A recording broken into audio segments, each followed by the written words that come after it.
Before the video begins, I'd like to disclose some of the content warnings and disclaimers regarding the sensitive nature of the information presented throughout this video. There will be in-depth discussions on topics such as sex, pedophilia, grooming, sexual harassment, sexual assault, and rape, along with mentions of other sexual taboos such as incest and bestiality. I will be discussing aspects of cyberbullying and suicide, among other issues of that caliber. No graphic content will be visually shown, but will be audibly discussed, which may trigger traumatic imagery in those more easily disturbed. Viewer discretion is advised. Please watch until the end before forming full conclusions or verdicts. Additionally, please do not take any information presented in this video as medical advice. I have zero qualifications to give any formalized diagnosis. I am not a therapist, psychologist, psychiatrist, nor do I have practice in any related field. I've only obtained a minor degree in sociology, or am about to at the time of recording this, as I've developed a passion for discussing societal interactions. So while I will talk about them and social behaviors at the macro, micro, and meso levels, I am not a qualified sociologist either. While I reference professionals and their works in their respective fields, all additional commentary I discuss in this video contains purely my views, opinions, experiences, and analyses unless stated otherwise either in verbal or visual reference. More information will be provided in the linked documents in the description if you'd like to learn more.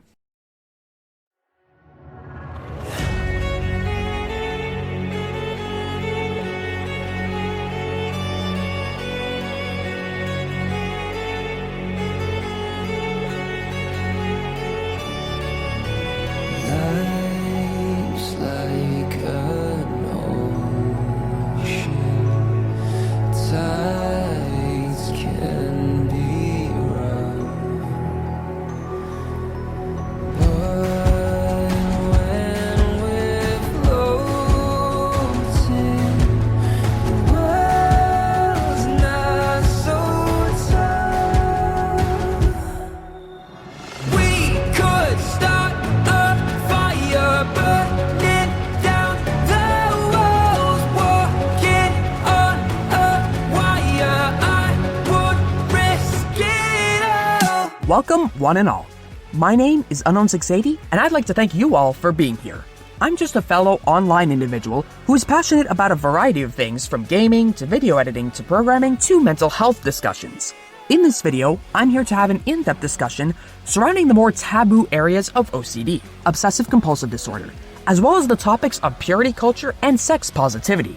As a quick heads up, this video is somewhat of a spiritual successor to my 7+ hour long video, 2022, A Year of Revelations. You don't need to watch it in its entirety to understand what we're discussing in this video, but I'd recommend watching the first major section of it to gain a better understanding of what OCD is, as well as an overview of my mental health recovery journey. I'll briefly list other topics and sections of that video to help you make an informed decision as to whether or not the rest of it is relevant to you in any capacity.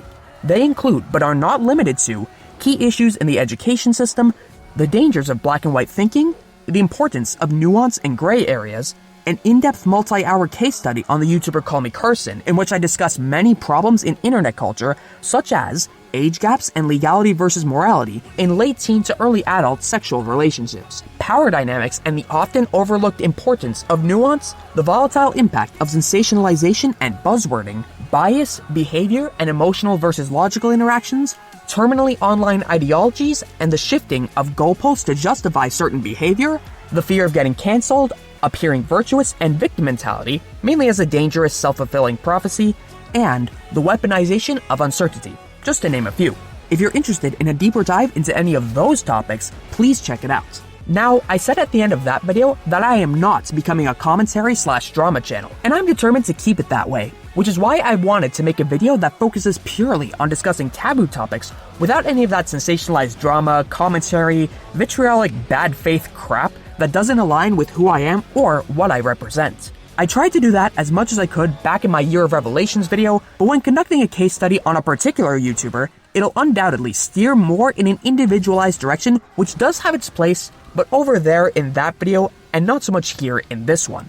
Therefore, this video aims to take on more of a video essayist/advice channel approach, as I've been watching more of this type of content as of late. A competent and well-researched video essay requires that one understands what they're trying to argue. Why am I here presenting one to you, and why should you care? As mentioned earlier, I'm passionate when it comes to speaking out about OCD, as I believe it's one of the most stigmatized and misunderstood mental illnesses in modern-day society, whose obstacles extend beyond mere ignorance and into active pushback territory, meaning that there's a deliberate effort and incentivization towards not understanding it, thus further stigmatizing it. I'm here to make a breakthrough in the mental health landscape, with one of my personal long-term goals being to bridge the gap between OCD awareness and the internet generation, to have more informative, compassionate conversations surrounding sensitive topics, as well as dismantling stigma wherever possible. It's one of my new callings, if you will. As viewers, I encourage you to give this video a chance because it'll not only help you gain an understanding of nuance, diversity, compassion, and curiosity, but also because it has transferable skills that benefit you on an individual level, which we'll get into further in upcoming sections. Speaking of sections, let's break them down. Up first, an OCD overview, where we discuss what the disorder is, how it can manifest, and the debilitating impacts it has on sufferers worldwide. Once we establish this foundation, we'll get into the heart and soul of this video, an OCD deep dive which delves into the realm of taboo intrusive thoughts. It's here where I'll discuss topics that are considered inflammatory in the eyes of the general public. It's this inflammatory nature that makes it all the more important for me to discuss these topics in a nuanced, non-judgmental way. What we'll unpack from the deep dive helps us understand the roots of the issues with stigmatization and avoidance of understanding difficult topics, that being purity culture. Lastly, I'll be explaining sex positivity as a path forward and how a better sexual understanding contributes to the betterment of society, followed by the conclusion and an exciting announcement. All of these topics will be explained in further detail as we go along. So let's get going. We open with an OCD overview. I have a more in-depth explanation in my Year of Revelations video, but I'll still be going over the essential structure of the disorder first. Obsessive-compulsive disorder has two major components: obsessions and compulsions, as the name implies, and which will be discussed in that order. The overall basis of obsessions can be best summarized as intrusive thoughts, images, and sensations that become latched into a person's mind to such an extent that they become debilitating. These thoughts are ego-dystonic, meaning they do not align with your values and who you are as a person, hence why they're so detrimental to a sufferer's mental well-being. There are tons of different OCD subtypes out there, and any sufferer can be burdened with any combination of themes, some of which being contamination, violence, responsibility, perfectionism, sexual, especially sexual taboo themes like rape, pedophilia, bestiality, and incest, religious/moral scrupulosity, identity-focused obsessions, like sexual orientation and gender identity, superstitious obsessions, things that most others would find harmless, racism, relationships, death, real events, false memory, emotional contamination, somatic or body-focused obsessions, existential/philosophical obsessions, the fear of saying the wrong thing, fear of throwing up, and so it goes on. Some of these words are much more triggering than others, and as such bring forth stigma in a variety of contexts, from places to people to general relationships to everything in between. OCD is often misused and reduced to nothing but a unique quirk when it comes to organizing and configuration. Phrases along the lines of "I'm so OCD about XYZ" are commonplace as a result, and are even interpreted as a superpower. I'm letting you all know now that this disorder becomes very complex and messy very quickly. It's anything but a superpower. I need to make that clear before we advance because it's the heart and soul of what I'm here to discuss. The other critical aspect of OCD to understand is compulsions, the responses to any combination of obsessions. They're essentially repetitive activities that can take many forms, both physical and mental, meaning you don't necessarily have to exhibit visible behaviors to quote-unquote prove to yourself that you have OCD, which is yet another type of obsession, one that's meta, aka experiencing OCD about OCD. A small subset of compulsions include washing and cleaning, especially hand washing, checking, repeating, somatic or body-focused compulsions, rumination, aka mental review, and researching, essentially trying to find an answer and certainty over and over again. I fall more into the mental category myself, and we'll go into more compulsion types as we go along. So what I just mentioned is by no means an extensive list. Now that we have a basic understanding of the two main components of OCD, we can put it together in a cycle, provided by the organization NoCD. I went over this cycle in much more detail in my Year of Revelations video, so I'll only briefly describe each quadrant here. First, obsessions come as intrusive thoughts, images, and sensations. Next, distress from those obsessions then follows. It's important to understand here that stress can come from a variety of negative emotions and is not limited to just anxiety. Following that, compulsive behaviors are enacted in an attempt to relieve those negative emotions. Lastly, Temporary relief comes when the compulsion is quote-unquote completed successfully, often fulfilling some sort of self-assigned requirement like spending enough time doing compulsions or doing them in the quote-unquote correct way. This relief does not last long, however, and obsessions continue again. Understanding how this cycle works and learning ways to break the cycle by stepping out of it is paramount to OCD recovery. The good news is that while OCD is quite debilitating, it's also quite treatable. In terms of my personal recovery journey, this was also covered in my Year of Revelations video. In it, I discuss various subtypes of OCD I've suffered with since the 5th grade, describing how OCD manifested and evolved from subtype to subtype and all the themes in between. Other aspects of my recovery journey, including how I recovered, are already documented there as well. The main focus of this video will be on sexual intrusive thoughts, the ones I've most recently suffered with, and are the most brutal by far. Other non-sex related taboo topics like harm OCD will be touched upon here and there as well, but sexual themes will take the stage in this video, as I'd argue they're the final frontier of OCD understanding for most people. Don't take it from me though. In addition to my overview, I'll be commentating on a video made by the mental health organization Healthy Gamer GG to set the stage, a platform dedicated to improving the mental well-being of the internet generation. Co-founded by Harvard-trained psychiatrist Dr. Alok Kanogia, the face of HG. As I mentioned previously, I want to bridge the gap between OCD support communities and the internet generation. And as with many mental health struggles I've experienced, Healthy Gamer has empowered me with a framework that I believe can make this possible. They made a video discussing OCD, which explains the disorder way better than I ever could from an introductory perspective. As usual, I'll be chiming in whenever I want to elaborate on specific points, so if you want to see the full uninterrupted video, go check out the original. Introducing Dr. K. One of the things I've noticed is that people sort of increasingly have anxiety, and people are also like somewhat perfectionistic. So a lot of times people will ask me questions about, I'm anxious all the time, or I'm very perfectionistic, like how do I deal with those kinds of things? And one of the things that I found as a psychiatrist is that people don't really know what obsessive compulsive disorder is. And oftentimes what we'll kind of do is mislabel it. And by mislabeling it, what we end up doing is sort of making it difficult for us to like get the appropriate treatment or help for it. So I'd love to talk to y'all a little bit today about OCD. And the other reason that this is important is because I think OCD has some of the most unusual psychotherapy involved with it. So in my experience, sort of treating people with OCD, the angle I take in psychotherapy is actually quite different from how I do psychotherapy for basically everyone else. And the reason that I think this is important is because I think that psychotherapy for OCD gives us an insight into a fundamental skill that is probably the most important thing for all people. So if I had to take one skill that I teach people in psychotherapy, and if I could teach that to every human being on the planet, what I'd actually do is draw that skill from psychotherapy for OCD. And the reason for that is because OCD is this disease, which we'll dive into in a second, which is all about obsessions. So we have particular thoughts that are kind of intrusive, unwanted, or don't sit well with us, and compulsions. So compulsions are actions that we take in response to thought. So the first question is, what is OCD? So like I mentioned earlier, OCD is characterized by thoughts or obsessions and compulsions. So obsessions are basically thoughts that have a couple of key features. The first is, generally speaking, they're intrusive, i.e. you don't want to think about them, right? So you're going about your day and you kind of like are enjoying yourself, and then suddenly certain kinds of thoughts will crop up.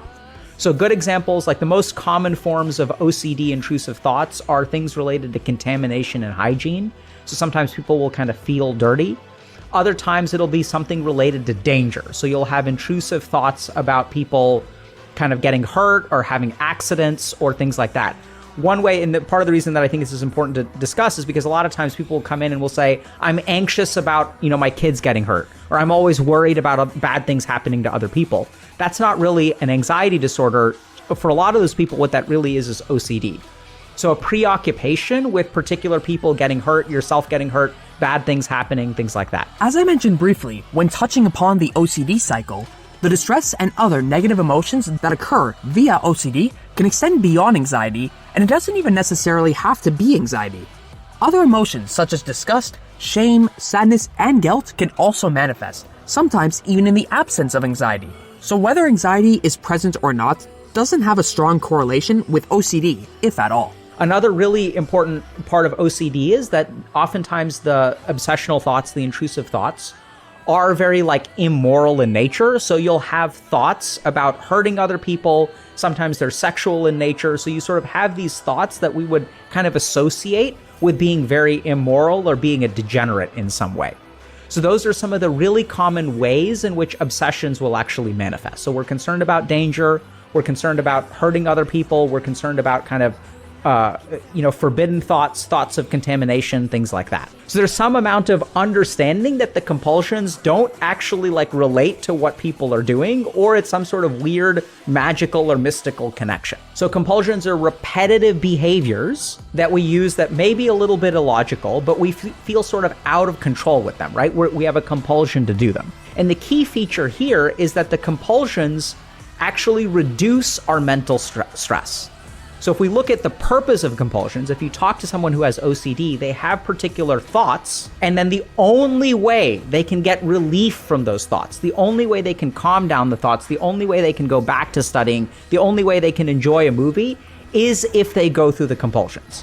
So engaging in the compulsion, whether it's a physical compulsion of like, turning on and off the stove 7 times, that's a really classic thing, or arranging things in a particular way, or sometimes we forget that compulsions can be mental in nature too, so they don't even have to be outward acts. That we have to engage in the compulsion, and then what happens is once we engage in the compulsion, then the obsession kind of calms down, relaxes, or goes away. And so this is sort of in a nutshell what OCD is. And we're going to tunnel down kind of a little bit further into understanding why this is such a problem and kind of what's going on here, okay? So the first thing that I kind of want to touch on is that we sort of know that OCD comes from this part of the brain called the corticostriatal thalamic circuit. So there's a particular part of our brain, which is, it's a circuit that's involves 3 or 4 regions. And this thing forms a circuit that basically governs attention with action and reward. So what we're thinking about, what we do, and what we end up, the benefit that we get from it.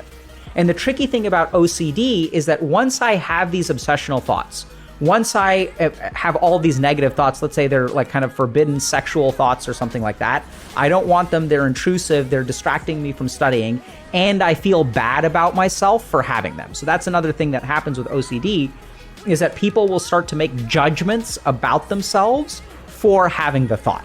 So if I'm having like kind of forbidden sexual thoughts, I think of myself as a degenerate or a pervert. That in turn can induce things like shame and can even lead to some amount of things like suicidality. So if I'm sort of having these thoughts that I can't control, then what I sort of discover is that I feel so bad for having these thoughts. Whereas if I take a shower, if I'm having obsessive, intrusive sexual thoughts, if I shower 3 times, that'll wash away the impurity or wash away the sin.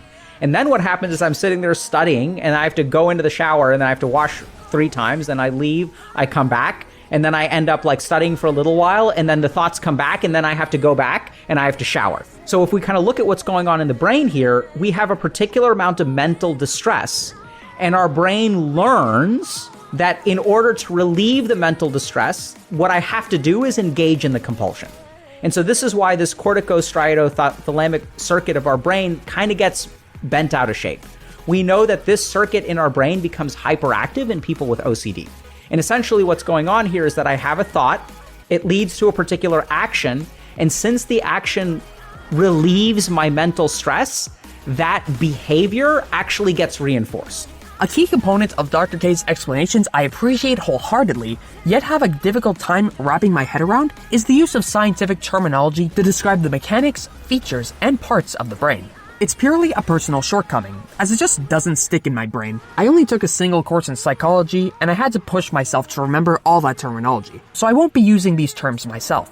Believe me, I wish I could, and my respect for Dr. K is immeasurable on this. Fortunately for us, this is the only brain circuit mentioned in this video, so just remember that it governs attention, action, and reward, as well as the fact that it's hyperactive in people with OCD. So the tricky thing about OCD is that the more that we give in to our compulsions, the stronger the compulsions become. And this is actually what's so devastating about it, is we get stuck in this cycle because the only way that we know how to fix this thing is actually by giving into it. And so this is what makes psychotherapy for OCD actually a little bit different. When I look at most of my patients that I do psychotherapy for, part of what I sort of think about is I want them to understand themselves, right? We want to understand, okay, what is the origin of your feelings? How did you come to feel this way? What do you believe about yourself? There's all kinds of stuff around identity and the past and sort of like understanding like how your mind developed in this way. But with OCD, it's actually a little bit different because in psychotherapy for OCD, we actually don't care about the content. So we don't care that you have, let's say, an obsession around cleanliness, or you have these intrusive thoughts that are harmful in nature or sexual in nature. There are some areas of psychotherapy that will do that kind of work, like so psychoanalytic perspectives will kind of focus on that kind of perspective on OCD. But generally speaking, what I found to work the best is not to dig into the content of your thoughts. So whatever the thought is, like, we don't really care in a sense, right? So whether you're worried about cleanliness or whether you're worried about hurting other people or whether you're afraid that other people are going to, like, their planes are going to crash, the content of your OCD, the content of your obsessions is not actually the important thing. This key difference is an excruciatingly important distinction to make when discussing OCD treatments when compared to psychotherapy for other mental illnesses. As such, I'd argue we OCD sufferers probably have to be the most selective when seeking therapy, since most general mental health professionals operate through the procedure Dr. K described, which don't operate in the best interests of OCD sufferers. Therefore, it's critical to seek out a mental health professional who specializes in OCD, because generalized psychotherapy often misses the mark and steers clients in an unhelpful direction. Thankfully, there exist organizations dedicated to providing these very specialists to you, such as NoCD, which I've mentioned in my Year of Revelations video, but we'll get to that in a future section. The important thing that we try to teach in psychotherapy for OCD is actually the ability to tolerate your negative emotions and not give in to the compulsions. And the reason that I think that's incredibly important is because that fundamental skill is actually the skill that the Buddha, yogis, and monks try to entrain in India. So for thousands of years, we've had this spiritual tradition that is trying to separate out our actions from our thoughts. And so what we try to do in psychotherapy for OCD is as these thoughts start to arise within you, you start to feel particular things, right? So if let's say I have a forbidden sexual thought. So as this thought arises, I make certain judgments about myself. I feel bad. I have difficulty focusing. I start to think of myself as a bad person. And my brain has kind of figured out that there's one thing I can do to make these thoughts go away, which is, let's say, shower 3 times. The tricky thing is that if I shower 3 times, it works, right? So if I go into the shower, soap up everything, wash everything off, and then go through that two more times, I may start to get raw skin. My skin may start to dry out, but the thoughts get relieved. And this is the problem with OCD, is that essentially what we end up doing is harming ourselves through relieving our obsessions. The only way we know how to calm down our mental struggle or our mental anguish is by going through these behaviors. And so essentially what we want to teach is the ability to tolerate that negative emotion and not give in to the behavior. And the reason that I think this is important even if you don't have OCD is because this is a fundamental skill that everyone needs to learn, right? If we really think about it, what causes us problems in life? It's essentially a lot of mental anguish, right? So if I don't want to go to a party because I feel embarrassed, if I don't want to go to a party because there's someone there that I asked out a week ago and it's going to feel awkward. So what do I end up doing? I end up not going to the party. I end up using an avoidance strategy to avoid triggering that negative emotion. And so then, and people with OCD do the same thing. One of the key hallmarks of the actual diagnosis is the development of avoidance behaviors, right? So if certain things will trigger obsessional thoughts, and then I have to go shower 3 times, then I can't watch any TV or anything like that could trigger even a remotely sexual thought. And so then what happens with people with OCD is they start to build walls around their life, and they're not able to actually like live a full life because they're so terrified of triggering the OCD that they start to avoid particular aspects. And we see that in normal people as well, that when I start to avoid negative thoughts, when I start to avoid particular situations, when I start to avoid putting myself in an uncomfortable state, I start to close off the doors of opportunity in my life. What a beautiful description of both the long-term effects of OCD and the value in the spiritual practice of separating thoughts and actions. effectively the opposite of thought-action fusion as an approach to taking down those very walls. At the end of the day, OCD, I think, is something that's horribly, horribly misunderstood.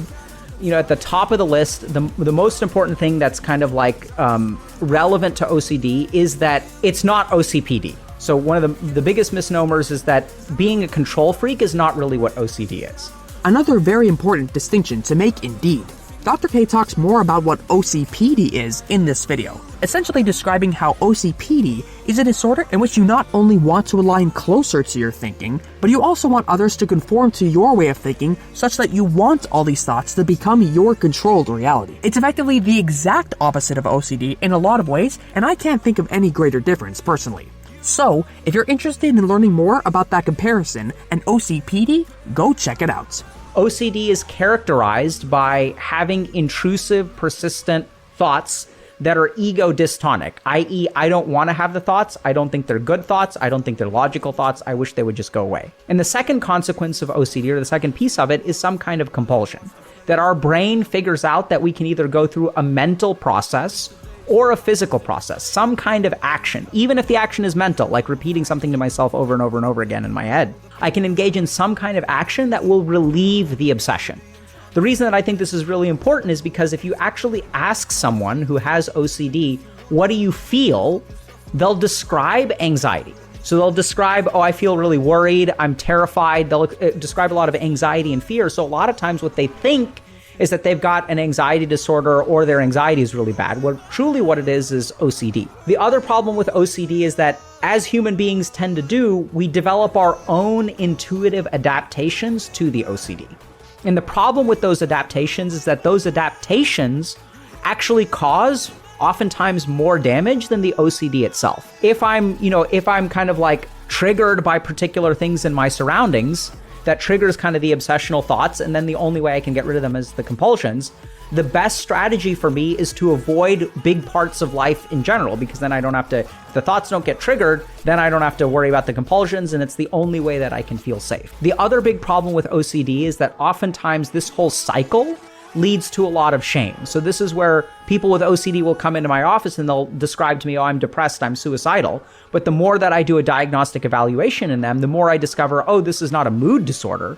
This is actually a consequence of untreated OCD, which is intense shame for these intrusive thoughts that we never asked for. But since I'm having these thoughts all the time, it must make me a bad person, right? I must be a degenerate. And the only thing that I can think of is to take my own life to provide relief and protect the world from how awful I am. So OCD oftentimes masquerades as lots of other things. This is a very key aspect of suicidal ideation that I feel gets lost in translation thanks to the pop psychology world.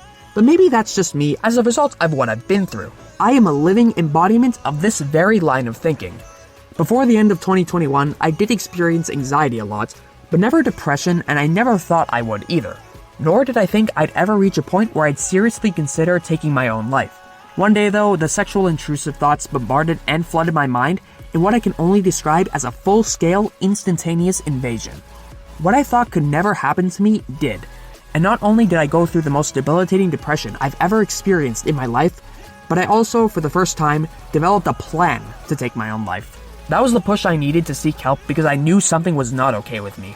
I contemplated suicide because I thought I was beyond redemption due to the forbidden sexual thoughts, feelings, and compulsions, thinking I acted on irredeemable behaviors that justified being violently killed, and for everyone who once loved me to celebrate my permanent removal from society. All this is why I argue my OCD diagnosis and treatment saved my life.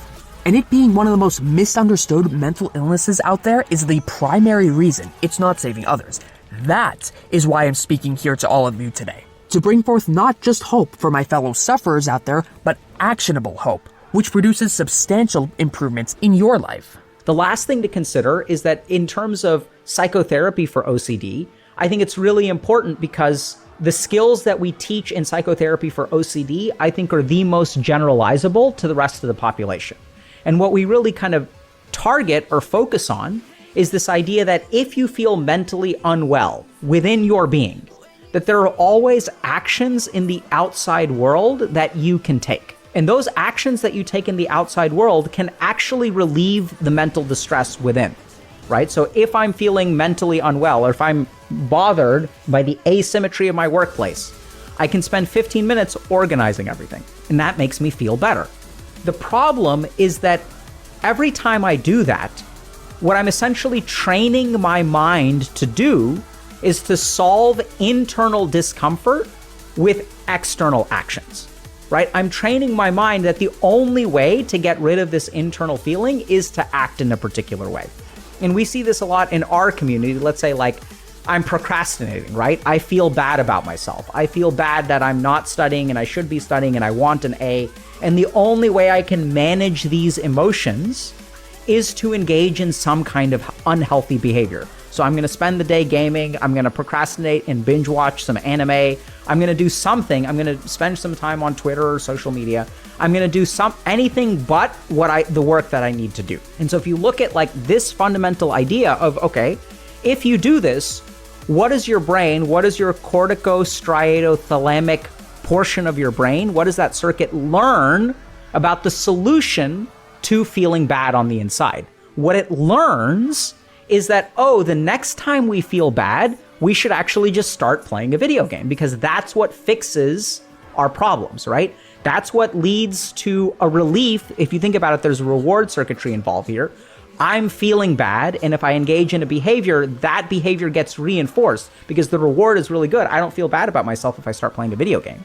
And so what we actually end up doing is reinforcing the negative behavior. And that circuit seems to be what's hyperactive in OCD. So this has been a kind of a really quick overview of OCD. There's a lot more that we could talk about in terms of the details of like what psychotherapy for OCD is like. The neuroscience of OCD is really fascinating. Even psychoanalytic perspectives on OCD are really fascinating. But this is kind of a quick overview that I really wanted to share with y'all to really help you understand a little bit about what OCD is, why it's so devastating, and a little bit about even how treatment for OCD can be useful for every human being on the planet. OCD awareness is important for everyone to learn about, even beyond learning about a disorder for the sake of destigmatization and the practice of awareness. Separation of thought from action is paramount to living a healthy life, and I'd argue it should be taught in schools with as much importance as sexual education. But we'll get to the latter later on. And that wraps up the Healthy Gamer GG segment. I'd like to extend a huge thanks once again to Dr. K and the entire HG community for being one of the best online ones out there. They're always my go-to when it comes to describing mental health concepts to my peers, as well as providing actionable resources that have undoubtedly saved the lives of thousands of people at the very least, as they did for me. Keep on making revolutionary strides in the mental health landscape. To all viewers watching, be sure to go show HG your support, as the likelihood of a video covering a specific topic or situation which resonates with you or someone you know only increases by the day. With your help, we can provide a path forward for more people across all different walks of life. Now that we've established a fundamental understanding of OCD, it's time to dive deeper into the intricacies and taboo topics that most of the internet is too uncomfortable to look at in any sort of depth. I'll be mainly referencing videos from Chrissy Hodges, an OCD advocate and certified peer support specialist. I read her memoir, Pure OCD, The Invisible Side of Obsessive-Compulsive Disorder, and have been an avid viewer of hers ever since early to mid-2022, when I began my OCD recovery journey. Similar to Healthy Gamer GG, I'd argue that she's also revolutionizing the mental health landscape through her advocacy work, and particularly the content she makes on her YouTube channel. I watched my fair share of mental health content in recent years, and she stands out above the rest thanks to all of the topics she covers that aren't covered anywhere else for fear of demonetization, suppression, and/or cancellation. Problems that plague a lot of the most popular platforms in the present day, as many of us know. I like to open this section by having Chrissy Hodges describe her current ethical stance and values. It's how I'll be conducting myself going forward, and it's why I'm passionate about having these important conversations in the first place. As you know, I do a lot of advocacy on mainly the taboo intrusive thoughts and some of the more shameful experiences that we have, the real deal experiences we have in recovery that not a lot of people talk about. That's why on my channel sometimes things can get heated, and I can get heated and passionate because I am passionate about the community, especially people who have to live in shame and silence. I also talk about some of the harder things that not a lot of advocates will say out loud because they're afraid. They're afraid of the backlash, they're afraid of getting negative comments, they're afraid of getting taken down. There are videos getting taken down on YouTube, and I will share with you that this is why I'm doing this video today. I had my first video taken down a couple days ago from YouTube. I appealed it, and it got put back up, just so you know. And if the appeal didn't work, I was going to write to them, and I was going to fight to get it back up. It was on POCD. It was on the theme, pedophilia-themed OCD. Here's my stance as an advocate. I went through this shit. I went through the trap and the misery and the rock bottom of OCD. I know what it feels like. I know what it feels to not understand why your mind and your body and everything is turning on you. And you just have to live through it. I am only interested in the sufferer's experience and how to help you know that you're not alone, because that is the secondary misery of this disorder. The symptoms are just as bad, are horrible, but feeling alone and isolated, that you are some monster or alien on this planet, is the second part. That's why my channel exists. This is a message to anybody who watches my channel and may not understand OCD, or may come onto my channel because they see the inflammatory words and they feel angry. Get over it. Take a moment, listen to the content, listen to what I am talking about. You would not report a video on contamination OCD, would you? Nope, you wouldn't, because it's information about disorder. But the thing is, people don't like some of the content I talk about. Get over it. This is the reality for so many people.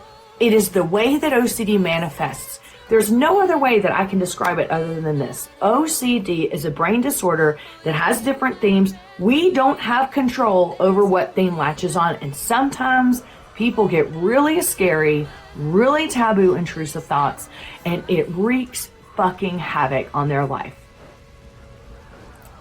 They don't want it.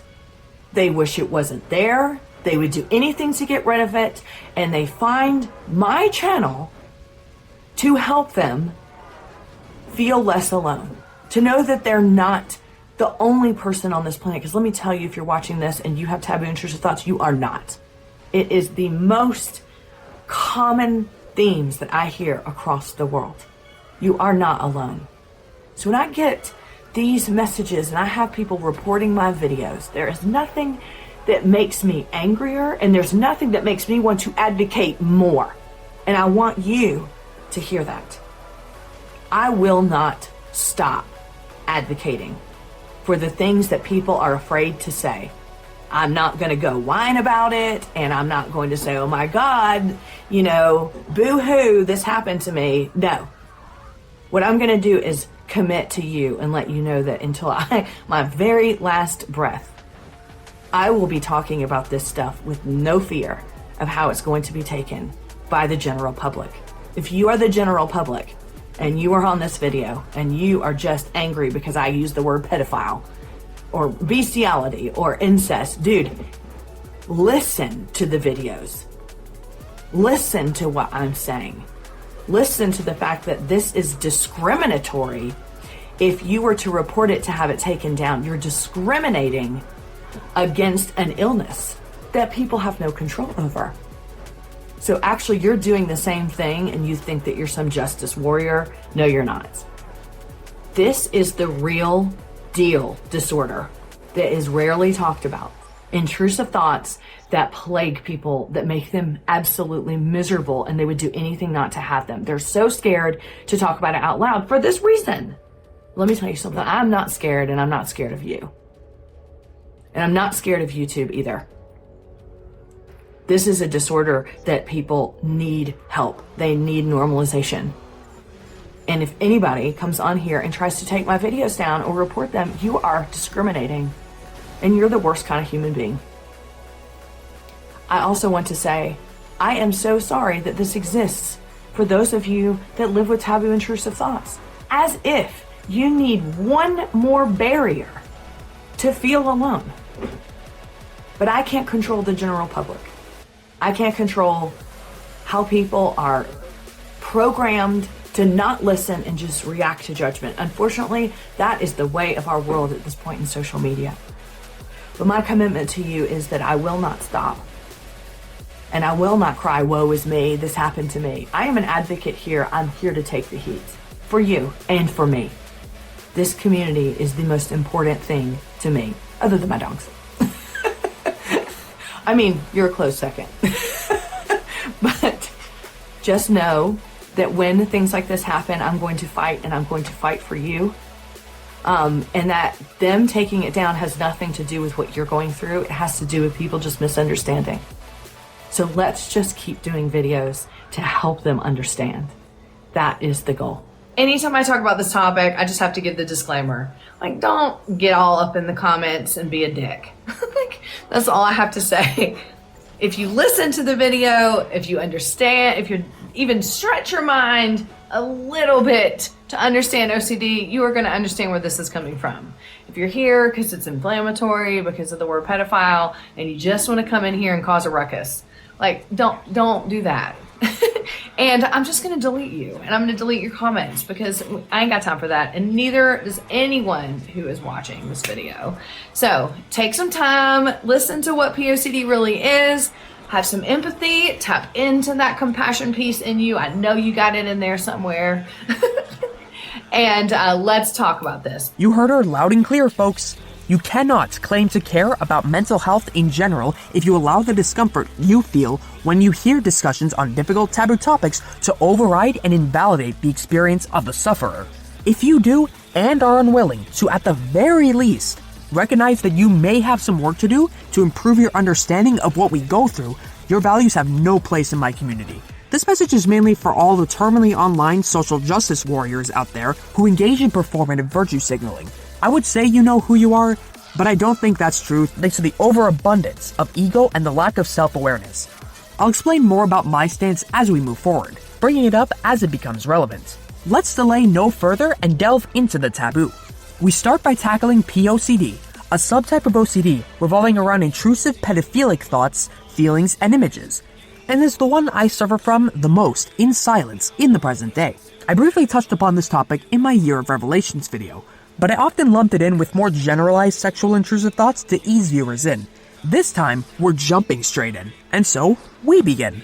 POCD, pedophilia-themed OCD. As we know, OCD is comprised of obsessions and compulsions. Obsessions are going to be intrusive thoughts. Intrusive thoughts are unwanted thoughts. They are thoughts that we have that that are alarming to us, that are disturbing to us. They are not aligned with who we are. They're not something that we want. We don't want to think these thoughts, and unfortunately, because of the way that OCD is with our brain, we get the thoughts and we can't stop thinking about them. A great way of thinking about this is, have you ever had a song that's stuck in your head and you don't like the song and you don't want the song stuck in your head? Or you've watched a movie and there was some visual or something that you saw and oh God, it just, you hated seeing that, but you can't stop thinking about it, or you can't stop hearing the song in your head. And the more you try to stop thinking about it or stop trying to see it, the more the song persists, the more the visual persists. Well, that's what it's like to have OCD. When you don't have OCD, sometimes you can just get busy and then that stuff goes away, or after a day or so, it just goes away and you don't think about it again. And you may think about it later and cringe, and be like, I wish I didn't watch that movie, or I wish I never listened to that song. With OCD, unfortunately, it just doesn't go away. We get horrible thoughts, we get horrible images, we get horrible feelings, we get horrible anxiety, and it sticks. And for people that have taboo intrusive thoughts, taboo is usually what I like to describe as thoughts that you would not say out loud in a coffee shop for anyone else to hear, right? Incest, bestiality, necrophilia, pedophilia. These words that if you say it out loud, people are going to be like, ooh, what are they talking about? So you lower your voice and you don't talk about it very much. Pedophilia is one of the bigger, more common taboo intrusive thoughts that I see around the world. While one of the key main focuses of this video is POCD, many do suffer from other taboo themes as well, sexual or otherwise. So I'll be covering them as they come up where applicable, just as an FYI. Thanks for being here. This is a tough topic, right? And I say tough because, first of all, I'm just going to say it again. The word pedophile is inflammatory. We are all programmed from day one to have an inflammatory reaction to the word pedophile. Okay? So when we have intrusive thoughts about this, or when we talk openly about it, you're just naturally going to wince. You're naturally going to be like, whoa, we should be saying this out loud. But we are saying it out loud. Why? Because this is one of the most common themes I see all over the world with clients.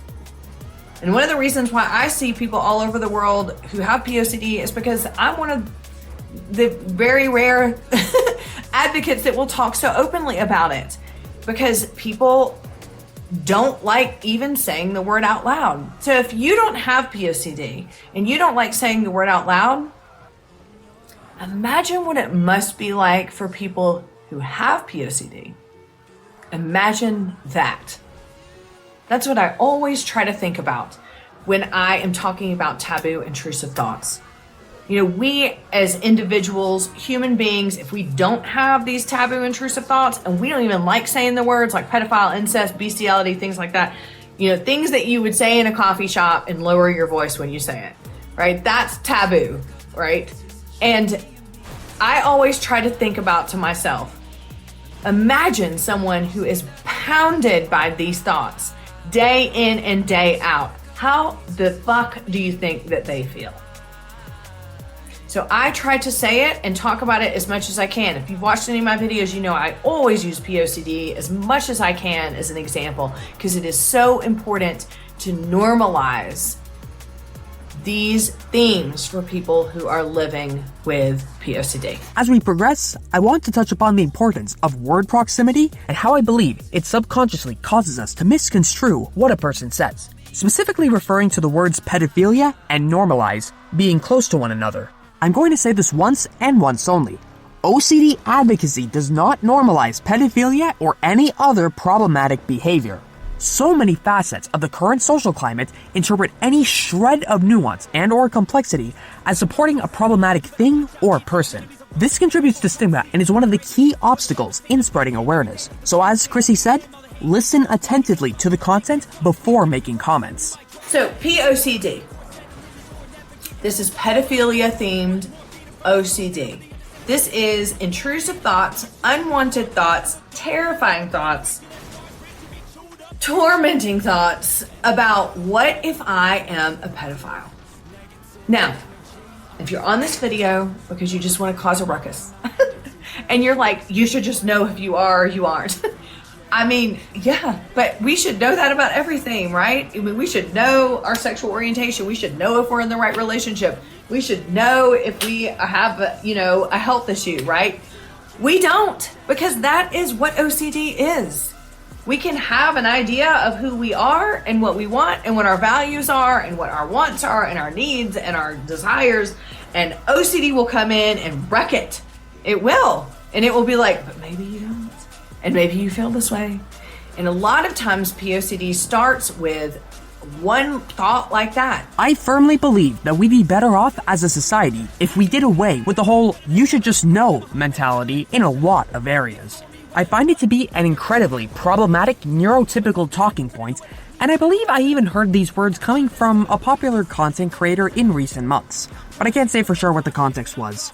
There's a whole video's worth of discussion around all the things that we quote-unquote should know naturally and get shamed if we don't, as well as the things we actually should know via better education systems to validate and empower individuals, especially youth, with the tools they need to operate in our current society. Now, I'm not necessarily referring to things like basic social etiquette, but at the same time, I sort of am. Even in that realm, there's nuance to be had regarding education on things like social cues. In short, all you need to know about me is that I like to take an education/reform culture approach first and foremost over a culture that punishes and or shames people for not knowing everything, which is more or less where we still are today in a lot more areas than we're willing to even acknowledge. Hopefully I'm coming across the way I intend and that I'm doing a good job of explaining all this. Again, disclaimer to my videos. I am not going to be able to go over every single person's experience with POCD. So if yours started a different way, That's fine. Don't take this as I must not have OCD and this is real. I mean, you're going to take it that way anyway, because everybody does. No one really believes they have OCD. They're worried they don't. It's a very important reminder to not jump to instant conclusions when it comes to discussing sensitive taboo topics like these. Even in this video, there's no guarantee that everything said will apply to an OCD sufferer. There might even be something I don't mention in this video that does apply to you.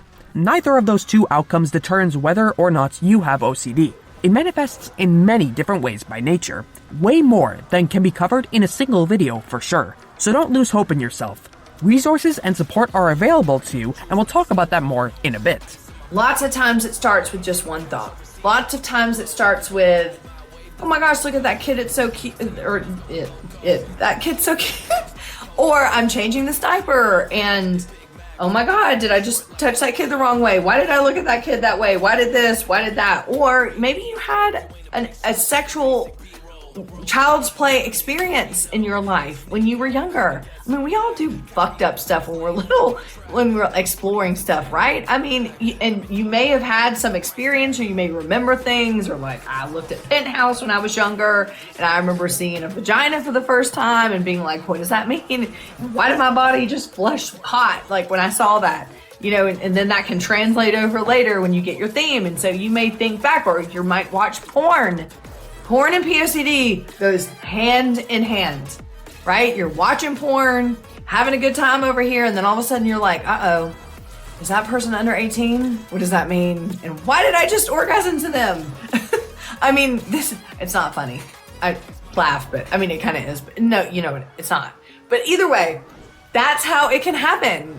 And it doesn't make sense. That's why it's funny, because it doesn't make sense. But your brain is going to latch onto that, and all of a sudden you're now ruminating, and you are mentally reviewing, is everything I have ever watched and orgasmed to, was that person over 18? So you're going to spend however many hours trying to figure this out. You're going to spend hours thinking to yourself, oh my goodness, when I was holding my kid, my nephew or my niece or my kid, where did my hand go? Why was I holding this kid this way? Oh my God, did my hand move? Did my shoulder move? Did I pull them into my genitals? You start to be very hyper vigilant when you have POCD, when you're around kids, because you are so terrified that anything that you think about, any movement that you have, any place that your eyes go, where are my eyes going? What did I really look at? What did I move toward? Did I have some sort of groinal to this? Everything becomes hypervigilant. Why? Because children are protected. We want to protect them. And when you have POCD especially, because it is so out, like being a pedophile is the worst thing that we all can think about, right? It's the worst possible thing. And people who get POCD, this is so reassuring, but whatever. People who get POCD, I hear all the time, the last thing I would ever do is harm a child. I have never wanted to. I have never desired to. This has nothing to do with me. And this is why OCD is ego dystonic. Because our themes don't align with our wants and our values and our needs. And with POCD, I'm just going to say it outright. POCD can get so deep and you get so scared because of these awful goddamn thoughts that you all of a sudden go, but what if I don't even have values anymore? Because what kind of person would have thoughts like this? People without values, people without morals. No, no, no. Like I'm getting all riled up. I would say that I'm just red from being riled up, but I got sunburned today. All right, there's a lot to unpack here, and I know there's a lot of discomfort that's going to be felt from you, most likely. But I wanted to showcase this clip in full to provide all the context required to parse through the information impartially. Let's start with the hypervigilance component. I'd argue that everyone and everything in every online culture gets incredibly up in arms about protecting minors online to the point where it's pretty much on our minds almost all the time. Pedophilia, while always inflammatory, has also now become a commonplace talking point along with grooming, predation, sexual assault, rape, etc. I'm thankful to be more knowledgeable about the complex, nuanced, plentiful, and diverse dynamics at play when it comes to these topics. So I've been able to distance myself from that pre-programmed notion Chrissy mentioned earlier and look at the concept with a critical lens. Essentially, since hypervigilance on these inflammatory topics has become commonplace, so too have accusations, conflict, and toxicity, with these becoming prominent talking points. It's one of those paradoxes where we constantly talk about how wrong it is to think about it, thus causing us to think about it more. It's genuinely reached a point where any sort of interaction with a child could easily be manipulated into some sort of narrative of abuse towards that child.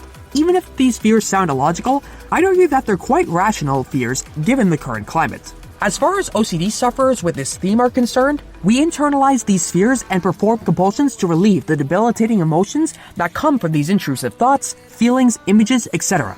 Again, they are ego dystonic and go against our values by definition. Alas, phrases like, "the last thing I would ever do is harm a child," are instantly met with doubt in a majority of cases because why the fuck should we believe anything that comes from the mouth of a person with such horrible thoughts? This is the harsh reality for sufferers in silence. It's an incredibly isolating experience and compulsions are its product. Dr. K's comments on suicidal ideation best describe what often follows. I probably have mentioned it in passing, but I want to talk about what that means. So hypervigilance, I don't think it's necessarily a compulsion. It could be, I think, but hypervigilance really just is being so hyper aware and mindful of what is going on with you, around you, with other people, in your body, anything and everything when it comes to dealing with your intrusive thoughts. This not only can happen for that, it can also happen with harm and intrusive thoughts. So all of a sudden you're hyper vigilant of where you are in regards to being near someone if you're worried about harm, if you're worried about harming yourself, if there's something nearby. This goes into like the urge territory. So if you're having intrusive thoughts about harming someone and you're in the kitchen and there's knives and you're feeling this, oh my gosh, my body is moving toward the knives and you feel like you cannot stop it. That's you're being hyper vigilant about where you are in space and time. So the more that your emphasis you're putting on, oh my God, my hand is near that knife. Oh my goodness, my hand is near that poison. My hand is near this. What if I lose control and do something?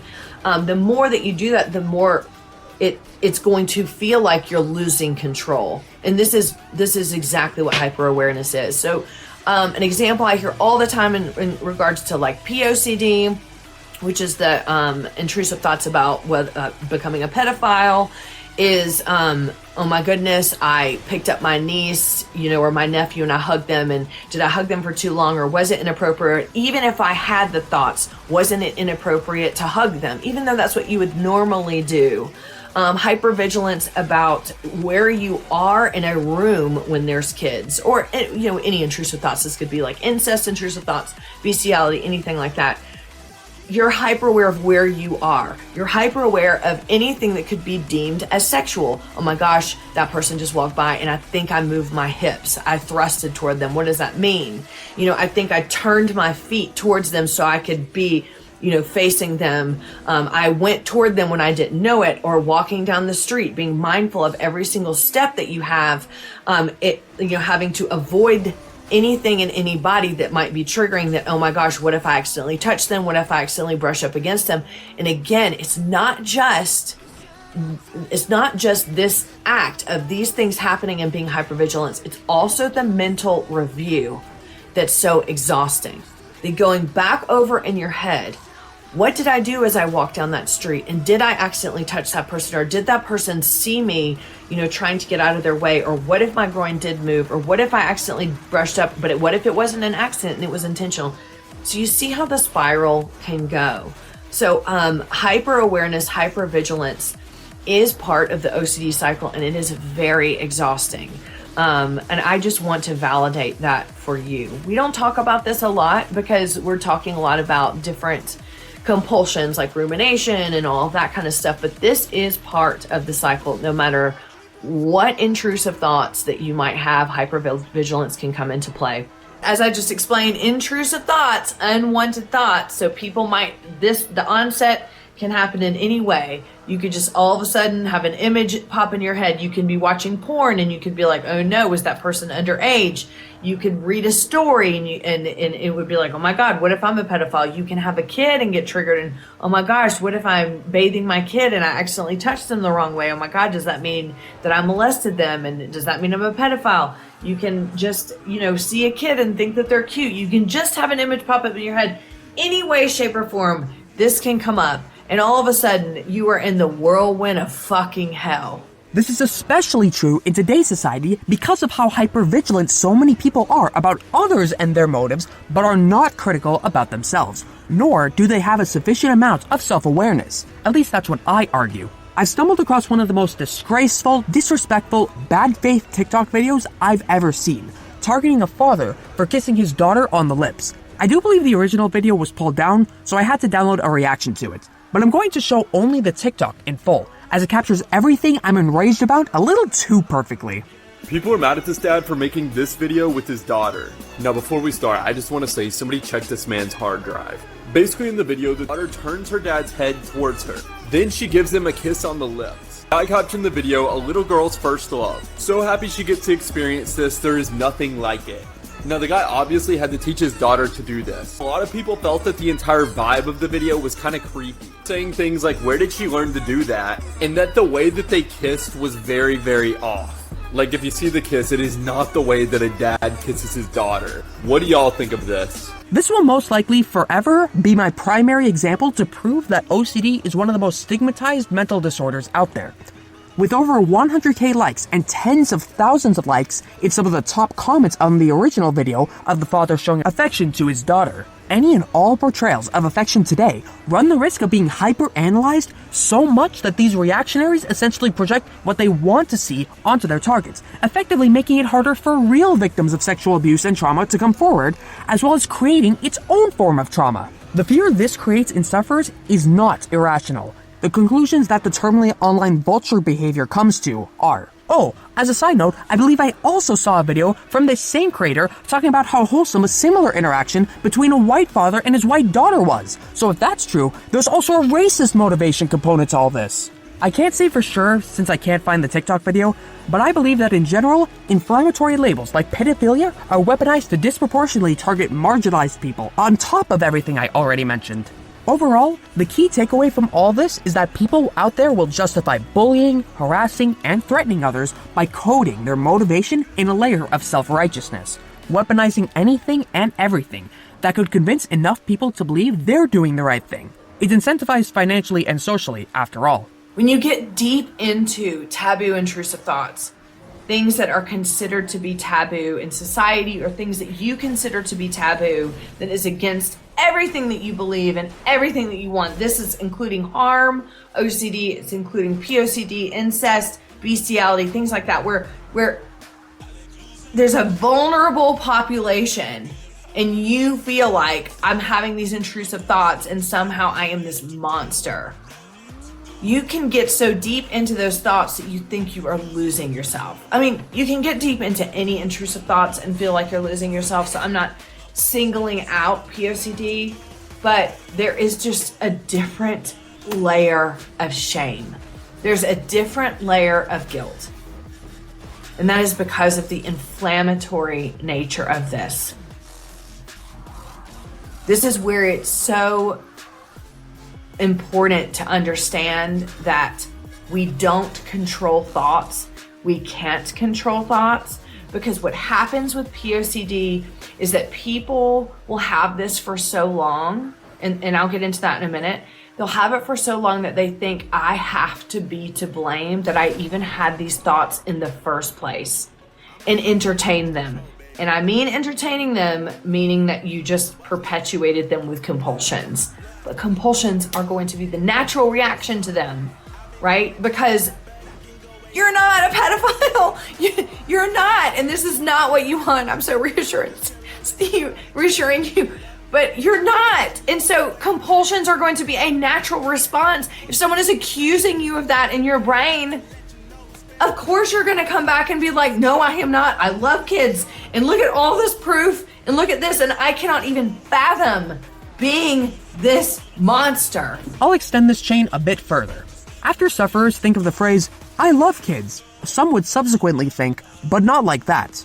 Then doubt comes, then they think they should distance themselves from kids and maybe they should hate kids instead. But wait, hating kids means I'm a proponent of other kinds of child abuse like violence and financial exploitation. But loving kids means I'm a proponent of sexual child abuse, and the cycle goes on.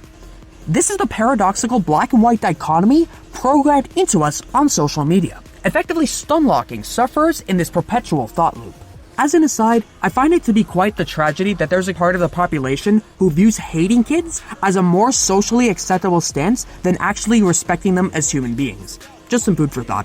I titled this topic based on not being able to remember something that you may have done, may or may not have done. So this very much coincides with real event OCD, false memory OCD. Again, I'm not pinpointing whether it does or it doesn't, so don't read into that on what your symptoms mean, but this is where those things can really get triggered. Real event OCD is when something has happened and later on you obsess about it, obsess what really happened. Can you not remember it correctly? What were your intentions behind what happened? False memory is trying to recall, usually mentally reviewing something and not being sure on whether or not the thing actually happened or that memory is real or not. Sometimes if we're honing in on memory, sometimes, and we're looking for specific things, or we're looking for reassurance or proof, we may inadvertently create memories that aren't real, or we may have flashbacks of something that did or didn't happen, and we don't know how to interpret it years and years later. So that's just a little bit of information about those. Okay, so what am I talking about today in this video? I hear this a lot. Now, this is where, if you don't understand OCD, you may think that I'm saying something negative about this movement, and I'm not. Even though this was prevalent before this happened, as many of us know, and in my country and America and many other countries, the Me Too movement. So the movement where individuals who have been sexually harassed have been speaking out. So Me Too, it happened to me too. When this movement came out, which I am very much in support of people being able to speak out when they have been abused and harassed, and being able to get justice for that, or at least be able to get validation for that they're not the only one and what happened to them was bad and did and could cause trauma. However, when that movement started, just like any media, just like any news of an incident or something that can happen that can trigger a specific thing of OCD, this really, really, really did trigger a lot of people in the way of, oh my goodness, am I someone who could have done that? Have I harassed someone? Have I abused someone? Did I have sex with someone without consent? Did I roll around or make out with someone without consent? Or has someone done that to me without consent? Have I been raped? Has someone sexually harassed me? Has someone abused me and maybe I don't know it? There we go with mental review, or needing to go back and replay a memory, which is mental review over and over and over and over in order to figure out whether it is or isn't. And then so both sides of this coin can exist. So again, not saying anything about the movement, but this was a big trigger for a lot of people, especially men.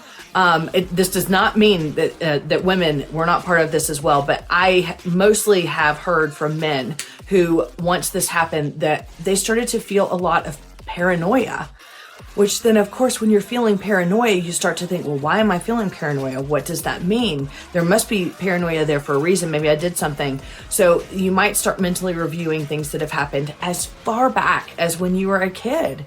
If you've seen a lot of the videos on my channel, you've seen that I've done a lot of videos on child's play, which is sometimes we do sexual acts or harm acts before we even know what's going on. Typically it's sexual exploration. It could be with family members, it could be with neighbors, it could be something could have happened to you with a neighbor or babysitter or family member. And those kind of things are very confusing upon reflection when you're an adult, right? And especially when you have OCD.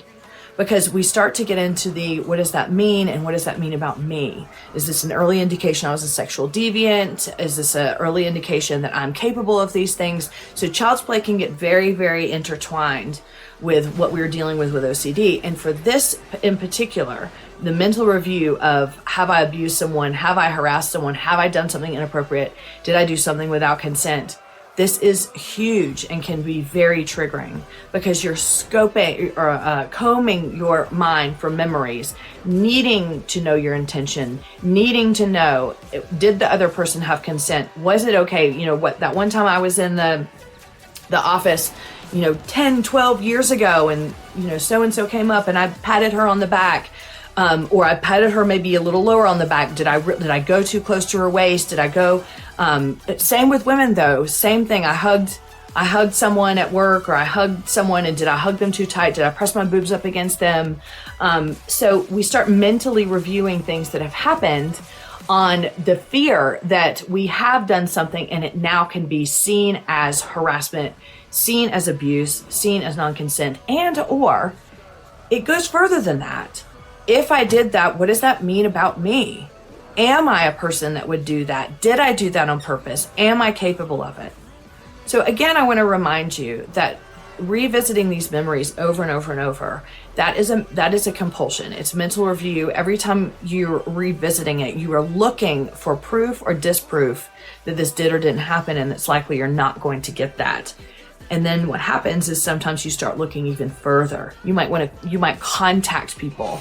Say, do you remember that time that we went on a date and I hugged you and maybe I thrusted into you? I don't know. I'm just using this as an example, because these are some of the things that people worry about when they have sexual intrusive thoughts, and maybe they didn't give us consent. When I hugged you, maybe I leaned in, maybe I thrusted towards you. And this is where, again, if you've seen my videos, this goes into involuntary body movements that can be seen as checking. So you could remember something and be like, oh my gosh, I thrusted when I hugged that person. But did you thrust? I mean, you don't even know if you did, but you may be mentally reviewing to see if you did. Then you might go ask someone, did I thrust when I hugged you? I mean, that's not going to go over well. It just isn't, because people don't understand a lot of the times when our OCD and anxiety. And so they're going to be like, oh, that's bizarre. So I am always cautious and reminding you to be cautious about confession. And that's what this is. You're asking for reassurance, but you're also confessing, right? Because you're looking for the reassurance while you're confessing that someone says, oh no, you didn't do that, and I don't remember that, and you're a good person, and you wouldn't do something like that. So then you'll get that, but then 10 minutes later, you might think to yourself, maybe I should ask again, because maybe they don't remember the thrust. So I'm just using that as an example. There's all kinds of examples in regards to this. I also wanted to make this point. I should have made this at the beginning, but I'm going to make it now. So when we're talking about like the Me Too movement, and we're talking about like whether or not someone gave consent, or you possibly harassed or abused someone, yada, yada, yada. And you're watching this video and going, this is stupid. People should be able to remember. Okay, well, there's a difference between people who don't want to remember and are just like, well, I don't give a fuck, right? And then there's people who have OCD and anxiety who are desperate to remember, and desperate to remember exactly how something happened in order to be able to prove or disprove something about themselves or something about the interaction. That's the difference. This isn't someone coming over here being like, I just don't want to remember and I don't care because hell yeah, I just want to harass everybody. That's not what this is. This is the desperation of needing to find something out in order to clear your conscience, in order to prove to yourself that you're not a sexual deviant, or you're not capable of that, or that something isn't going to come back to you. This is a big one with this theme, and with this, with all of this kind of stuff, is worrying if I did something, or if something was perceived and I didn't even mean to do it, or I'm unclear about what my intentions were. What if they were and I didn't know it? The big fear is, what if this comes back to haunt me? So here we're going right into the cancel culture piece, which these two things went hand in hand, if you remember, years ago. So then this is, oh my goodness, what if I did something and it comes back and I lose my job? It comes back, I lose my spouse or my partner. I lose my kids. I lose everything. I am seen as this horrible deviant. I'm seen as this awful person. Everything that I have built is going to collapse because of something I did, or something I may have done and I don't even remember, or something that was said or done and I didn't even know that it was that it could be perceived as harassment or something like that. That then also becomes a worry. So that is very much when the paranoia starts, or can be exacerbated, which is really starting to make sure, wanting to confess to anybody and anything that you can perceive in your mind that could have been taken that way. And that is excruciatingly exhausting.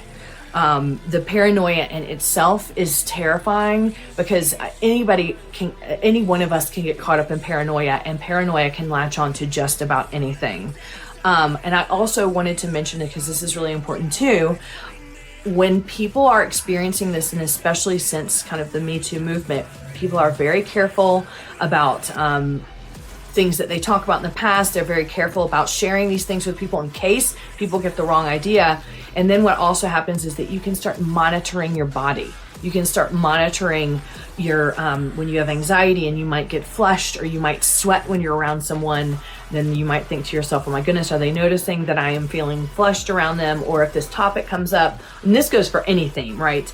If your topic comes up and then you start to experience anxiety, a big point of paranoia for so many of us is, are the people around me noticing that I am getting flushed, that I'm sweating, that I'm starting to have anxiety? Because there's a big fear of, what if people can read my thoughts? What if people know what I'm thinking? So if that topic comes up and you're in a room with a bunch of people or with someone else and you start to have anxiety, then you start to feel scared. What if they know that I'm uncomfortable about this, and then all of a sudden they think to themselves, oh no, why are they uncomfortable? Does that mean they've done something? Does that mean that they're this kind of person? Or does that mean that that theme or whatever is being talked about is correct? So what happens is this is not only latching onto your past, okay? This is also latching onto the present, and you're thinking into the future too. Which is now monitoring every single movement that you do, monitoring where your hands go, monitoring what you look at, monitoring anything that you have said, anything you've written down in emails, DMs, things like that, social media posts, things like that. You start to monitor those things. And if you have seen my videos that are talking about micromanaging your body, this can become so tough. This can become, oh my goodness, someone just walked by, did I thrust my hips? I'm just staying with that one because that's a hugely common fear. Did I move my hips in that direction? Did I move my boobs in that direction? Did I look down at someone's boobs? Did I look down at someone's crotch? Where did I place my hand when I hugged them? Where did my boobs go when I hugged them? Where did my crotch go when I hugged them? Did they put their crotch on me and they're going to think that I did it? So see, it can really become a lot of micromanaging, which can just be exhausting. So that's really all I had to say about this. As I said at the beginning of this video, there's a lot of ways that this can branch out and pull you in so many directions. But the main point I wanted to say is that this happens to both men and women. And there is a lot of mentally reviewing of memories, needing to find out proof. And this can be such a deep hole. And it can be really mentally exhausting. And you can also feel so terrible about yourself when you're trying to figure out the past and then also thinking, well, what can I do now so I don't get in that position in the future? You can just become so exhausted. It can become very depressing and hopeless. I wanted to do this video specifically because I hear this so much from men, a lot, and I also hear it from women. So if you're a woman that experiences this, trust me, you're not alone either. I just wanted to make sure that the men that this is experiencing this, that you're feeling validated and a little bit less alone, because I know that this topic hit really hard once that Me Too movement came through. I'd like to have a mini rant on how infuriatingly superficial our society has become and continues to be when it comes to judging people based on their looks. You'd think that in the year 2024, we'd come to a better understanding that looks aren't everything. In a sense we have, since there's a greater awareness of phenomena like pretty privilege and the halo effect, in that more attractive looking people can have an unfair advantage over their peers. But I'd argue awareness on this is decreasing on the whole when it comes to the understanding of sexual development. Many of us know about the victim-blaming talking points child predators use to justify pursuing real children, with one being that they quote-unquote looked old enough, which we all know is problematic. Less commonly known, though, is the flip side of that, in which many are quick to label a person as a child predator because they're dating someone who quote-unquote looks young enough to be a child. There's a terminally online phrase that exists that makes me incredibly livid to describe, called minor-coded, in which an adult exhibits quote-unquote enough childlike features, either in appearance or mannerisms, stuff like hobbies and interests, to warrant harassing any and all people who are in a romantic or sexual relationship with them, all under the guise of protecting them, by the way. At least, that's what I've gathered. Essentially, it's a very gross and infantilizing shaming tactic against those who don't look or behave normally for their age, whatever the fuck that means nowadays. It effectively renders those who don't have the quote-unquote ideal body features, and those who are indeed mature enough that have a certain quote-unquote red flag childlike interest, invalid and unlovable. All while these virtue bullies claim that they want to protect kids, which is yet another protect the kids narrative used to push an agenda. You're starting to see a pattern here? I believe that virtue bullies who engage in this particular behavior operate in the same capacity as that child predator talking points, whether knowingly or unknowingly. It's two sides of the same problematic coin because they're effectively policing what sorts of intimate relationships are and aren't okay based on superficial qualities that they have no business judging. It's all in the ignorance with them. When we talk about pornography, it's so taboo. You know, people like to take the stance of porn is wrong and porn is bad and you're a bad person if you watch it. But, you know, it's a $10 billion industry, people, in America alone. Like, everybody's watching it. Not everybody, but lots of people watch it. But admitting to that or, you know, having people know that you watch that can feel really shameful because it is something that people keep kind of secret. Porn addiction, you know, or perceived addiction to pornography. Perceived addiction to pornography is basically the guilt and shame about watching pornography can make you think that it is an addiction and when it's really not. But either way, both of those things are real and both of those things can cause shame and guilt. So just throw that on top of OCD and man, you just got a dumpster fire that just feels like it's burning you down. My point in this video is to let you know how common this is. That you are going to mentally review your actions in watching pornography, and the porn that you have watched can absolutely contribute to the fears of whether or not the intrusive thoughts are real. I mean, y'all, you can watch genres of and we can go any genre whatsoever. One of the most popular types of porn is incest porn, you know, and so if you have, I mean, it's like the most watched, which I've never watched it. Anyway, let's just say it is one of the most popular, but if you get incest intrusive thoughts, which is a taboo intrusive thought that is so common, all of a sudden you're gonna be mentally reviewing. Remember that time I watched incest porn? What does that mean? That must have been proof back then that I wanted these intrusive thoughts, and then maybe the intrusive thoughts are true, right? So the same goes for if I'm watching gay porn or lesbian porn. You know, these are just common genres that people watch. And if you get sexual orientation OCD a little bit later, or all of a sudden it pops up because of the video, right? So then you're going to mentally review that porn is somehow proof. You may even accidentally pop on a video. You know how it is. You get on Pornhub and all of a sudden all this shit's popping up and you just see everything and anything. And then there's like the live video going on here and you're like, turn it off. So, I mean, you may see something that is just even triggering to you that you didn't mean to see. And you close it and you just think, oh no, now I saw that. What does that mean? Or, I mean, God bless, like you get like the groinal, right? I mean, you're looking, I have said this many times in the video. I mean, when shit's getting inserted in a hole, it is just that sometimes your natural thing is just to feel aroused. So if you're looking at hole insertion and you're aroused, or you're just having that natural response, like it's very confusing when you're using porn as a compulsion. So there we go. That's the next thing. Porn as a compulsion. oh man, this is way more common than you think. And then double down on that, the shame and the guilt that you use porn as a compulsion, or that you were just watching it in general. So if you're, let's say, incest porn or sexual orientation porn, especially, I hear this a lot.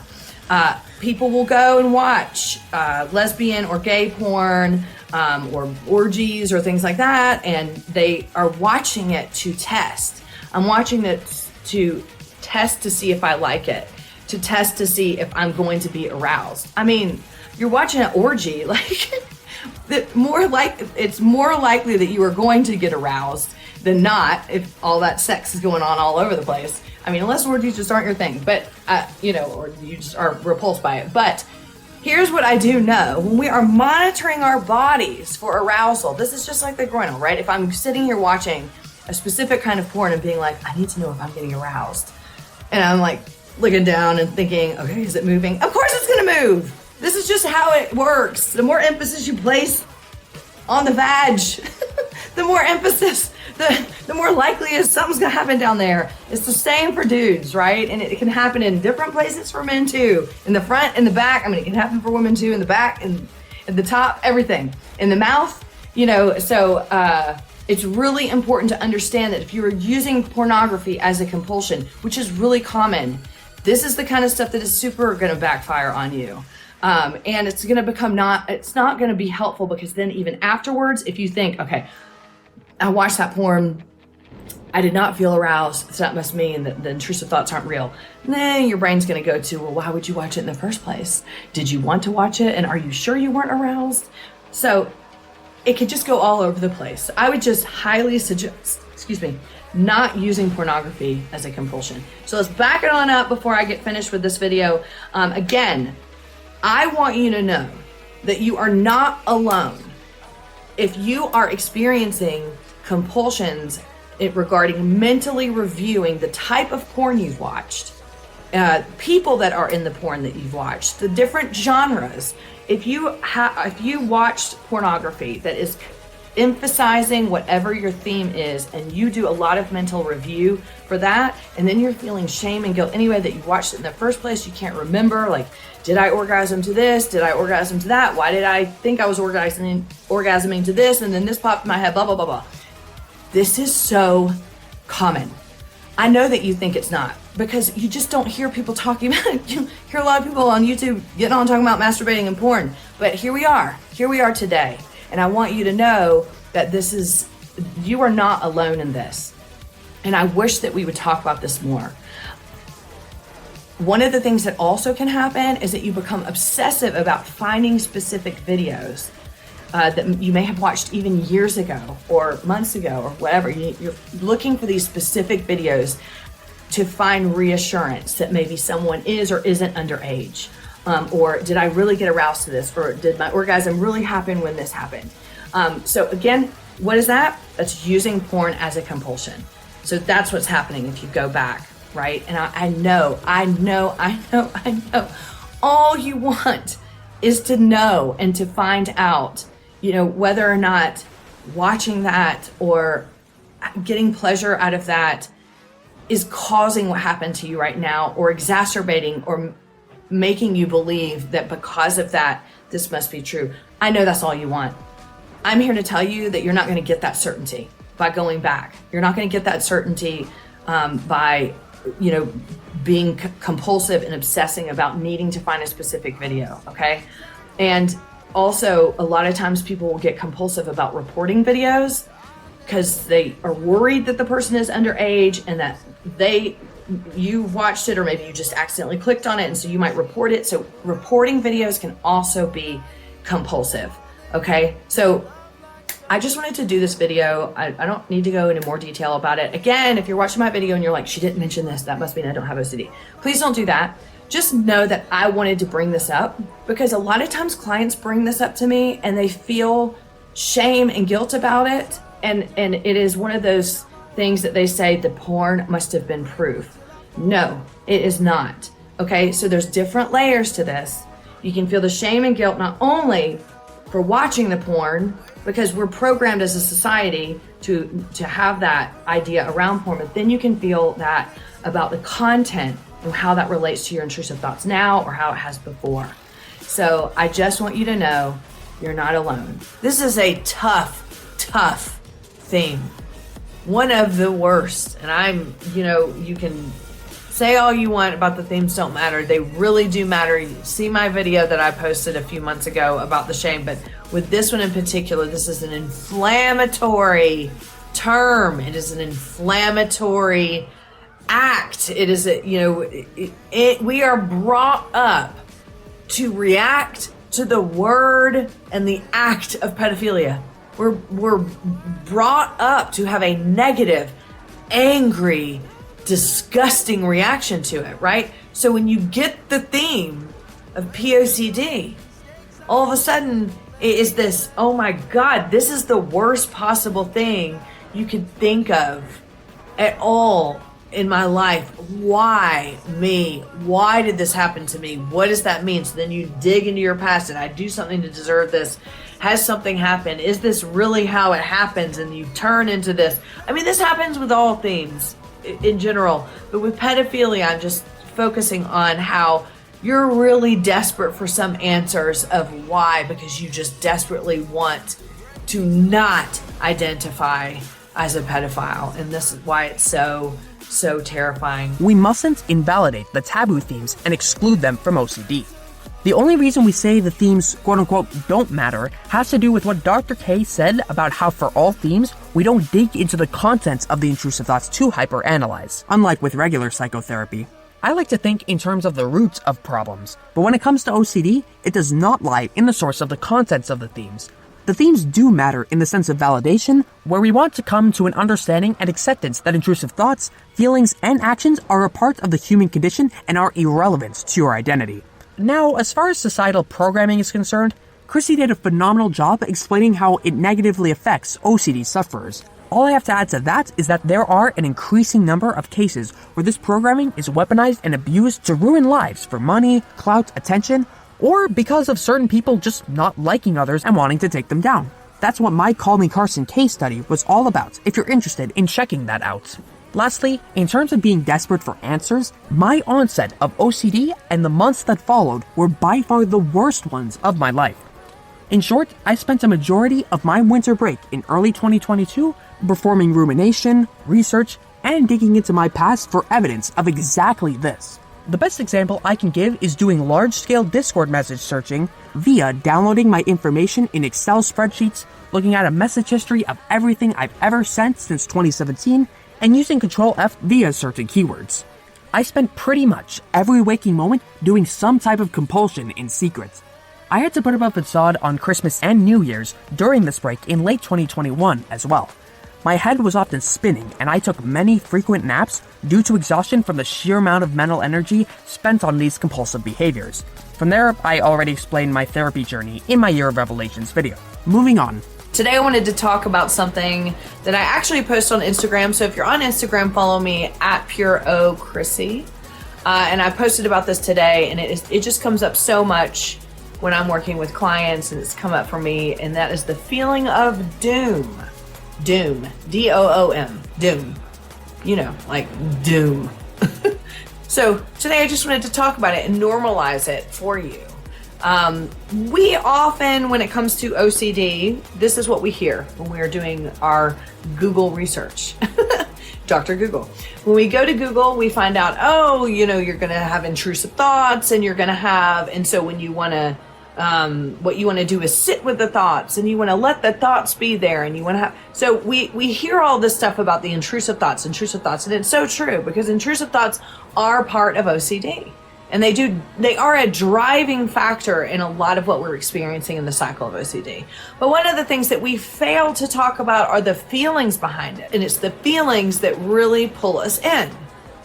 Now, a lot of times when you go to therapy, you're going to work with the therapist and they're going to say, well, we're not going to talk about your feelings and they don't matter.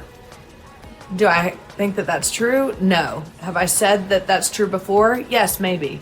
Again, I'm just going to emphasize as I get deeper into my own recovery and as I work with people more and more and more, and I align with really the experience of OCD, I'm allowed to evolve in the way that I think about OCD and the way that I think treatment is and the way that I see the experience of OCD. So if I'm saying something right now that contrasts with something that I said 5 years ago, it's because I'm older and I know more, and I've been doing this long enough to be able to evolve. So I hope you'll understand that.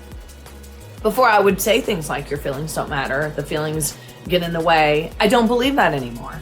The feelings are the reason why we get stuck in this cycle to begin with. I wholeheartedly take the stance that the allowance of yourself and others to evolve is crucial for the betterment of society overall. I've certainly had my fair share of takes in the past that I no longer agree with, as I'm sure many of you have as well. And for those who think they haven't, I'd advise looking deeper. I understand how difficult it is to tell whether someone's evolution is genuine, but to say that no one has evolved from their past is quite silly. The inability to allow people to evolve and the societal incentive to snuff out the ability to evolve are what got us into this mess in the first place. We have intrusive thoughts all the time. We have thoughts that are just disturbing all the time, or thoughts that are just thoughts all the time, and we don't latch onto them, we don't connect, because we don't have a feeling associated with them. When we're having the negative feelings associated with intrusive thoughts, that's what causes us to go, oh, wait, what is that? And let me now try to solve it. If the feeling wasn't there, we would not have a reaction to the thought. And so, doom is a feeling that a lot of people have with pure O, intrusive thoughts, with the experience of OCD that isn't talked about a lot. So a couple things. First, this can very much concur with the OCD haze. Now, I've done a video on this before. This is so important. The OCD haze is what we like to describe as that, oh my gosh, I just had a trigger, I am stuck. It is almost like you're separate from the world, like dissociation. Some people describe it as it's like a glass. It's glass in front of us and it's blurred. So you can see the world going on, but it's almost blurred because you're separate from it, because you're so honed in and focused on what's going on in your brain. It is very scary. You can be in the haze for a really long time, or the haze can last a day or two. It doesn't matter, but it is just that initial trigger of terror and the fear that you're not going to get out of it. And then when you're stuck in it, it is like you are disconnected from the world. You're disconnected from your body. You're disconnected from the present. And it is scary to think, am I ever going to be able to get back? Doom can completely concur with the OCD haze. So when we talk about emotions that can happen alongside the OCD experience, so a lot of times we're always going to talk about anxiety. Anxiety is a big one, right? And you hear that all over social media. You have intrusive thoughts and you have anxiety. Well, what happens is sometimes you have intrusive thoughts for so long that you don't have anxiety anymore. So then you go, oh no, I don't have anxiety. That must mean the OCD is real. But that just also means, to a degree, and don't quote me on this, but I'm using my own lived experience. If I have anxiety about something so long, I'm going to probably desensitize to the anxiety. This doesn't have to be a good thing. Like, I desensitize to the anxiety, so I don't worry about the thoughts anymore. No, that's not what I'm talking about. I've desensitized to the anxiety, meaning like the anxiety isn't giving me comfort anymore, especially when it comes to taboo intrusive thoughts. Like, I rely on the anxiety to know that if the anxiety is there, that means I'm not going to act on it. Or if the anxiety there, that means that the thoughts aren't true or this isn't real.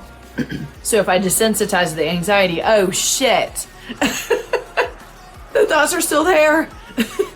And I don't have anxiety, so what does that mean? Am I morphing into this? Am I now accepting it? Is this who I really am? And I was in denial. When anxiety subsides and you desensitize to it, it can get real scary. Contrary to what many people believe, the absence of anxiety is not necessarily an indicator that things are getting better when it comes to OCD. In fact, anxiety is often an unhealthy protective mechanism that sufferers rely on to maintain the belief that they are not their thoughts. And sufferers are often reinforced on this notion since they're often told that the presence of anxiety means they're a good person and don't want the thoughts. It sounds helpful, but fails to take into account the desensitization to anxiety because it's become so familiar. Again, OCD is not necessarily an anxiety disorder and can completely exist without anxiety in some people. In my own experience, months of having intrusive pedophilic thoughts and images were enough for me to contemplate whether I was beyond the pale. I thought that no normal person would have this obsession for this long and it not be true. If I were to share what I was going through at the time with anyone other than a licensed mental health professional, and especially if I shared what I was going through online, I'd get reaffirmed of this notion. If you're thinking about pedophilia for that long, it means you're not normal. You're a weirdo. Something's very wrong with you. And you should get help before you hurt a person because thoughts are a prerequisite to actions. People who act on such atrocities should be shanked in jail and thrown under it. So obviously people who think that way need to at least be removed from children or turn themselves in. In fact, those who think this way can't be trusted in society. They'd have a better conscience if they just end their own lives.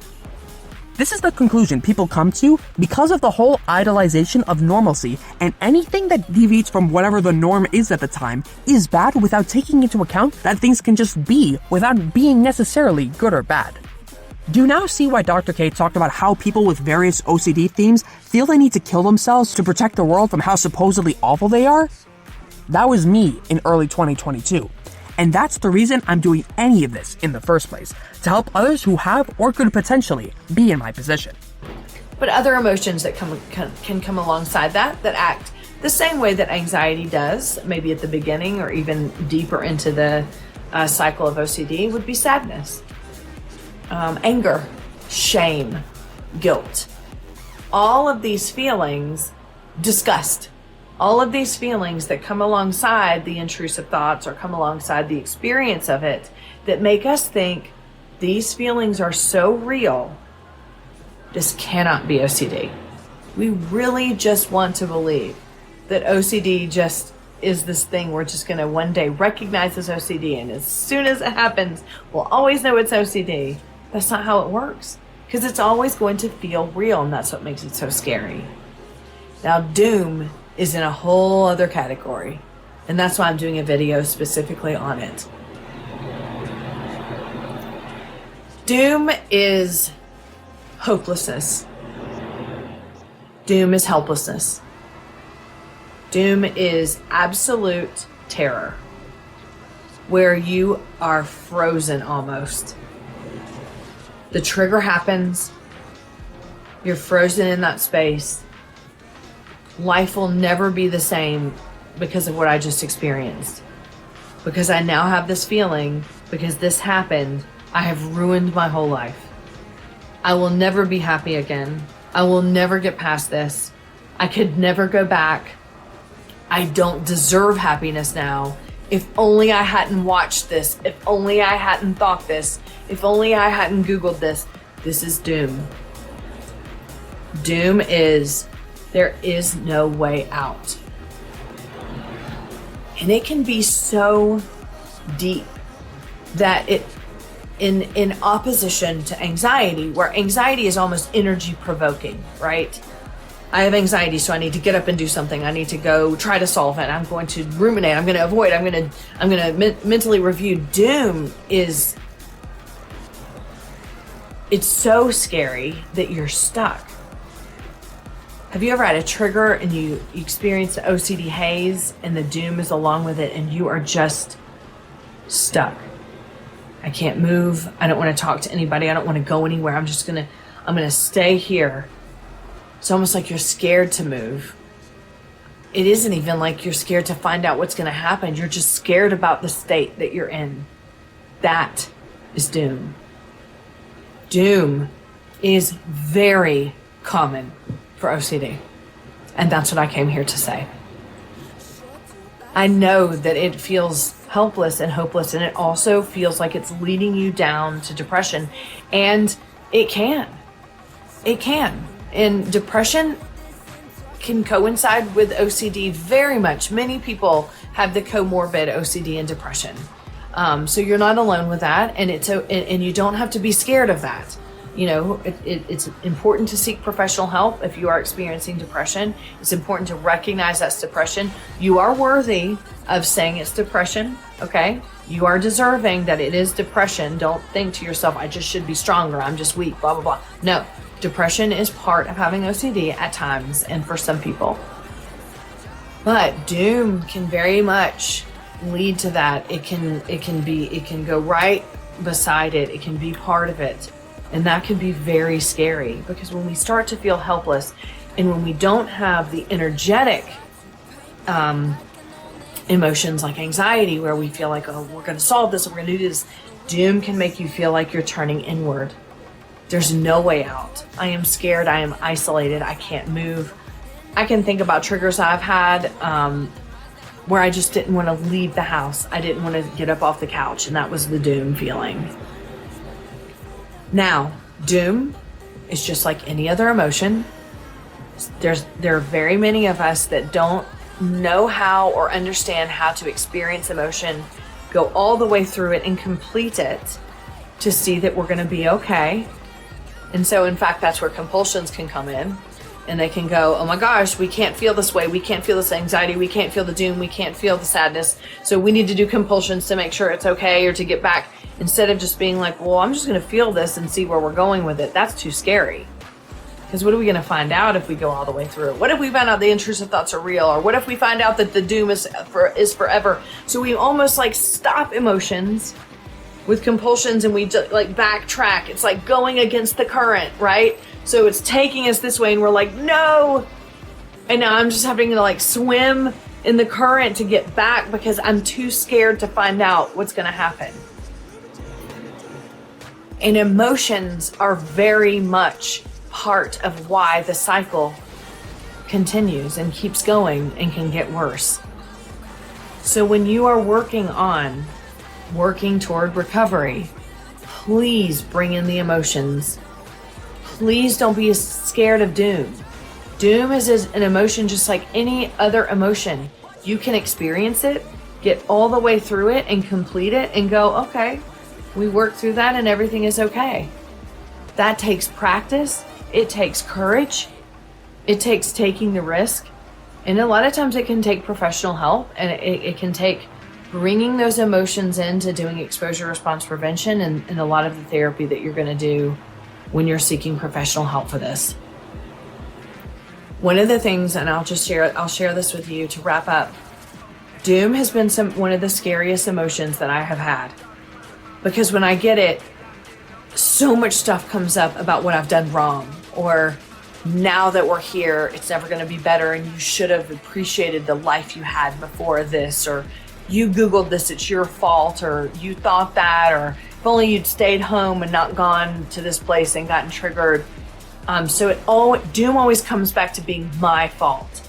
So the helplessness comes to, you shouldn't even try to act on this because it's because of you, because of how stupid you are, because you made a mistake, and now life is over, and now it'll never get better. So that used to trap me a lot because I have very poor self-esteem, and for a long time I had little knowledge on how to have any self-compassion or how to believe that this was even OCD. But now I recognize doom as just another emotion that traps me and keeps me stuck. It's like a hook, right? The hook that wraps around me and pulls me over there. And I have a hard time resisting because it's so,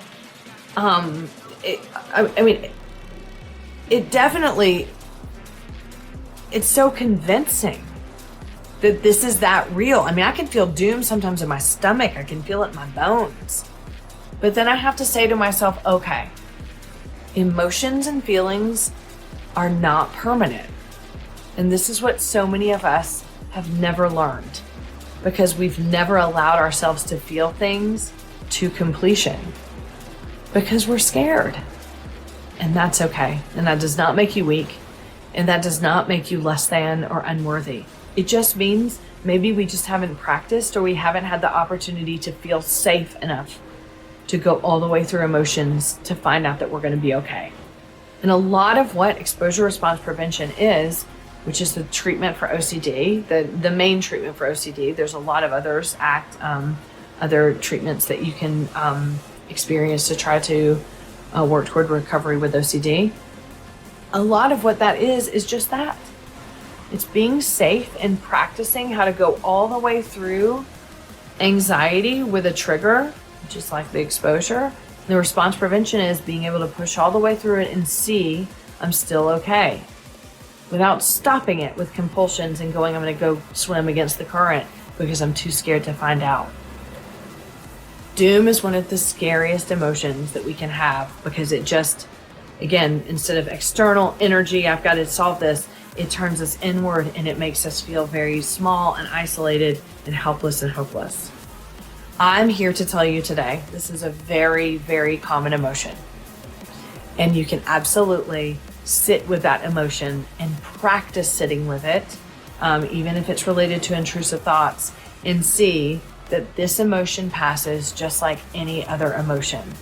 It does take practice with professional help, so I would very much encourage you to work with a therapist on how to utilize different modalities of treatment that are evidence-based to treat OCD, but make sure that you're bringing the feelings in along with the intrusive thoughts, and also understand if you're not experiencing intrusive thoughts, maybe images or whatever, and maybe it's just the emotion itself, that's also how OCD can manifest, and you're not alone in that either. The groinal itself is no joke. It is a very terrifying, debilitating, confusing symptom of OCD. So what I wanted to talk about today is just kind of the doom factor around the groinal and how it can be traumatizing. And I am not using that word lightly. And here's why. First, let me just share with you what the groinal is. So as we know, OCD can manifest not only mentally with thoughts and images, and sometimes you feel like you're hearing, something yelling at you inside your brain. The symptoms can also manifest physically. Now, when we're talking about sexual and harm intrusive thoughts, when it manifests physically, it can be absolutely terrifying. You're thinking about these really scary intrusive thoughts already, and then to have your body kind of mimic what it would be like if you were actually wanting the thoughts or going to engage in the thoughts. This is what happens when your body is physically kind of fusing to your thoughts. So for harm intrusive thoughts, this could be like urges. So you could feel, and a great example of this would be, I'm so scared that I'm going to pick up that knife and I'm going to harm my loved one, or I'm cooking dinner and I'm scared I'm going to pick up some sort of cleaner and dump it into the food while I'm cooking it, and then my loved ones are going to eat it and they're going to be poisoned. And so these are really scary thoughts for people. And the urge would be, oh my gosh, every time I get close to that knife, I feel like I'm going to lose control. You could probably sometimes even feel your hand pulling towards it, or you can start to feel shaky, or you can get a surge of anxiety, or sometimes it feels like butterflies. So then you mistake that for excitement. Oh my gosh, now I'm getting toward that. This is what I'm going to do.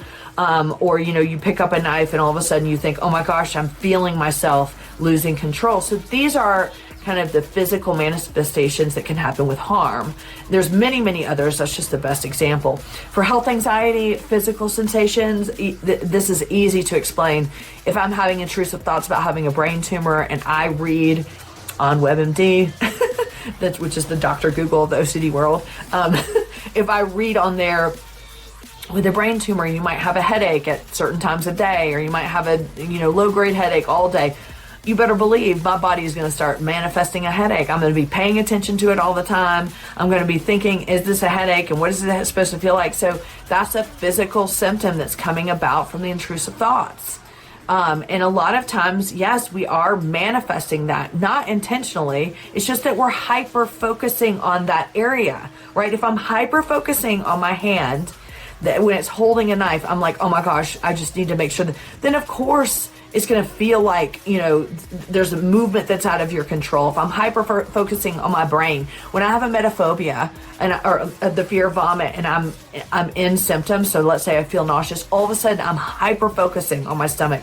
Oh my God, the nausea is so bad. Oh my God, I feel pain, and I think I had pain there before the last time I threw up, and what if it's there? So I can actually create more pain in here. So the groinal, this can occur with with harm intrusive thoughts, with religious intrusive thoughts, but really, really so much with the sexual intrusive thoughts. So we call it the groinal, but basically what it is you are feeling a sensation that is mimicking arousal.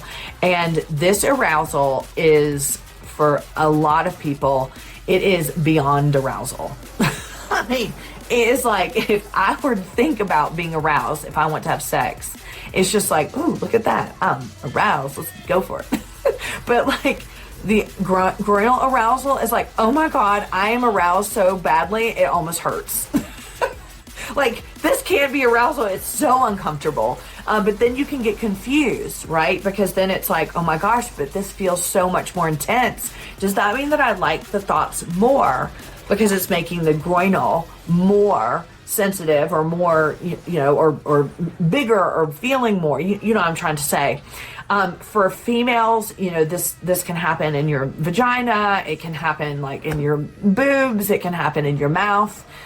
So anything that can be looked at is like erogenous, right? So, or just any sensation in general. There are no limits to where you can feel this physical arousal. For males, a lot of times it's in your penis area, and you can feel it in your back end. I mean, women can feel it in their back end too. So you might think about anal sex, and you're having, a groinal response to that. Then you might feel something in the back. Men as well can have things in the mouth. So hence the banana. This is an exposure, right?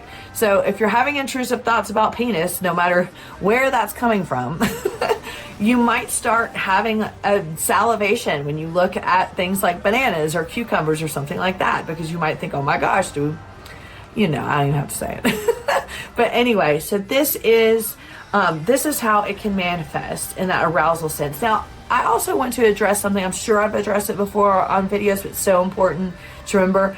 A lot of people then, when they get the groinal, first of all, you can have the experience of having OCD without the groinal, intrusive thoughts and things like that. But sometimes when the groinal hits, that is where it doubles down, and this is not OCD. This cannot possibly be OCD, because this feels so real. And it's, sometimes people are like, oh my God, like, does it feel good? I'm so scared it feels good. And that means that I really want it.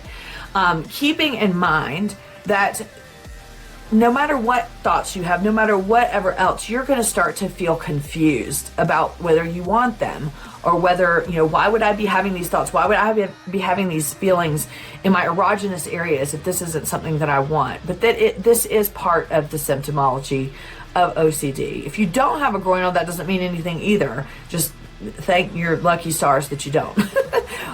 If you do, just know that you're really not alone. I hear this so much from people all over the world. The groinal is a really, really distressing symptom of living with OCD. There's so many things that can come after this. Sometimes people will masturbate when they have the groinal to get rid of it, right? Because it is so uncomfortable. It is just like, oh my gosh, I just want to masturbate and get it over with, and get it so I'm not feeling it. Well, this can bring a lot of shame, right? This can bring a lot of shame and guilt, because it's, oh no, I got the groinal to something that I wasn't attracted to, or I didn't want, and now I acted on it. Now remember, in many of my previous videos I talked about acting is in the eye of the beholder. I mean, what you're doing is you're trying to get rid of this feeling because it's so not comforting. So it's compulsive. So masturbating can become a compulsion when you have the groinal. So I really want you to hear me say that if that's something that you do. This validator struck a personal chord with me, as this was my biggest catalyst for all the guilt and shame I felt around masturbating on and off, especially at my OCD onset. My relationship with masturbation was one I kept in secret due to all of the sexual stigma out there, as we all know. So I'll share a simplified overview of how I grew to understand masturbation over the years. I think it'd be accurate to say that a few years before I was 10 years old, I remember entertaining intimate touching fantasies, liked especially as I found those parts of the body most attractive. And honestly, to this day, that hasn't really changed. Think along the lines of wrapping my body around someone or grabbing onto their ankle as they walk. I'm sure some of you have seen what this looks like in movies. I think it was around 10 years old when I experienced my first quote-unquote orgasm. There was a period of dormancy before that where I didn't have a desire to fantasize about legs until that point. Essentially, the feeling came back when I was playing a video game where a character I was emotionally attracted to was in an attractive outfit, and that rekindled something inside me. So I started engaging in that intimate fantasy as I did a few years ago on a soft mattress.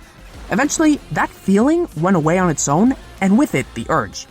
Believe it or not, I felt both shocked and euphoric because I unironically thought I unlocked a life hack to turn off my urges at will for at least a few hours at a time. Not to mention it being used as a feel-good, intimate experience, as well as a stress reliever. What I didn't know at the time was that I was masturbating. From there, I engaged in the same compulsive behavior in secret to the best of my ability. My parents found out eventually, but nothing serious ever came out of it. That's common and how it often goes. And I started engaging in sexual exploration in secret as I went through puberty and beyond. I learned more about what fetishes and kinks were, and explored various types of non-explicit fetish content, mainly giantess or macrophilia, where size dynamics are at play. Look it up if you want to know more. While trying to stay as far away from explicit content as I could, because I thought that was the quote-unquote immoral stuff. Thankfully, I now know it's not nearly that black and white and have thrown out that notion in early 2022. That take completely missed the mark, and there's no sugarcoating that fact. During those years, the sexual stigma and being told masturbation was a sin occasionally in my Catholic upbringing left me silently torn. To be told that the one tool I felt I had at my disposal to prevent my sexual fantasies from hurting others would instead hurt my relationship with God was devastating at times. I'd pray to God in previous years, then masturbate right after because I felt if I didn't, the likelihood of that sexual urge coming back in the upcoming school day would increase exponentially. I felt I had to keep it at bay as much as I could when it mattered.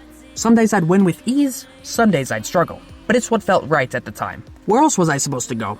I didn't know where back then, but I do know now. Many other aspects of OCD that Chrissy discussed, such as worrying about the ages of people portrayed in that media, as well as the whole media proximity thing where benign content existed alongside content I didn't want to see, sent me down a whole spiral of research compulsions, intensive groinal monitoring, and the works. I need not elaborate further. As Chrissy said, it's my story to tell, and I hope it helped validate your suffering if taboo sexual intrusive thoughts are something you struggle or previously struggled with. The other thing is that when people have the groinal, they may feel dirty, right? They may feel like, oh my God, I just got this. I know for women in particular, I can't speak for men, but for me in particular, it would feel like when I would get the groinal, I would feel aroused down there. And so I would feel like, oh my God, I've had this feeling and I haven't had sex or I haven't masturbated or haven't done anything. So I'm stuck with this icky feeling of knowing I had felt this earlier in the day. So that in a lot of ways would taint so many other things that I wanted to do. I would, until I could shower. For me, it was more of like a 24-hour cycle. Once the 24 hours was over, if I hadn't had a groinal, then again, I didn't have to start that timer over. All compulsive, by the way. But having that can really make you feel tainted. It can taint everything else. It can make you feel dirty. It can make you feel like emotionally contaminated. And then other things like, well, if I got the groinal today to something distressing, then I'm not having sex with my partner. I'm not having sex at all. Or I'm not masturbating because then I'm acting on it, or I could spread that to somewhere else. So it can get very complex. When you have the groinal, because you really do feel like sometimes I've had this and now something is so wrong and there's something wrong with me. So this is super common.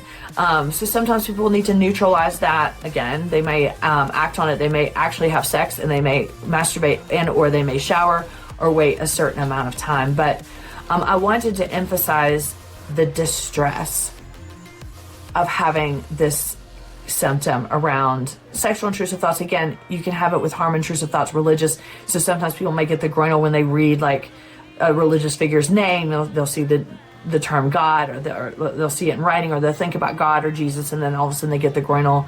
They feel a tremendous amount of shame to that, or the Virgin Mary. And then with harm OCD, I've had this before too. Like you might be watching like some movie or something, and all of a sudden something will come up, and it's this horrible harm scene, or something happens, and all of a sudden you're like, why is my groin? Why am I getting aroused to harm? So again, the same rules apply, right? After that happens, people may then perseverate on, oh my God, what does this mean about me? I don't want to spread this. I'm now contaminated. Do I need to masturbate? I don't want to masturbate to harm or have sex, thinking about these thoughts. But I do want to say, like, the distress that this causes you and just the feeling of doom. Because having the groinal, there's two things. Number one, having the groinal, I hope I can remember the second one. I'm gonna write it down so I don't. The first one is, having the groinal really does double down on the, what if this is not OCD and this is real? Because we just have trouble sometimes separating how real this feels, especially when it feels and it mimics arousal.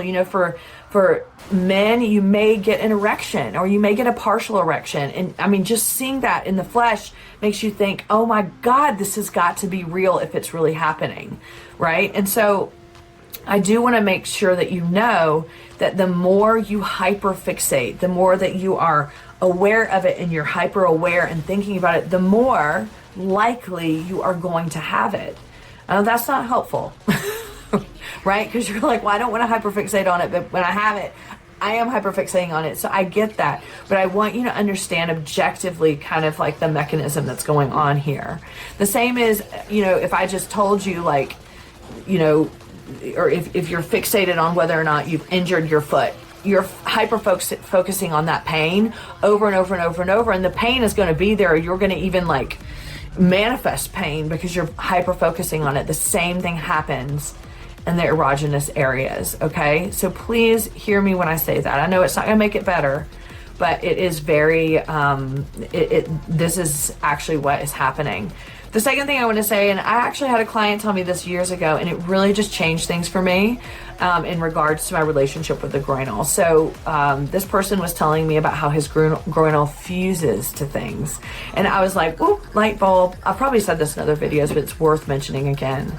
My groinals, when I had sexual orientation OCD for many years, my groinals were fused to particular people, to boobs, to cleavage, to things that like maybe I was doing compulsions like checking, or, I would get the groinal to those kind of things and I would be terrified. And now it's like the body keeps the score, right? So my body remembers that when I see these things, oh, that's right, the groin moves. So I'll get hit sometimes every once in a while with a groinal, and I'm like, oh my God, what? Oh, there's cleavage. There it is. So it's fused. So I don't necessarily use that as reassurance. I just remember, that's right. When I see certain things, when I see certain people, when I see certain shows that I was triggered with, or movies when I was triggered with years and years ago when I had sexual orientation OCD, I can see the name of the movie and boom, my groin fires. And so understanding that is fused the same way if I hear, Tevin Campbell and that song that he had, the hit song that came out in my 7th grade year, and I had a crush on some dude then, like when I hear that song, I start remembering that dude. And I have like feelings for someone I had feelings for in 7th grade. I'm like, why are my feelings for Eric Blair surfacing? So, I mean, it's just that my brain and body are fused to that feeling of nostalgia, the same way that we get fused to the groinal. Now, the last thing I want to say before I just talk a little bit about the traumatic piece about it is, what was I? Sometimes people then become confused. When you start to get the groinal a lot, you then start to experience the groinal sometimes before you even have thoughts, sometimes before you even see, like I said earlier, sometimes before you even see things. And so then you start getting in like that reel in your mind of like, which came first, the groinal or the thought? And maybe I had the groinal first, and then I had the thoughts because I was aroused already. So this is just absolutely part of the cycle. I definitely always say, like, which came first, the groinal or the thought? It doesn't matter, because again, like for me, sometimes I would get the groinal and I'd be like, I don't even know what this is too, and then I'd turn around and there's almost like I had this sixth sense, right? Of like, well, you're about to get triggered. I don't even know how to explain it, but that was something that would scare me, because I would think to myself, well, is this as a symptom, then it should come after the thoughts. But as we know, OCD doesn't work like that. It's just bringing in everything in our entire worlds. I mean, you could have smelled something in the air and got a groinal. You know what I mean? Who knows? Or heard a phrase or something. Sometimes we don't even know the things that our groins might be fused to. So I just wanted to say, and I wanted to wrap up this video by saying, look, I understand just how miserable this symptom is. When the groinal showed up for me, I was 15. And so I developed sexual orientation OCD when I was 14. And at first it was just images and thoughts and, avoidance of people that were triggering to me. And then it was one day, and I had actually encountered this dude who was super hot, and I remember feeling like this attraction and somewhat arousal to him. And that was one of the first times I'd ever felt that outside masturbation or something to someone else. So that was exciting to me, because it also served as reassurance. I was like, look, I feel this arousal towards this guy. I know my sexual orientation. So once I felt that, it was the doom, right? Because I guess it was a day later or something, very close after that, I saw something on TV, and I felt that feeling again, and it was to a woman on the TV, and I was like, oh my God, what did that mean? Why did I just have that arousal? What does that mean? Am I now? So then it became really confusing, and this was basically OCD's way of just like that, it's in fight, I'm in fight or flight or whatever, and I'm doing these compulsions, sending the wrong signals. So as soon as that groinal showed up, from that day on, and this was back in the day when there was no internet or anything like that, no way to find out what was going on with me. I was really like, oh my God, this is real. If it's manifesting physical, there's no other explanation than this being real. And I was terrified. So for 5 more years. So I'm telling you, I completely understand the groinal can really it can ruin your day. It can ruin your week, your month. It can ruin sex. It can ruin so many things because of your fears of, am I acting on the groinal or am I acting on my own free will with arousal, and or just confuse you and make you feel shame and guilt. The groinal for me, and I'm just going to say this outright, and it was traumatic. It was like putting that physical piece to this already tormenting monster in my head. I just remember that feeling of haze and going home that day. I remember just being in my room and being like, oh no, this is real now. And there's nothing I can do. And so when I think back to how trapped I would be in experiencing the groinal at times in my life back when I was a teenager, having no idea, I had no one to talk to, no outlet, no nothing. The sheer terror I would live in, how many things were ruined for me, how many nights that I've spent crying and then thinking, if you're crying about this, it's real. So anything physical would make it real. It was absolute trauma for me. And so I want to validate that for you if that's what you experience. I also want you to know this is so common and you're not alone. And I know it feels so awful, and I know that you're gonna think that your groinal is different. Everybody thinks that. And or if you've acted on it, that you think it's different for you now. But that's also common. People sometimes just want to do anything to get rid of it, to make it go away. And so I just want to say, I'm so sorry that you experienced this. I am sorry that I experienced it, and I'm so sorry that this is a symptom of OCD. But you're not alone. I am here. I understand completely. So if you're watching this video and you're just thinking, I'm the only person on the planet, you're looking at somebody who has been in your shoes, and I'm walking right there alongside you. So take good care of yourself. One type of common barrier to seeking OCD treatment is how real it feels in the moment, with this perceived inversely proportional relationship between that and the validity of having OCD. In other words, the way you feel from obsessions combined with the compulsions you feel you have to carry out can become so solidified in your day-to-day, you feel that it's who you are and is therefore not ego-dystonic.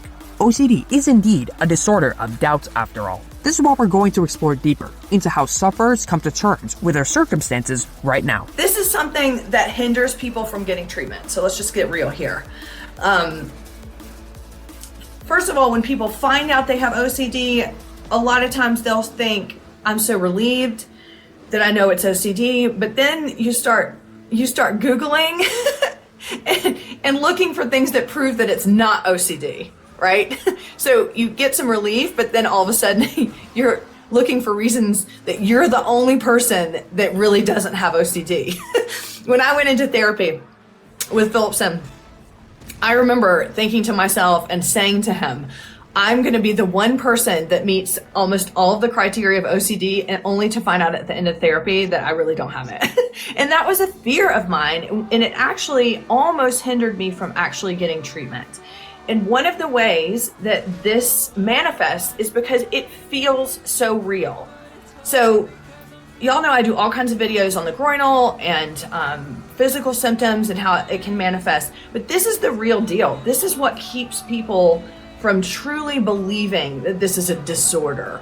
I mean, I don't know if we just have it in our head. Well, I do know this. I'm going to correct myself. We don't see this as a disorder or disordered thinking because it's ego dystonic. What ego dystonic means is that you know what you're experiencing is not aligned with who you are or what you want or your values or all of that stuff. You know it's fucked, right? What I'm thinking is fucked. But so knowing that, you can logically know that, but you can't behaviorally stop. That's what ego dystonic is. And that's why when you have this split with this behavior and logic, and you can't reconcile the two and they're not lining up, you feel nuts in the middle. And then you think it feels too real to actually be a disorder because it doesn't feel disordered, meaning it feels too real. So that's the ego dystonic piece, is why we get really confused in the middle. I have logic operating over here, but then I also have behavioral, and I can't get the two to connect. Well, that's because they're two different ways of communicating. Logic is really different than behavior, okay? And so when you're trying to respond to parts of the brain that only operate on behavior with logic, that's where the argument continues. And by argument, I mean intrusive thoughts and compulsions. And that's where the cycle keeps going. I've talked about this on other videos, but just thought you wanted to, or you might need a reminder.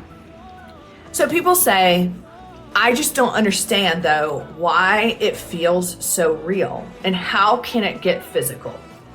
Look, I don't know all of the answers, the neurotransmitter chemical answers. I don't know the amygdala in and out enough to answer that probably in the way that it needs to be answered.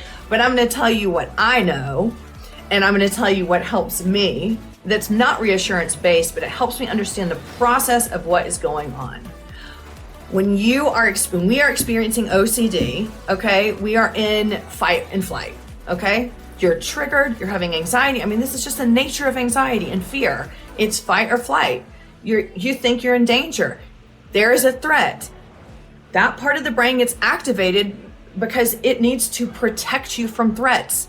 The problem is, this is reassurance, whatever. There is no threat. It's a false alarm.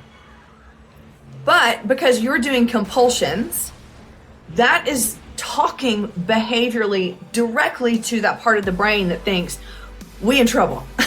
So I need to get her moving. I need to get her to act because I need to keep her safe, right? And so the compulsions fuel the cycle. Well, if there's no threat, there's no solution. So we're trying to find the solution to, am I in the right relationship? Am I a murderer? Am I gay or straight? Am I insert whatever? Am I, blasphemous or going against God? Because these aren't real threats, there is no real solution. So your interaction with that part of the brain continues to fuel the idea that you're in trouble and you need to find a solution. But because there is no solution, that's why we go over and over and over and over in our brain, and we get stuck and we get hopeless. But what also happens is, this is how I see it and what helps me to understand it more. When that part of the brain thinks it can't keep you safe and you're not responding the way that it needs you to, meaning resolving the threat, because there is no threat, it's going to motivate you in different ways to get moving and resolve the threat. That's why your groin moves. That's why your head hurts when you think that you have a brain tumor. That's why you're having a physical response here and there. Now, that may not be the right answer from a psychological perspective, but that makes me understand a little bit more.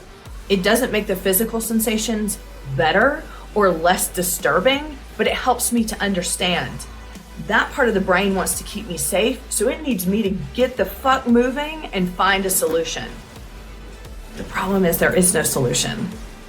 And so then the physical sensations get bigger and stronger and scarier.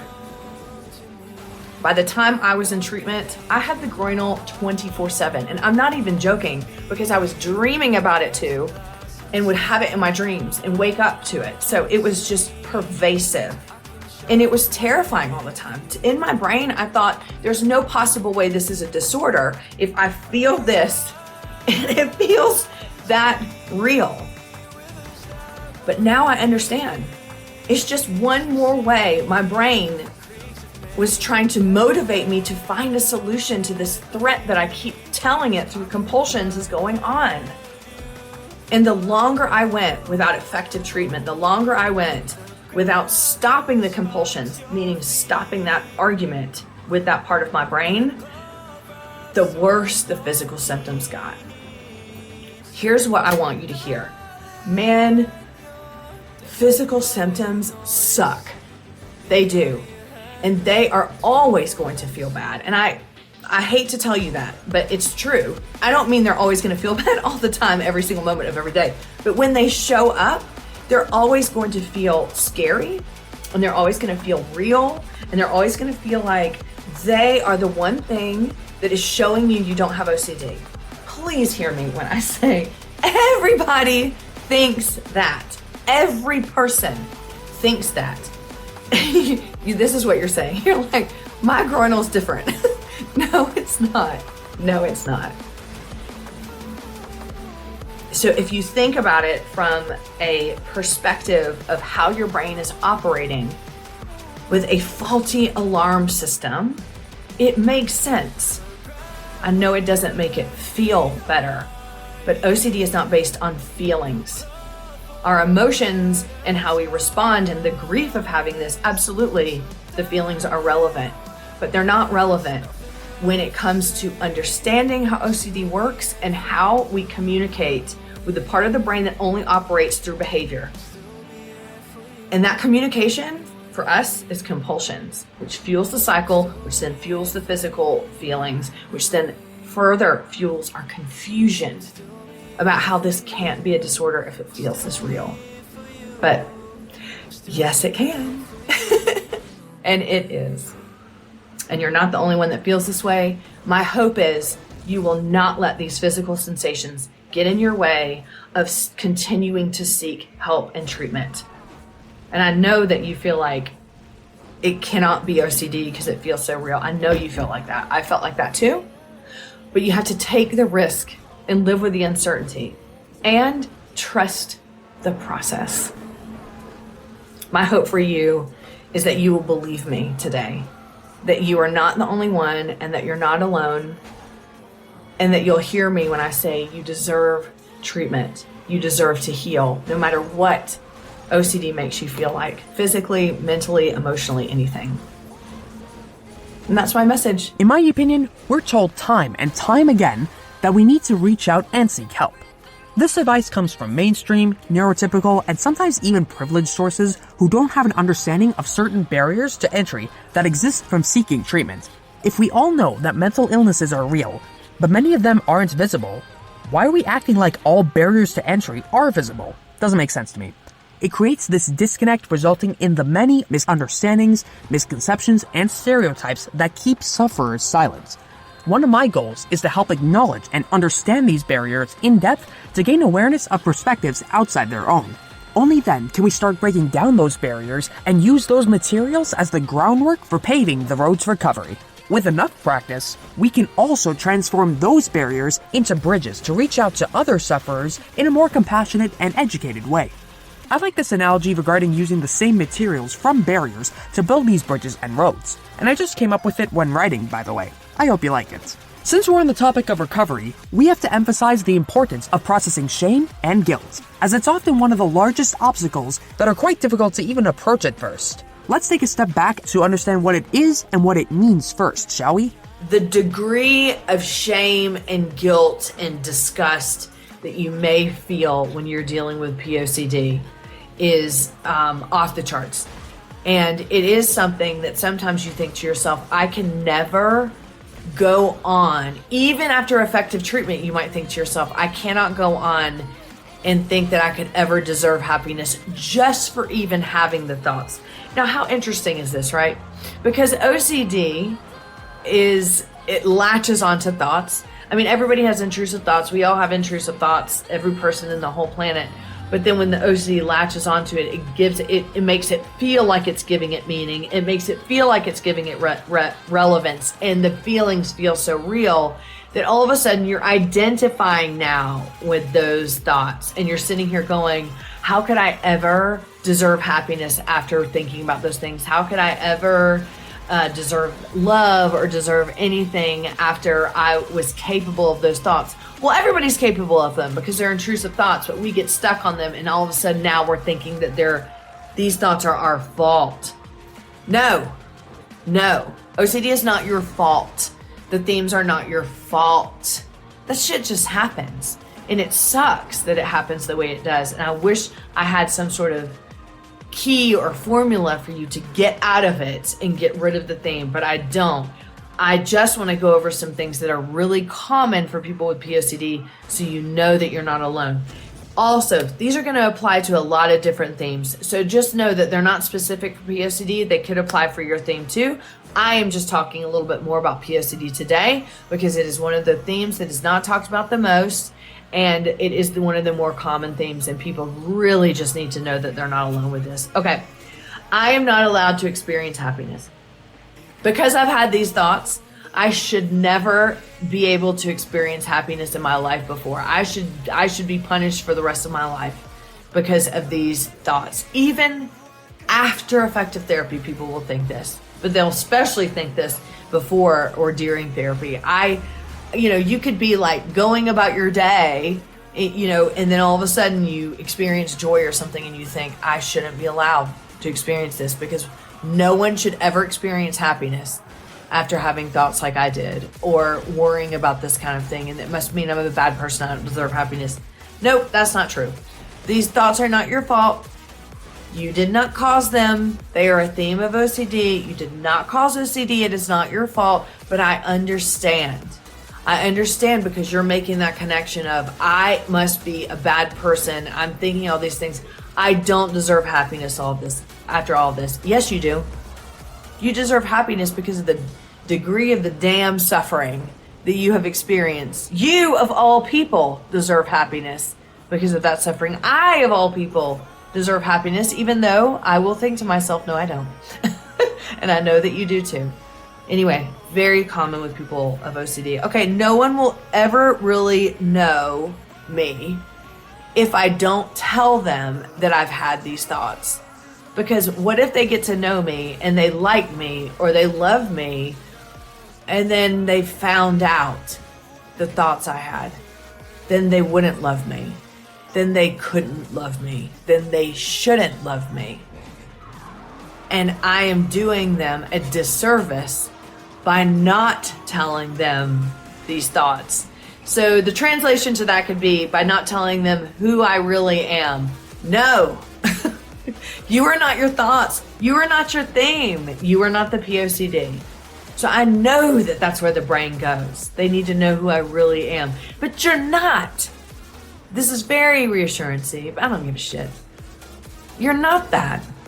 But your brain is going to tell you that. Because I've had these thoughts, people aren't going to know who I really am. I'm doing a disservice by not telling them. And I should. No, you don't. You don't have to tell anybody.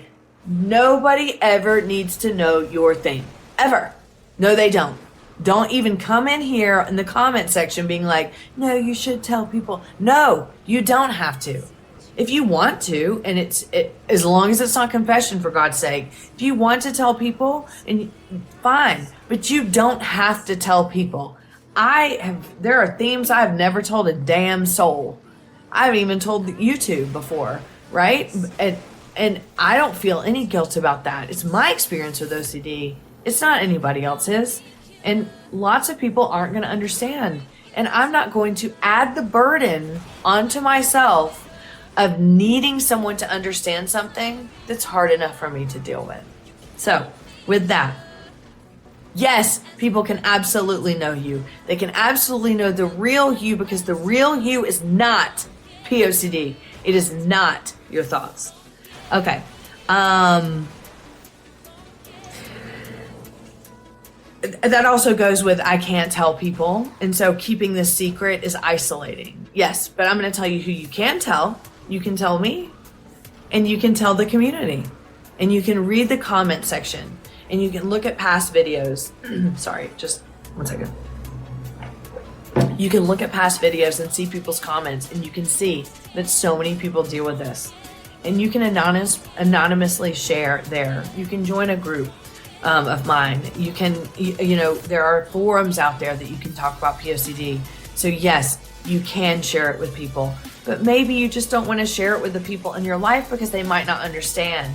But having the community of people who get it, who experience it, is very healing. You get to see that people all around the world, normal everyday people, normal cool people, awesome, badass people that I have in my life that are so awesome and amazing have POCD. And it says nothing about their character. It says nothing about their degree or level of success, or how funny they are, or how loving they are, or caring, or that you should be scared of them, or you can't be friends with them.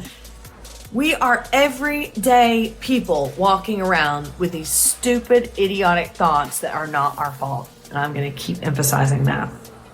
Another issue is people with POCD typically don't hate kids. In fact, they love kids and they want it, but then all of a sudden they find their lives, this applies to all kinds of things too, but they find their lives having to be lessened in the way of, I have to prepare everything in my life for if I'm going to see kids or when I'm going to see kids, because kids are everywhere.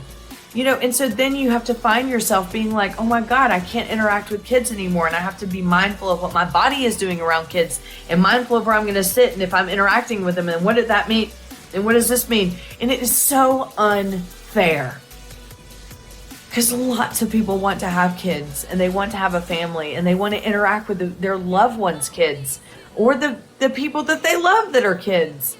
And POCD feels like that steals it away from you. I do want you to know this is just like any other theme where you can get to a point where you just have to challenge your brain and say, you know what? My values are, I'm going to have kids in my life. I am going to have a relationship with my nieces and my nephews and my kids and my friends' kids and all of that. You can get to that point. It is going to feel hard and it's going to feel scary, but I'm going to say something. You are not a danger. You have a disorder with intrusive thoughts. You're not a danger to kids. You aren't. You are just scared. And you're scared that is something that you could turn into, but this is like that in particular. All themes are like that. It is so scary to think if I have these thoughts, then there's the what if. If I didn't have these thoughts, or, because I'm having their thoughts, there must be some sort of possibility. But I'm telling you, you're not a danger. Your brain might even get to the point where you've had this for so long that you just think, oh my God, I don't even know what I want anymore. I don't even know what I'm attracted to, especially when you're getting the groin on, especially when your physical body is reacting. But let me tell you this, you aren't a danger. And you can get back to that place where you can have kids in your life. You can have kids if you want them. Please don't give up. Please keep working. And please know that so many people that have POCD are able to re-engage with life in this capacity. Another thing that people experience is I'm disgusted with myself. I can't even look at myself. I must be a monster because I'm having these thoughts. Again, this is just one more avenue of I'm having these thoughts, so it must mean something horrible about myself. I'm disgusted with myself. I should be disgusted with myself. Everybody would be.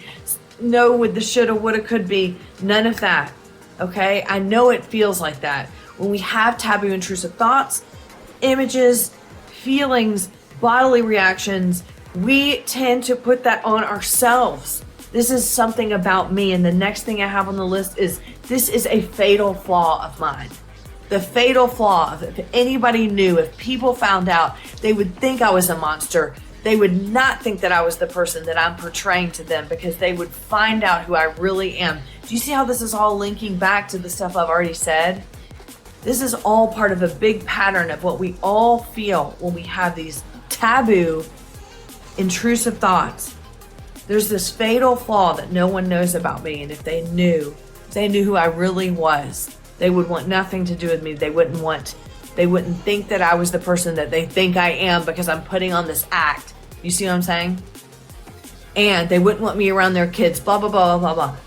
So many people feel this way. Again, it is not a fatal flaw. You are not a disgusting human being.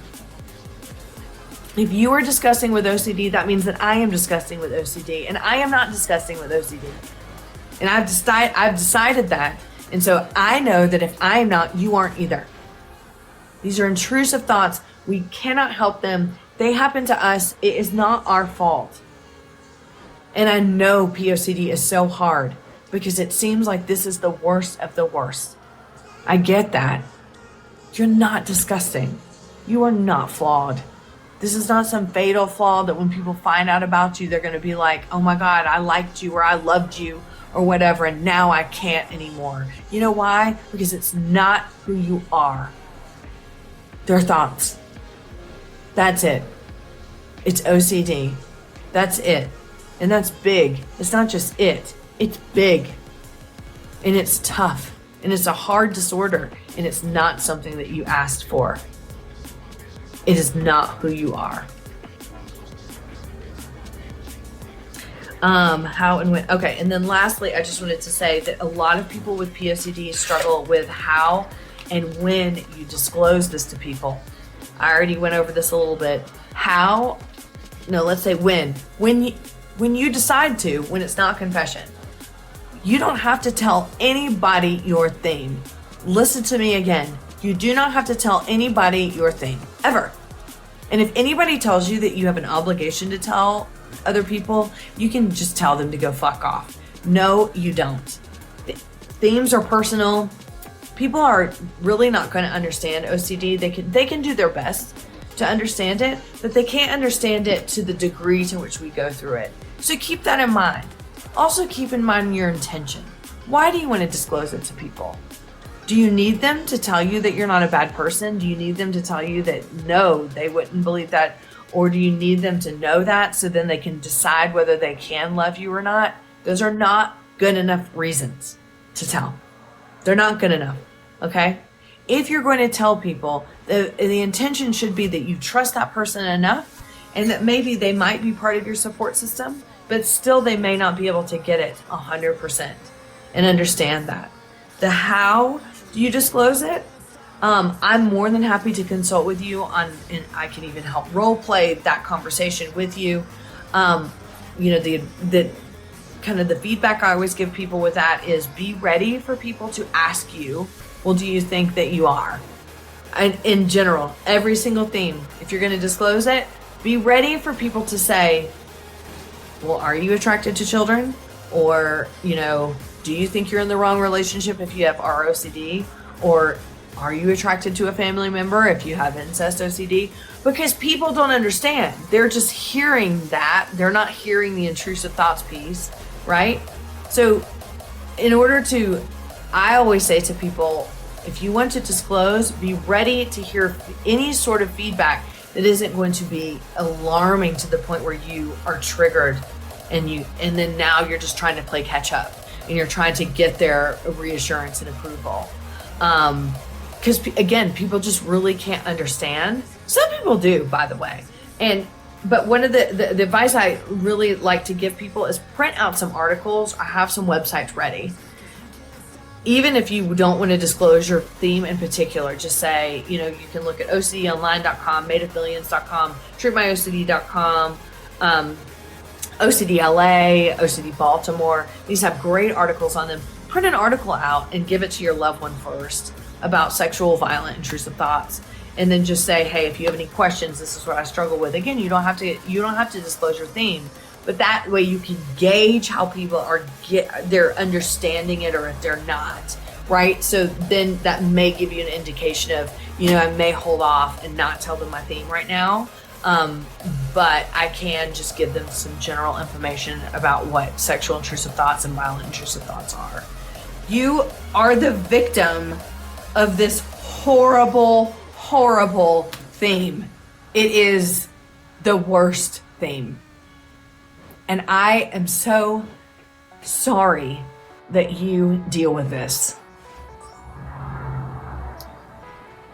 The reason why I'm emphasizing this in this way is because you just have to come back from a lot with POCD. Now, first of all, I am not telling you that you can't come back. You can come back. Absolutely. And this is treatable. Okay. But sometimes people get bogged down in the shame and the guilt for having the thoughts in the first place. And if you're a parent and you have those thoughts, it can be hard too.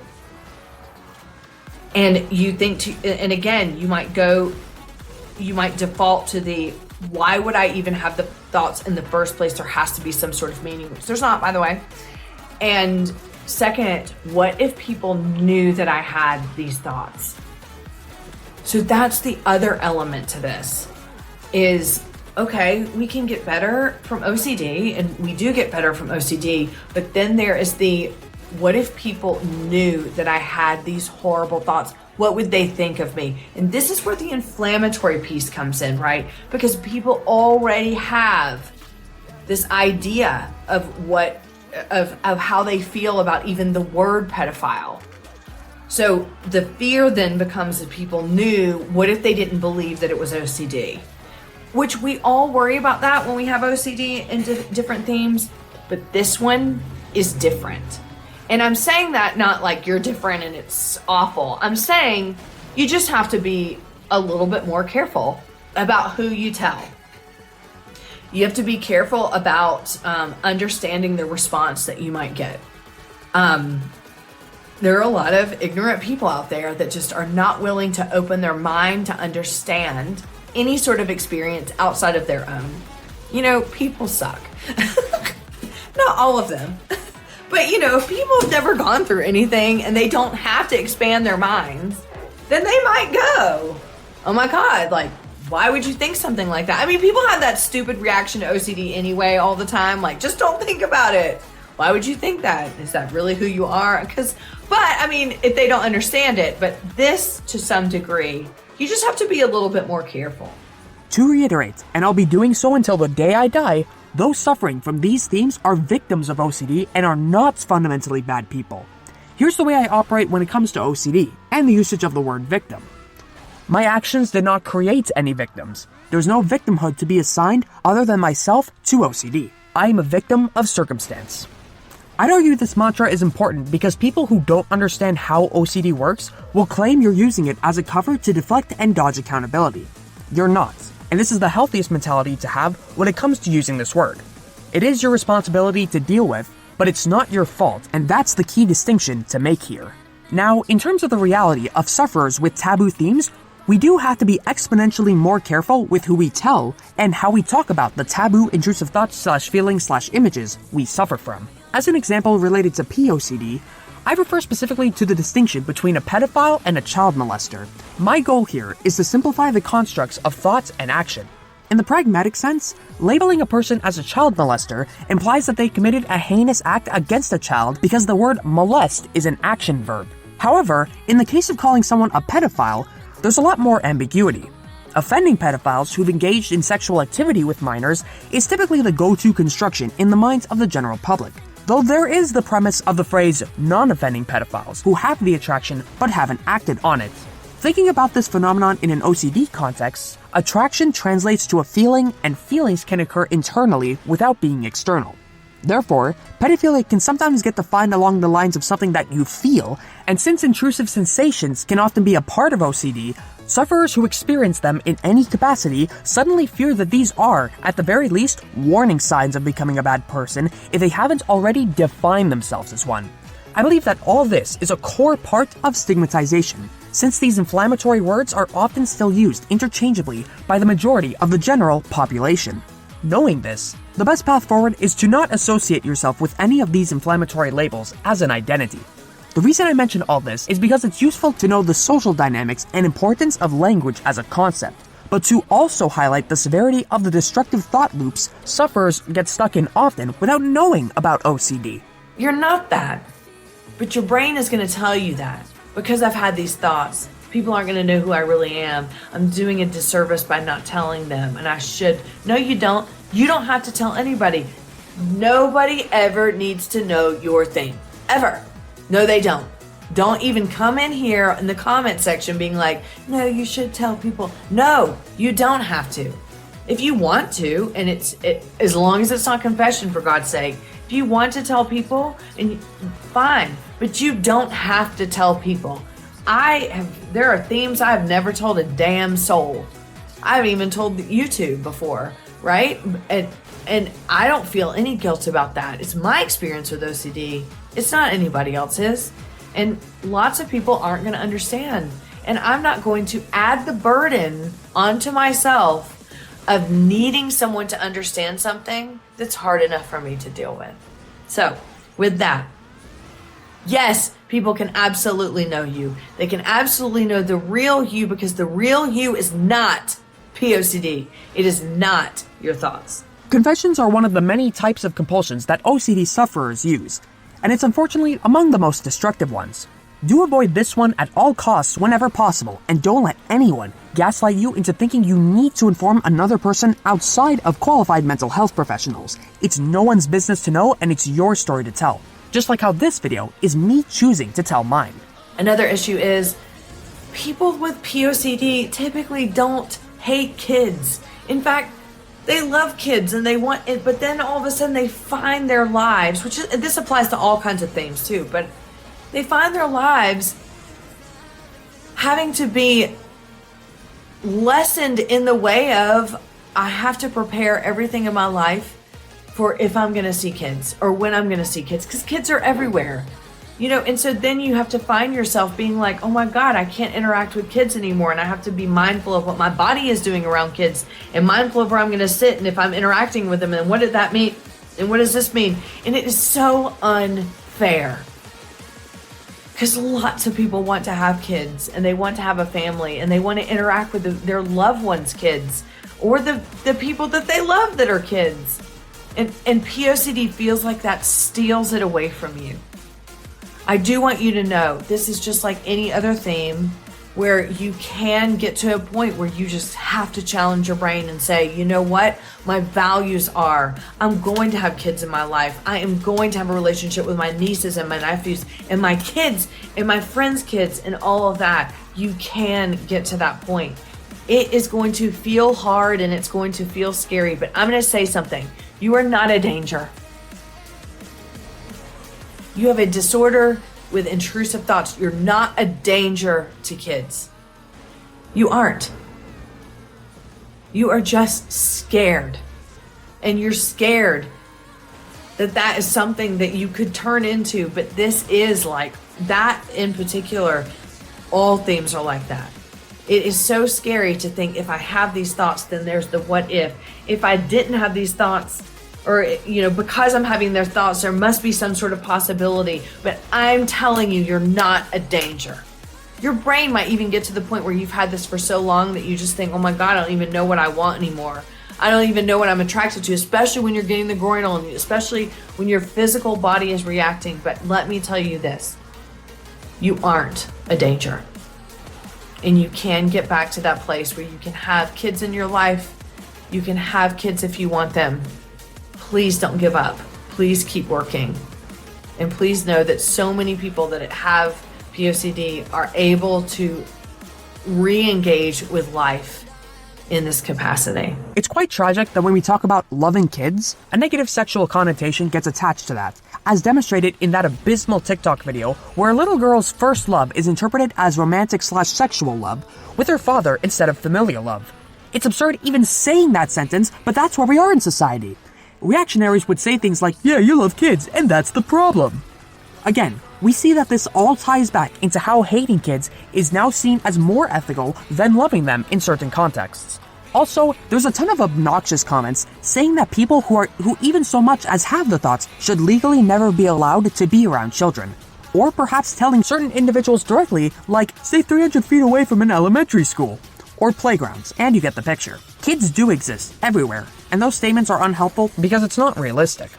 As a person who trained myself to be around people as little as possible by planning optimal routes for that, even if the travel time is longer, it's just not possible to avoid everyone in many living situations. Another thing that people experience is I'm disgusted with myself.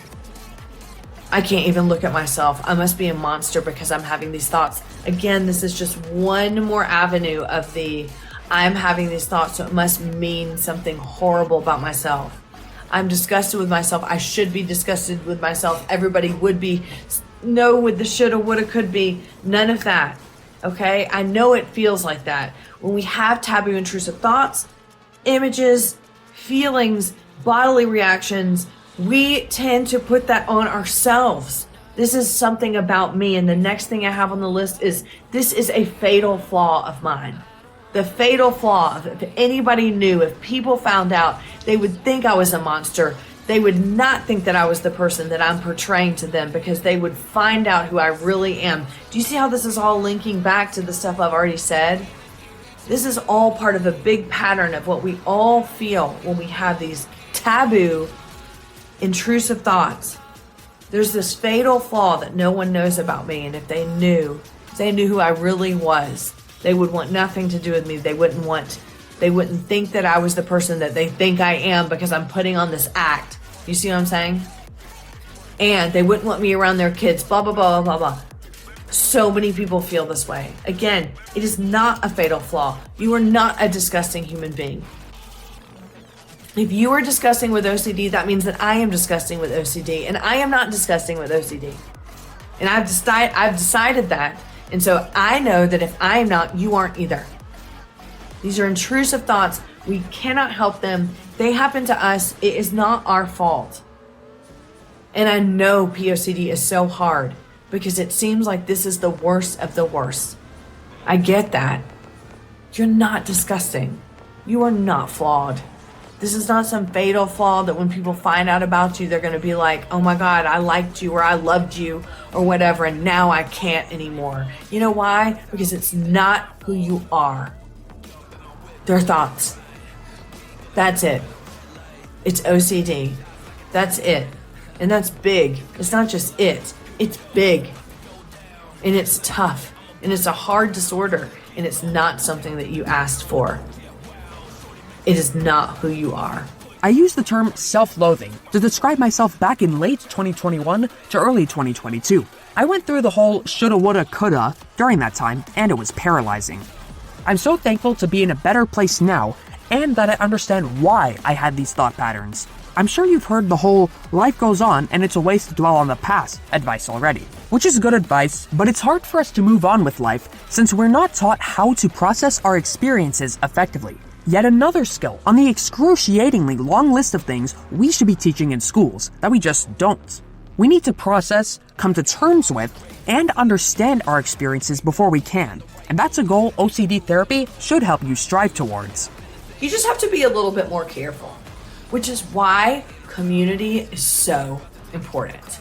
When you start meeting people who have this theme, it really does lift the shame. It lifts the guilt. You really, I mean, to the degree of from a social standpoint, because when you have taboo intrusive thoughts, and especially POCD, you really just think, I must be this monster walking the earth, because what kind of person has these thoughts in the first place? See how I keep repeating this? Because I want you to know that this is what almost everyone thinks with POCD. But then when you see these people that have it, they are normal, everyday people. You would see them on the street, you would think nothing about them. You would think they did not have those thoughts. And it just helps motivate, and it helps you to know that you're not alone in this. And that also goes with I can't tell people, and so keeping this secret is isolating. Yes, but I'm going to tell you who you can tell. You can tell me, and you can tell the community, and you can read the comment section, and you can look at past videos. Sorry, just 1 second. You can look at past videos and see people's comments, and you can see that so many people deal with this. and you can anonymously share there. You can join a group of mine. You can, you know, there are forums out there that you can talk about POCD. So yes, you can share it with people, but maybe you just don't want to share it with the people in your life because they might not understand. But having the community of people who get it, who experience it, is very healing. You get to see that people all around the world, normal everyday people, normal cool people, awesome, badass people that I have in my life that are so awesome and amazing have POCD. And it says nothing about their character. It says nothing about their degree or level of success, or how funny they are, or how loving they are, or caring, or that you should be scared of them, or you can't be friends with them. We are everyday people walking around with these stupid, idiotic thoughts that are not our fault. And I'm going to keep emphasizing that. The greatest validator in the OCD experience is indeed community solidarity. Proof that you're not alone in what you're going through, and you've got people in your corner. From an online community perspective, it's unfortunate but not surprising that the communities we often see are built on certain flavors of volatility and toxicity, since that's what gets socially and even financially rewarded. There's a critical need for better communities, and that's one of the core reasons I'm making this video. Foreshadowing, by the way. We know this, sexual intrusive thoughts are going to come with groinals. Sexual intrusive thoughts are going to come with urges. Sexual intrusive thoughts are going to come with, and this is something I've talked about recently in videos on Instagram. Follow me at Purocracy. It's going to come with hypervigilance of your body when you're around kids.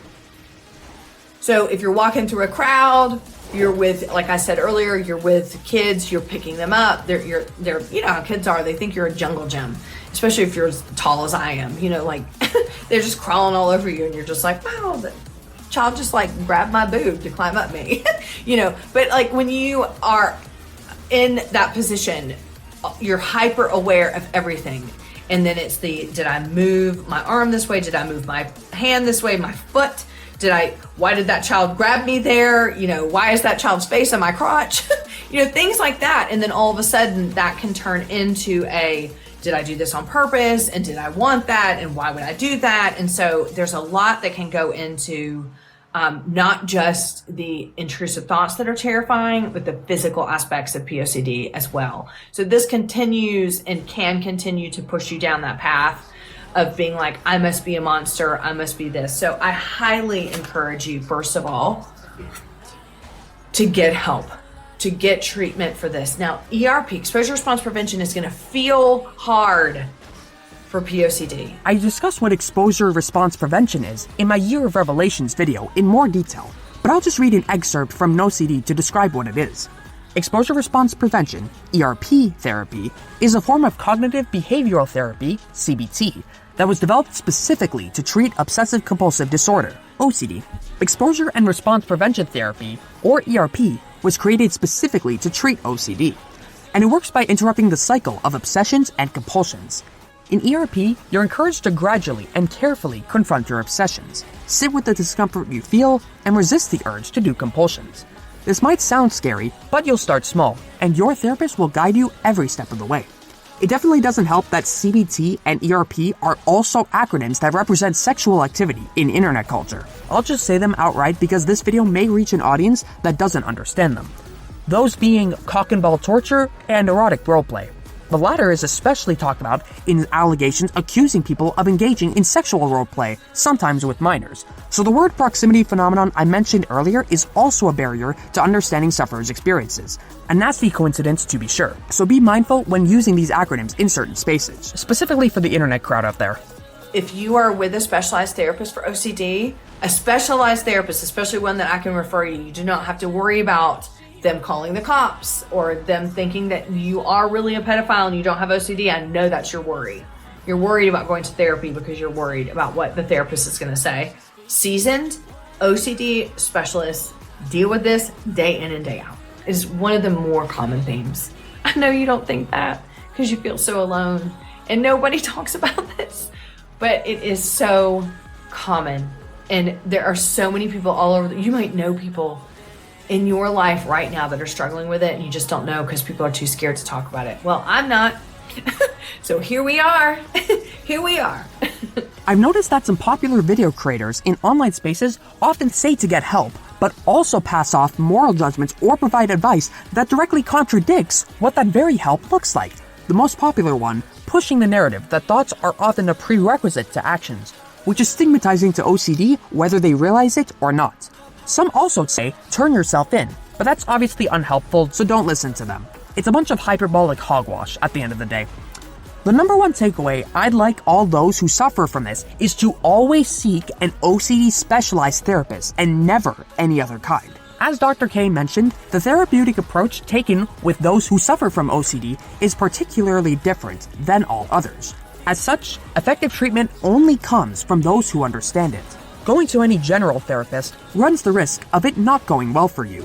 That's the key reason why me and Chrissy Hodges highly recommend NoCD, since the entire platform is dedicated to validating and working with the sufferer's experience. Though I've never had any sessions with any therapist from them and can't say with 100% certainty, I wholeheartedly believe that they have a level of compassion and understanding that transcends many others, especially through the conversations I've listened to from them on their YouTube channel, which you should also check out. I want you to know, I'm going to wrap up with this. I want you to know, there's nothing inherently wrong with you. You are not a monster. You did not cause these thoughts. You did not perpetuate the thoughts once they showed up. You didn't do anything wrong in how you first responded to the thoughts. Your natural instinct is to do compulsions, is to argue back with your brain that's accusing you of something that is way against your values, that has not anything to do with you. That's what compulsions are. Going through therapy will help you learn how to stop doing those compulsions. I know it seems scary because the compulsions make you feel safe, especially with taboo, intrusive thoughts, okay? But it is the way out. It is the way to make these thoughts irrelevant. That is the goal. That is the goal because they are irrelevant. They have nothing to do with you. Who you are, who you might be, who you could turn into, that there's something buried deep inside of you that is this evil, awful person. It's not. You deserve love and hope and peace and everything in the world because you suffer with this illness that is so fucked. And when it is this theme, it is so hard and my heart goes out to you so much. I 100% agree with this goal, and I'll add to this by advocating that this is the goal you want to reach with your therapist. Nowadays, whenever intrusive thoughts, feelings, images appear in my head, along with possible intrusive bodily sensations, I acknowledge it by saying something like, oh yeah, intrusive thoughts exist. Or, oh yeah, social media is quite traumatizing and volatile, and often likes to gaslight, harass, and bully people, and is the source of my trauma, and likely many others. As ways to understand the human condition as an existing entity without assigning any sort of blame to a particular one. I'm more of a target systems, not individuals kind of a guy myself, and I do believe that's a more ethical, grounded, and informative approach towards long-lasting change. That brings us to the end of the OCD section of the video, as I've discussed a majority of the taboo realm that I wanted to regarding the disorder. Again, colossal shout out to Chrissy Hodges for both all of her insights and all her advocacy work on OCD. It takes a commendable amount of dedication to commit your life to supporting what I would argue are one of the most stigmatized groups of people in the modern day. That's because, as mentioned previously, in addition to the challenges of understanding the complexities of how mental disorders originate and manifest in one's life, there's also the emotionally challenging components of trying to understand difficult topics that often make many people so uncomfortable that they either disengage or denounce what advocates say entirely. For this reason, mental health advocacy is often an uphill battle, yet no single person has made me feel more validated nor inspired in my entire life than Chrissy when it comes to OCD. To close out this section, I'd like to mention that I obviously can't cover every situation or circumstance imaginable. In fact, as I was writing this script, more relevant videos from Chrissy's channel kept releasing, so I kept expanding this section more and more. Eventually, I had to stop myself because the video would be too long to make otherwise. So please do check her channel out if you're interested in more OCD related content. To Chrissy, this video would not have been possible without you, so I thank you from the bottom of my heart. Onward to new territory from here on out. Enter purity culture problems. I'll start with an overview of what it is and then describe why I'm talking about this topic in this video. So, what is purity culture? Well, to preface, there's two definitions we'll be going over in this section. One referring to real life from a religious, historical, sociological context, specifically examining evangelical Christianity. The other has a more modern, digital age cultural context. These definitions do have overlap, but also enough differences to warrant discussing them separately. Once again, I'm not a historian or a sociologist. I'm merely just an enthusiast and will be pulling from as credible sources as I can find. The first of these defines purity culture as the following: the maintaining of sexual purity until marriage between a man and a woman. Here, abstinence is a core component of the culture. Of course, since purity culture originates from Christianity, it is cisgendered and heteronormative. This much many of us know, but have trouble putting it into words oftentimes. Encouragement to remain pure is especially heightened at the adolescent age, where sexual navigation is at the height of being unknown, as it was for me. Sexual education was always geared toward this as the ultimate goal, and in my experience, it was lackluster at best. None of the material stuck because it never explored sexuality in any meaningful capacity outside of it. It's my biggest point of contention with the Catholic education system I grew up in. More on this in a bit. Purity culture extends beyond abstinence as well, incorporating a broader set of guidelines and expectations around modesty and gender roles.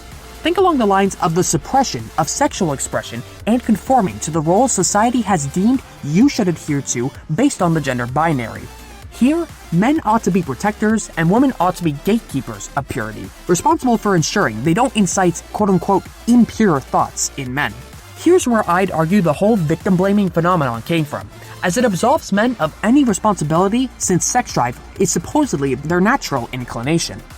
We're going to be focusing specifically on the sexual content in this video, but do keep in mind that gender roles extend to other aspects of society, such as private versus public spheres and role in the family.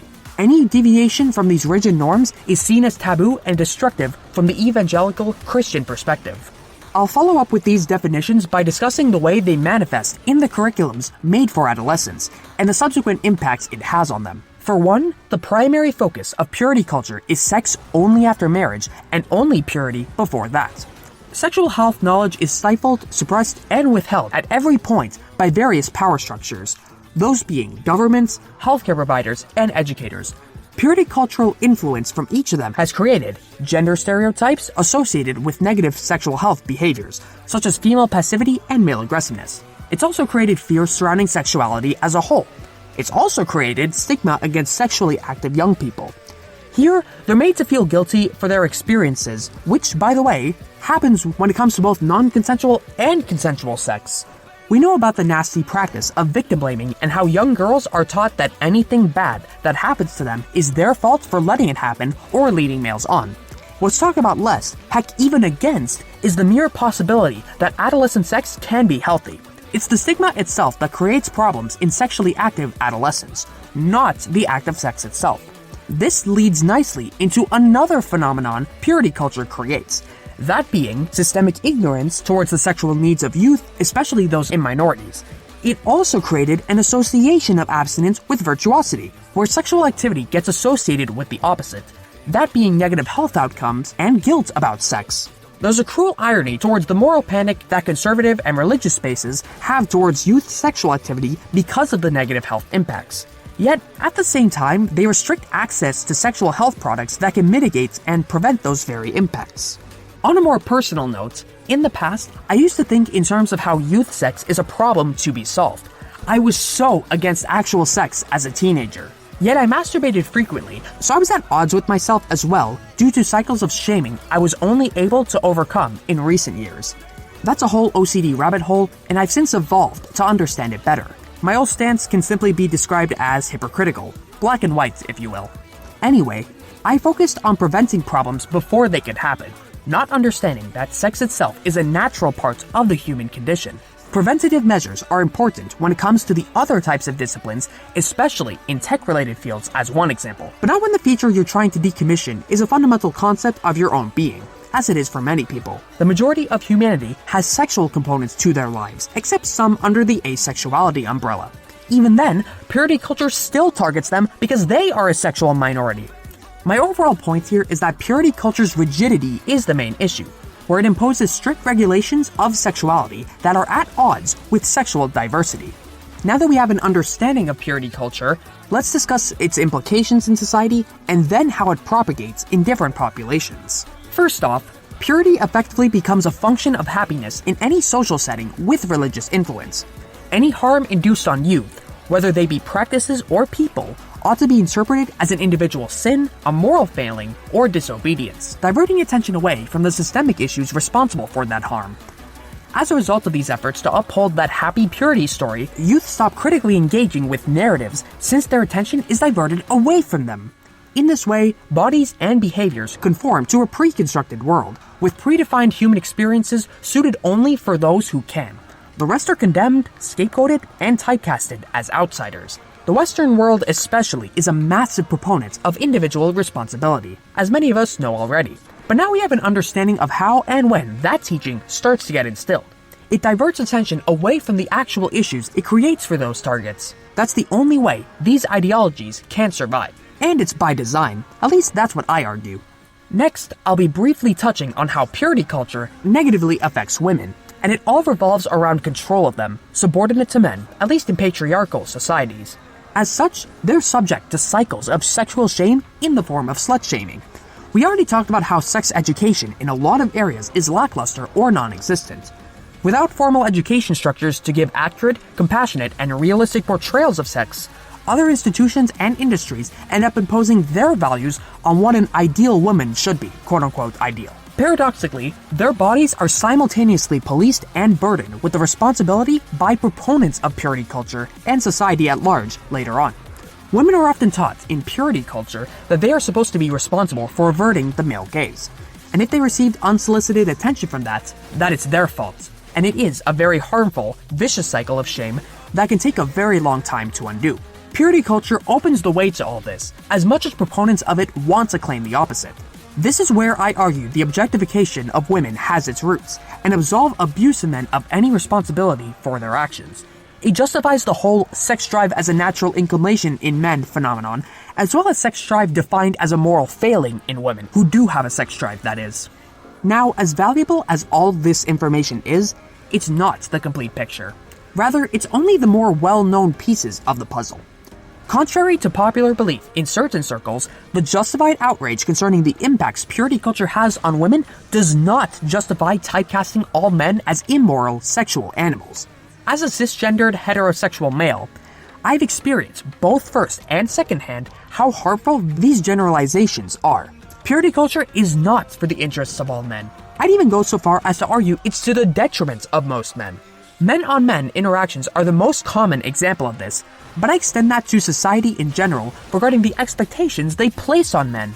As such, I'll be placing more emphasis on how it harms men specifically because it's not talked about as much. In particular, I'll be referencing an article that covers 5 ways purity culture damages men, written by a woman named Megan von Franken, a psychotherapist who focuses on recovery from religious indoctrination and purity culture. In this article, she pulls quotes from Reddit and analyzes men's experiences. Let's run down the list. Purity culture harms men emotionally. For me, I always felt pressure to stay pure, and that I would be disappointing both God and my future wife if I slipped up. I worried that my wife would never fully satisfy me because I would always be comparing her to past partners and it would be harder to stay faithful. We've already talked about the pressure purity culture applies to women in terms of being coerced into the role of sexual gatekeeper. But here we see that men have to uphold a standard of purity as well, though there are differences in terms of what needs to be upheld. These include limiting men's emotional expression, avoiding being perceived as feminine, and consequently not being able to authentically connect with others, all leading to negative impacts on self-esteem and worthiness. Number 2. Purity culture harms men culturally.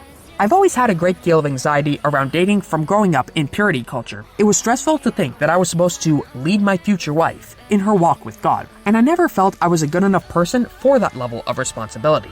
If I messed up, it could have deep spiritual consequences for whoever I dated. Again, we see pressure to fit into narrow, rigid masculinity standards. I'd even go a step further to argue that men are held to impossible standards nowadays. Marginalized and ostracized are accurate words to describe what's happening, and it does indeed perpetuate a culture of conformity and intolerance, of course. I say it's more commonly known that purity culture perpetuates toxic/hegemonic masculinity in parallel with women being burdened with the responsibility on ensuring that they don't lead men on. It's the paradoxical, dichotomous typecasting of men as uncontrollable animals that need to be put down, along with typecasting women as always deserving whatever men do to them because it's her fault since she led him on.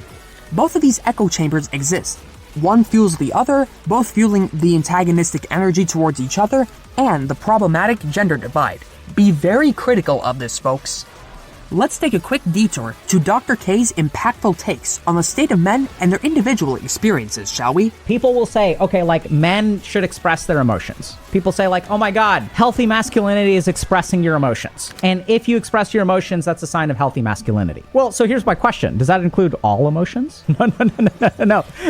That's silly. You should express your emotions, but only the ones that we want you to express. If you express anger, that's toxic masculinity, right? No. The emotion you should express is crying. This is the one that you're allowed to express. If you're ashamed of yourself, oh my God, don't burden me with that. Man up, be stronger. And if you get angry, oh my God, that's how dare you. That is a sign of toxic masculinity. So the emotions that people are okay with us expressing, the external judgments of healthy masculinity or toxic masculinity are stupid because it's someone else's standard and they're going to judge you for it. This is what really screws men. As men, we are socialized and conditioned to only feel anger. This is the only emotion you're allowed to feel as a man growing up. And this is the one emotion that gets demonized when you're older. So I'll give you a simple example. So when I get bullied in school, like what am I supposed to do, Stephen? In school, well, it depends if you can fight back.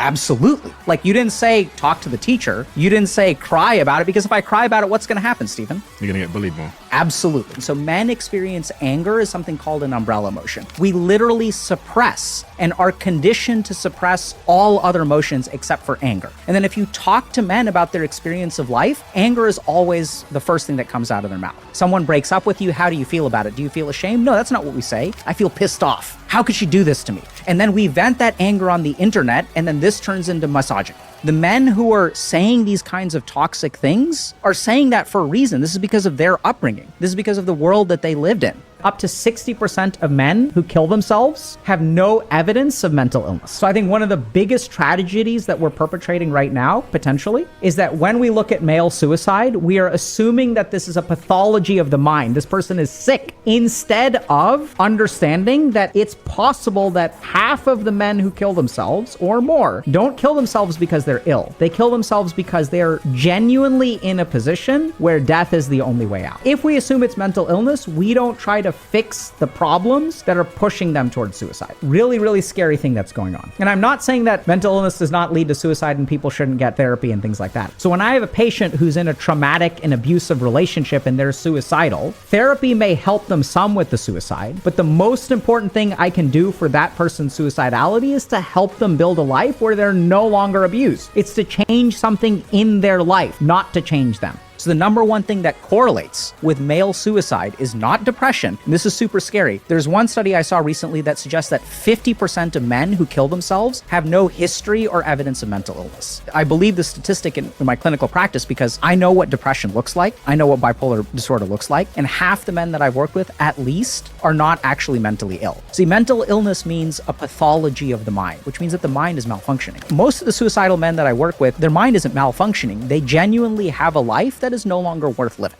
They're looking at things and objectively realizing that there's no way out of the situation. So they turn to suicide. So I know it's kind of like a very controversial statement, but I think that's what my clinical practice has shown, and there's some research to even back that up. So if we sort of look at what's going on with men, they have nowhere to turn to, and the number one thing that correlates with it is not mental illness, but is a sense of thwarted belongingness. But basically what happens is what causes people to kill themselves is they try to connect with others and they get rejected. There's no better example of an impossible standard that Dr. Gay highlighted than anger. It's the only one men are allowed to feel, but it's also toxic masculinity, and so you're not able to, creating a paradox and impossible standards.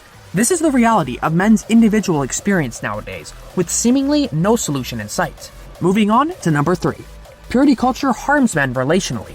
I didn't date in high school because I'd been taught that unless you basically could already comfortably see yourself marrying this person, then you shouldn't date. It made me set ridiculously high standards for who I would consider dating, which obviously very few people could meet. Here, unrealistic expectations also extend to relationships, particularly surrounding the notion that marriage is the ultimate goal for all sexual desires, as well as the consequences for failing to achieve it. Oh, and God forbid sexual interests lie outside of marriage and/or heteronormativity. Casual sex and men who identify with the LGBTQ+ community are immediately viewed as failures. This is more so common knowledge as the birthplace of discrimination. It's also important to understand the barriers purity culture places on men's ability to have platonic, non-sexual relationships with women due to implied sexual undertones. I've personally had replies to my posts saying things like, "She's not gonna fuck you, bro," as well as in real life such as, "Is she your girlfriend?" or "Do you need to look for a girl?" The final sentence in this segment says it best, so I'll just read it verbatim.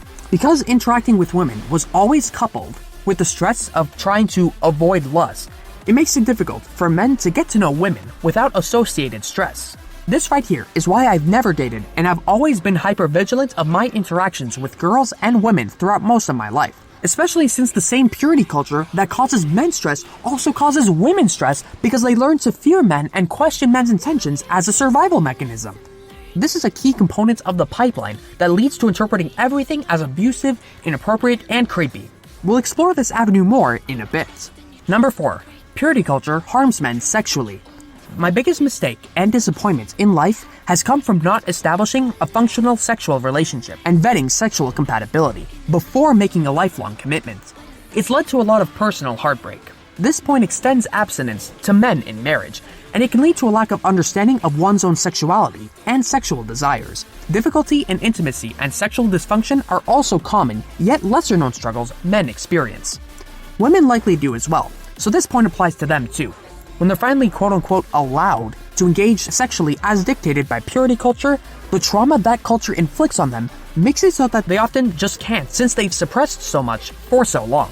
Regarding men's sexuality, identity confusion can also occur since some men who are LGBTQ+ have trouble unlearning the moral judgments imposed on them since being gay, trans, etc. is viewed as sinful. Compound this with that discovery taking place after marriage, and even more complications arise. Number 5. Purity culture harms men psychologically. It was our job not to kill women's self-esteem by looking at porn and to keep ourselves pure. Lusting after some women was considered like cheating on our future spouse. Masturbating was discouraged and accountability partners were all too common. This is my bread and butter in terms of what I'm passionate about, being critical of the vitriolic perspectives people have on porn and masturbation. Men have jobs to do as well in purity culture, not just women. The article discusses the concept of experiential avoidance, and since avoidance is a common compulsion in OCD, there's bound to be a lot of rich intersectionality, so let's explore. Experiential avoidance is a concept in psychology that refers to the avoidance of thoughts, feelings, and sensations that we consider to be unpleasant. In the context of purity culture, men are often instructed to avoid thoughts or actions that might be seen as sinful or impure. Some common examples of experiential avoidance are bouncing their eyes so that they don't look at women who are dressed immodestly, trying not to think about sex or sexual thoughts, sound familiar?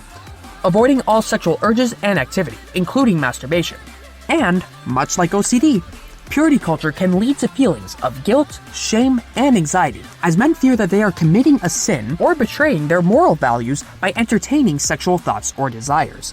Oh, and what do we have here? An article regarding scrupulosity, religious trauma, and OCD. I'll link it in my sources if you're interested in checking it out, as it dives into sexual purity among many other topics that, while important in their own right, have already been covered by this video, especially the obsession with staying morally pure and the trauma that follows. Let's keep reading. When men are conditioned to evade and repress sexual thoughts, they may lack the experiences necessary to cultivate a mature, nuanced understanding of their own sexuality. This can not only affect their relationships and marital life later on, but it can also lead to internalized negativity towards sex as a whole. This negativity can manifest as sexual dysfunction, anxiety surrounding sex, or an unhealthy perspective of sexual relationships. Sexual immaturity is the product of purity culture, and this is me to a T. In addition to some of the above in this fifth method of harm towards men. Not having a solid understanding of my own sexuality very much harmed me and made me unaware of what is and isn't appropriate, as well as all of the shades of gray in between. Deconstructing this conditioning is going to be one of my main goals going forward. Wrapping up definition 1 of 2, we see that purity culture harms all people: straight women, members of the LGBTQ+ community, and cishet men. It benefits an ideology, all of the institutions which propagate it, and the people running them. We are not going to generalize to a population based on a demographic here, as it does a massive disservice to all other demographics. Now that we've discussed the impact purity culture has across various demographics based on gender, sexuality, and sexual orientation, it's time to dive into that second definition of purity culture I mentioned earlier. Not only do I argue that purity culture harms all people, but I also argue that purity culture itself evolves to harm more groups of people in more extreme ways. As much as we want to hold on to the optimistic view that we can evolve our mentalities, perspectives, as well as the ways we operate in many positive ways, I argue that we must never lose sense of the fact that cultures which propagate harm also evolve to spread that harm in new ways. Bullying, abuse, and other forms of harm aren't this stagnant force we can just stop with a simple formula. A parallel of this would be human rights. Take reproductive health, for example. Roe v. Wade was overturned in 2022 after being perceived as an immutable, unchanging legal protection for families since 1973. One of my sociology professors talked about the consequences of complacency and how our quote-unquote inalienable human rights aren't actually inalienable and can be taken from us at any moment if we don't keep advocating for them. There are more qualified individuals than me who can elaborate on the topic of human rights more. I just wanted to make the point that influences and influencers who seek to harm us can also evolve in their approaches. Anyways, back to purity culture. The second definition I wanted to cover relates to modern-day internet culture and what I like to call the Puritan integration, or neo-Puritanism. I hope the latter becomes a recognized word in the dictionary someday, if it hasn't already.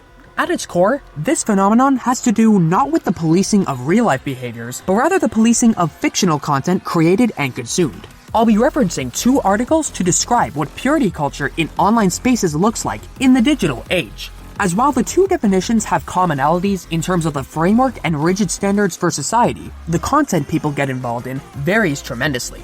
Plus, it also has a lot more volatility. I'll quote a Mary Sue article to get the definition underway. For our purposes here, it refers to the idea that a piece of fiction, fan or otherwise, must be morally pure in order to be acceptable.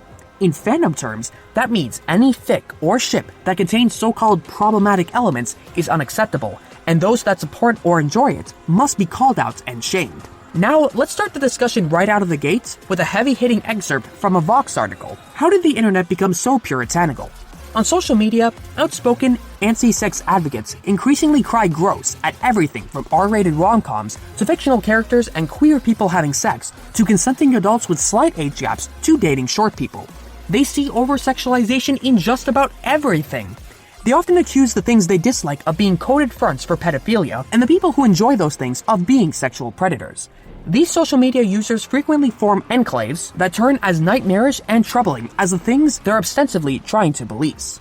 This one paragraph summarizes the origin story of my mental breakdown and my subsequent recovery journey. The moral policing of fictional content and other bizarre phenomena, like the phrase minor coded I mentioned in the previous section, is what I'd argue is the source of a lot of people's trauma from cyberbullying nowadays, where efforts are amplified and again, like I said before, are coded in a layer of self-righteousness as a justifier for such behavior. This dovetails what we're being told right now about Gen Z and sex. They're having less casual sex, they hate dating, they're more reserved about relationships in general. It's easy to pigeonhole online anti-sex police as being teens and young adults, aka Puritans. Such anti-sex zeal increasingly forces sex-positive communities back into the internet's underground. It also aids and abets the larger cultural shift towards regressive attitudes and censorship of sexual minorities and sex-positive content. We'll cover sex positivity in the next section, but for now I'll say all of the progress made towards becoming more progressive with our attitudes towards sex is now being reverted, taking on the appearance of a new form while actually perpetuating the purity culture points I mentioned in the previous definition. Yet, overwhelmingly, the common thread among this new generation of antis, a broad label for people who are opposed to sexual content in media, isn't that they are minors who are scared of sex.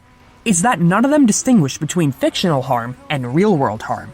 That is, regardless of their ages, they believe fiction not only can have a real-world impact, but that it always has a real-world impact. Above all else, fans are passionate.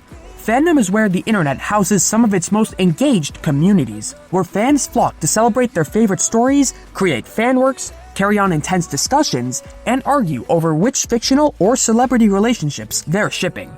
This trend would be bad for any online community, but fandom is an entire culture built around feeling things strongly, not rationally. Based on everything I've learned in recent years, when a community builds its foundation or gets overtaken by people who value how they feel without any sort of rationality, nuance, context, critical thinking, media literacy, and that very sense of friendship and community all go to die. Moving forward, case studies are a dime a dozen when it comes to providing examples of fandom's purity culture, and this video is meant to be a general overview. Fandom isn't my number one expertise, as I've only really been in parts of fandoms in recent years. My online origins come from a gaming community whose emphasis wasn't on deep story or characters whatsoever, but rather overcoming challenges. As such, I'm still trying to find my footing. Rather than focusing on case studies, I'll be focusing on key legislative changes as well as general shifts in culture, so keep that in mind. Up next, we'll talk about the language of social justice, along with how it's manipulated and weaponized to the personal benefit of certain individuals or groups. The language of social justice may have been revolutionary to many fans, but it also became fodder for zealotry and demagoguery. It frequently became a double-edged sword, weaponized by and against the people using it. Members of the alt-right started using the phrase social justice warrior to mockingly describe zealous Tumblr users who performed what they saw as shallow, overly aggressive, or inauthentic versions of progressive politics. Tumblr teens also learned to weaponize this language, often through performativity that became a core part of 2010's fandom culture. This coincided with the rise of call-out culture. Blogs such as Your Fave is Problematic typified what some dubbed Tumblr's accountability culture by simply listing things various beloved celebrities, usually popular within geek culture, had done that were bad or troubling. Call-out culture predated and existed independently from cancel culture. Its goal was always to raise awareness, not prompt mass harassment or boycotts, but one easily begets the other. Fans of the era adopted an eagerness to label absolutely everything, even slightly complicated, as problematic, and that easily translated into harassment of others who still enjoy those now tainted stories and creators. So, according to this article, call-out culture and cancel culture are distinct phenomena but do have substantial overlap. Cancel culture can be a buzzword thrown around in certain contexts, so it's important to recognize the distinction as such. All I think I can add to this is the piece on accountability culture, as I believe the ideals of it are different from what actually manifests in reality. A few years ago, I'd see content on my Twitter timeline where people go after each other's throats for seemingly anything and everything, creating what I'd like to call an opportunistic culture. There are two core skills about social issues that people need to have to operate correctly when engaging in discourse: caring and understanding. Here's a 2x2 matrix to help visualize my point. I call it the Social Issue Engagement Skill Matrix, or SEASM for short. In the top left cell, we have both caring and understanding. Here, we have people who are genuine, approach with good faith, and are actually educated on social issues. These people know how to educate and deliver an appropriate level of nuance while also staying as factual and unbiased as possible, not giving into vitriol or folding to the whims of whatever the large crowds say, even if some of what they say supports their point. They're not afraid to correct anyone, respectfully of course, and even themselves when false information starts to spread. The more people that enter and stay in this category, the better off society will be. In the top right cell, we have understanding without caring. Here, we have people that are the lifeblood of opportunistic culture, and I argue that, if left unchecked, some of them become the dominating thought leaders of the social media landscape. Heck, even the mainstream crowd as well. They understand either the algorithms of the platforms or maybe even the actual issues themselves, but don't care about any of the people actually involved. To them, more harm and more drama means more content and more money, if they can get away with it, of course. In the bottom left cell, we have caring without understanding. Here, we have the audiences of those in the top right cell, as well as some of these very popular figures themselves. Let me be clear. Not all popular figures or people who engage in social discourse are dirty, opportunistic scumbags. Far from it. If that were the case, mental health advocacy would be non-existent and social progress in general wouldn't have come this far. People in this category are those who have good intentions and want to act in good faith, but don't actually educate themselves on the issues, whether by choice or otherwise. The key difference between the two cells is this. The top right spreads disinformation and the bottom left spreads misinformation. The main difference being whether it's deliberate or not. Both contribute to opportunistic culture. The best example I can give relates to my Year of Revelations video, where people will hear words and make a very simple equation for themselves. Adult plus minor plus message plus sex equals bad, without actually looking into the nuances of the interaction. If an adult is 19 or 20 and the minor is 17, that's a reasonable age gap for sexual activity, so sexting isn't inherently immoral on that basis alone, and there's many shades of gray to it. If you want to learn more, go watch the video. I've said my piece about it already, and I need not repeat myself here. Lastly, in the bottom right cell, we have a combination of not caring and not understanding. Here we have varying categories of people, from neutral parties to deflectors to downplayers, all the way to defenders of genuinely problematic behavior. Make no mistake though, being in this category does not make you inherently immoral. I have problems with the mentality of silence equals complicity and means that it supports the oppressor, as well as believe all victims, just as much as I do with the blame all victims mentality that the worst people in this category propagate. Essentially, I find both of these extremes equally as problematic as the other. Sometimes you're just not educated or don't have an interest in a particular issue, and sometimes you just view a situation as stupid. Sometimes it is, and sometimes it isn't. And it's quite dependent on what you want to care about or are passionate about. Who am I to say? It'll differ wildly depending on who you are and what you stand for.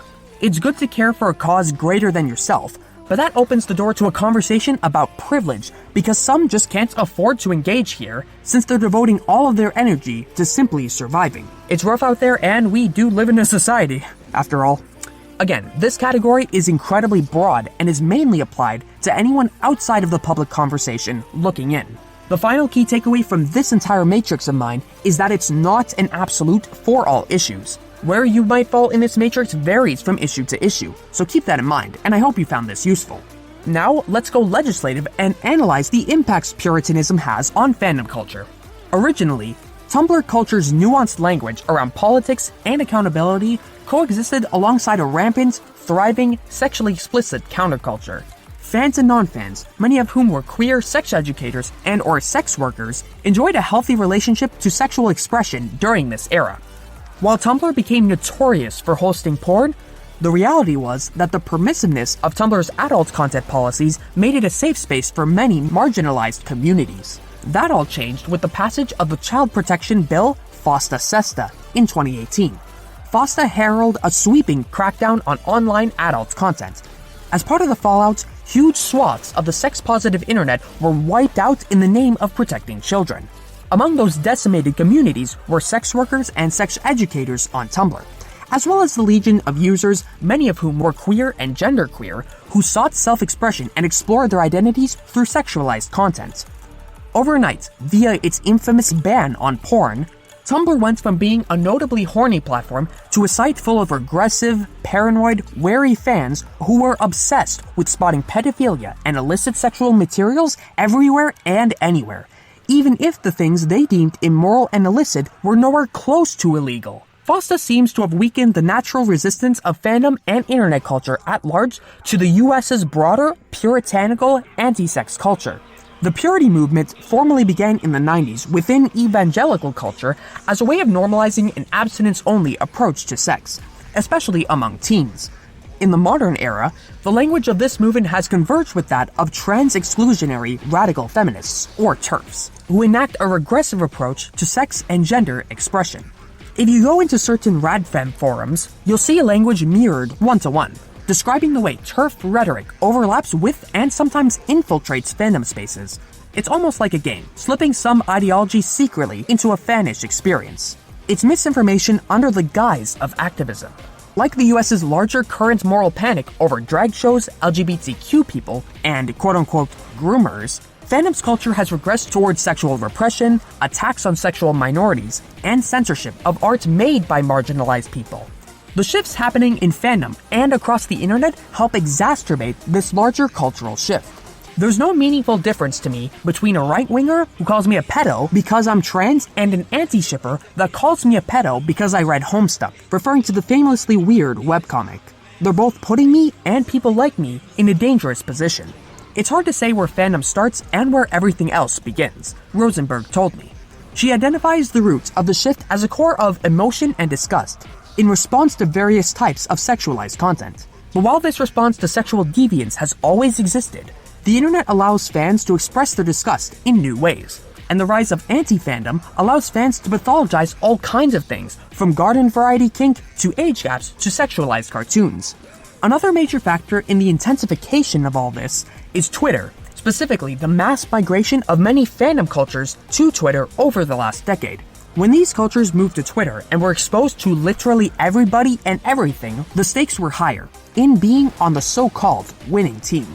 Tumblr also allowed fans to codify and systematize harassment through the use of platform-specific tools like hashtags and mass brigading by bots, as we saw with the Depp Heard trial last year.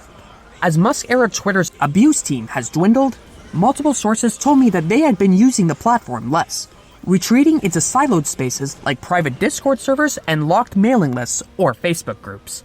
Yet those siloed spaces do little to solve the problems. Instead, they typically reinforce and entrench all the niche ideas that led to fandom extremism to begin with. Not much for me to add here, other than it being a prelude to conversations around fictional content specifically. The Vox article has a ton of hyperlinks to learn more and to gain more context. I'm personally not going to give my take on things like the Depp Heard trial and Homestuck because I don't know enough about them. What I care about presenting to you is the features of the conversation and the phenomena itself. The final point of focus for the purity culture section will cover fandom's engagement in fictional content. We mentioned terms like fic and ship, but those not in fandom may not be quite sure of the terms, so I'll cover them both before we proceed. Fic is short for fanfiction, stories that deviate and or continue from existing fictional media. Think along the lines of continuing a TV show's plot after its series finale, or inserting new characters into the universe or multiverse of a piece of media to create a what-if scenario. The list goes on. The term ship in a fandom context is defined as follows by Merriam-Webster: to wishfully regard specific people or fictional characters as being or having the potential to become romantically involved with one another. Talking to other fandom folk, shipping can also be used in contexts outside of romance, such as platonic, but the majority association does seem to fall under romance, so we'll stick to that definition moving forward. These are the two core key terms at play in discussion. So let's look deeper into the Mary Sue article and view core issues with interpretation, shall we? You can see immediately that there are some problems here. For one, it's hard to agree on what's problematic and what that means in fiction. Things that are very bad in real life are often very interesting in fiction. While things like abuse or incest or dubious content are clearly bad in real life, the presence in a fic or story doesn't make it bad. It's the function of fiction and art to explore and dissect these things and process them. More than this though, things that make a story problematic in one person's view might make it compelling to another. We can debate the merits of it as a ship and as a story and personally not like a ship while allowing other people to enjoy it. What we shouldn't do is judge people for shipping it or assume just because they like it as a ship that it represents what people want in a relationship or what they think of real-life abuse. As we've written before, what we enjoy in fiction is not the same as what we enjoy in real life. I watch a lot of shows featuring murder, but I still think killing people is a bad thing. Assigning a direct correlation between what we read about and our real-life desires or impulses falls apart pretty fast. But many vocal fans in fandom do not get the distinction between what people ship or like in fic or stories and who they are as people. Especially on social media, where the stan culture mentality has taken over everything from politics to pop culture. There is no room for nuance or debate. If you don't meet the moral standards of those on the purity side of the debate, you are not only problematic, you're evil. There's barely a distinction between an actual abuser and a Raylo shipper, or someone who reads Wincest and a person who has committed incest. That's really bad. And indeed it is. We talk about how and where nuance and context go to die, And this is what happens when that happens. An interesting observation I've made myself is that the standards people in the Puritan crowd hold themselves to aren't always consistent, and there seems to be this lack of self-awareness required to understand that. I mainly see this in terms of what types of problematic behavior, again in fiction, are deemed to be acceptable to portray. It seems to usually be any sort of sexual component that gets hyper-fixated on because the crowd that vocally condemns sex is the same crowd that's quite casual about murder, making jokes about it on the regular, with the extreme being that they wish all quote-unquote problematic people would die, often in agonizing ways with the use of heart emojis to boot. There seems to be something quite unique about sex and sexuality that incites outrage over all else. It could be purity culture's doing, but I'm not exactly sure if there's something more at play. Things like blood, gore, and murder have integrated nicely into the mainstream media for a while, with accompanying and justified pushback against the whole video games can cause violence crowd as one example. It's well known that they don't, yet that same distinction isn't applied to sex in the same capacity. I could theorize if I wanted to on this, but this is a phenomenon on which I don't really have concrete answers. Let me know your thoughts in the comments about this, and leave a timestamp too. Continuing on. Worse still, fans who jump on the purity train often dress up their morality policing in terms of social justice. They take real problems like racism and sexism in fandom and lump them in with the fact that sometimes people just like complicated, messy stuff and characters. They make the leap that your taste in fic and ships amounts to a moral and/or political statement. It doesn't. Is a difference between liking a complicated character like Ben Solo and actually supporting Nazis, but the Purity Brigade does not see it that way. There's also a huge problem in these circles with ageism, where the very idea that fans, especially women over 25, are in fandom, writing, reading, and enjoying kinky fic or problematic ships is somehow wrong. Women are constantly shamed for their fandom, but if I have to see another teenager tweeting about how gross it is for women in their 30s to enjoy certain kinds of fic, I'm going to scream. Who do these younger fans think built fandom and continue to produce some of the better works out there? Purity culture and the problems that come with it exist in tandem with our old friend, the ship war. But in this case, it's a dangerous mutation of that eternal fandom scourge. Not only does fandom purity policing involve ships, it co-opts that language of social justice, mixes it in with a hefty serving of overreaction and lack of nuance and internet speciality, peppers in ageism and kink shaming, and voila! We have a nearly unstoppable combination of some of the hardest to reason with parts of the internet and fandom. Much of this we've talked about before, with one major exception: ageism, or specifically youngism. It's massively overlooked and is likely the most socially condoned form of discrimination. There's a study I'll link in my sources on youngism, and I'll also read a snippet of their findings here. We find that today, young adults are ascribed a mixed stereotype contents subject to harsher social judgments than both older age groups, and recollections of former generations at the same age, and victim of discriminatory behaviors. By comprehensively documenting cognitive and behavioral evidence of youngism, the present work challenges the idea that ageism only reflects a plight of later life aging. Instead, we show that not only ageism can target other age groups, but also that the nature and content of ageism vary across the lifespan. I could give many examples of ageism, many of which are valid, but the one I want to focus on for this video is the criticisms I have towards the push for a complete erasure of intergenerational interaction. I've read and watched many different situations in which pedophile/groomer/predator/sex pest allegations are insinuated against many people. Some of it has merit and some of it doesn't. It's the most mixed bag, I swear. Regardless of merits, I hypothesize that the reason there exists some major gaps in understanding is because of the injection of blanket prescriptions alongside accurate information, resulting in those prescriptions becoming perceived as accurate information. The best example I can give is in comments condemning the fact that adults and minors are having conversations in the first place, in general, for all scenarios. They'll morally grandstand about how there is never a reason to talk to a minor whatsoever. I talked about this in my Year of Revelations video, talking about how conversations should be allowed to take place in public spaces between various ages, and I still stand by that fact because it provides opportunities to learn and grow from one another. In this video, I'd also like to extend that argument to account for the nuances of conversation in general. Sometimes public spaces get too crowded or comment sections get too messy, and taking the conversation to DMs is the only feasible option for sharing information. Mini or micro conversations can happen quote-unquote, in private, but I'd argue there's nothing inappropriate about a lot of them whatsoever. Those grandstanders would interpret private conversations as inappropriate 100% of the time and shame those for having their DMs open in the first place. Some even take it to the extreme, advocating everything everyone posts to be quote-unquote squeaky clean such that nothing quote-unquote problematic ever gets onto a minor's timeline. We're cycling right back into the very definition of purity culture, and I think the rest speaks for itself at this point. Providing minors with credible, comprehensive sexual health information at a reasonable age is not traumatizing them. It's empowering them to understand themselves better. There are plenty of contexts where it's warranted, especially because the education system is slow to keep up. We need to step up ourselves because it's clear that institutions won't.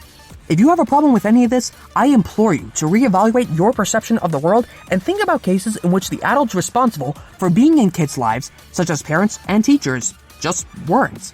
Sometimes, and not all the time mind you, leaving kids out of it results in leaving them behind. If no one needs to be responsible, no one will be responsible. I think that right there is what opens the door to people taking advantage of them. I think we're seeing the manifestation of it in the present day. Moving on. And the problem here is not just whining on Twitter by fans who could just walk on by and ignore the ships and stories they don't like. Purity culture in fandom is just as bad as purity culture in evangelical churches or political parties because of the shame and bullying it results in. It leads to alienation, online abuse, and sometimes terrible real-life consequences. I was active for many years in the supernatural fandom, and the things I've seen just in that fandom were horrifying enough that I stepped back from active involvement. I've seen fandom purity warriors trying to get people fired, me included, and send death threats and kill yourself notes to people that didn't ship what was, in their estimation, the right thing. When one of the main ships in a fandom is an incest pairing, people who don't like that or people who feel that their ship is in competition with it get mean and judgy. There's bullying and nonsense on both sides. Not much for me to say here other than mentioning that I've done the same with many people I've followed in 2021. Even those I admired a lot. Unfortunately, the culture is so vitriolic and cutthroat that people feel morally obligated to make statements. Exposers get exposed by other exposers, and hypocritical statements run rampant. It's a real shit show, and it's a really difficult system to get out of, requiring a lot of sacrifice. It's why I deleted my old Twitter account to start fresh, even if it means severing connections with many of my mutuals. That, and I don't want to deal with out-of-context crap others might pull. I'm not wasting time or energy re-explaining myself constantly, especially to a non-receptive, reactionary crowd. OCD treatment instructs me to do the same too. But when, as happened recently, a young fan gets doxxed on Twitter and her quote-unquote problematic fic is reported to her parents by a popular account, that has terrible, real-life consequences, and in that case, it did. If it wasn't so depressing, the fact that fandom debates about fictional abuse result in real-life abuse would be ironic and interesting. Ships and fic don't normalize abuse, incest, or any other taboo more than Agatha Christie normalized murder. Fiction is how we safely and harmlessly access and explore the darker sides of human nature. To allow only for morally pure fic isn't just a recipe for boring stories, it's a rejection of reality, because the world is not morally pure and perfect either. But hey, if you don't like that stuff, you don't have to engage with it. We already talked about how fictional violence doesn't lead to real-life violence overall, so how would taboo fiction like sexual abuse and incest normalize it in real life? Can you imagine a statement like, video games cause incest, genuinely being spoken by a person? That take probably exists somewhere, actually. Alas, many feel they do have to engage in discourse because they're morally obligated to by the social spheres they're in. This loops right back to silence being equated with complacency in all contexts, and it becomes the fuel for all that noise. It's not always that way though, as those who have the power to speak up and do so can lead to long-lasting societal progression, but not often in the cultures I've spoken about thus far. Fandom is messy, and people use fandom and fic to explore many taboo things. If you don't like a story or ship or whatever, just let it go. Finding what someone else posted on AO3 morally objectionable is not a reason to attack them on Twitter, call their parents or their work, or tell them that they should leave fandom or die.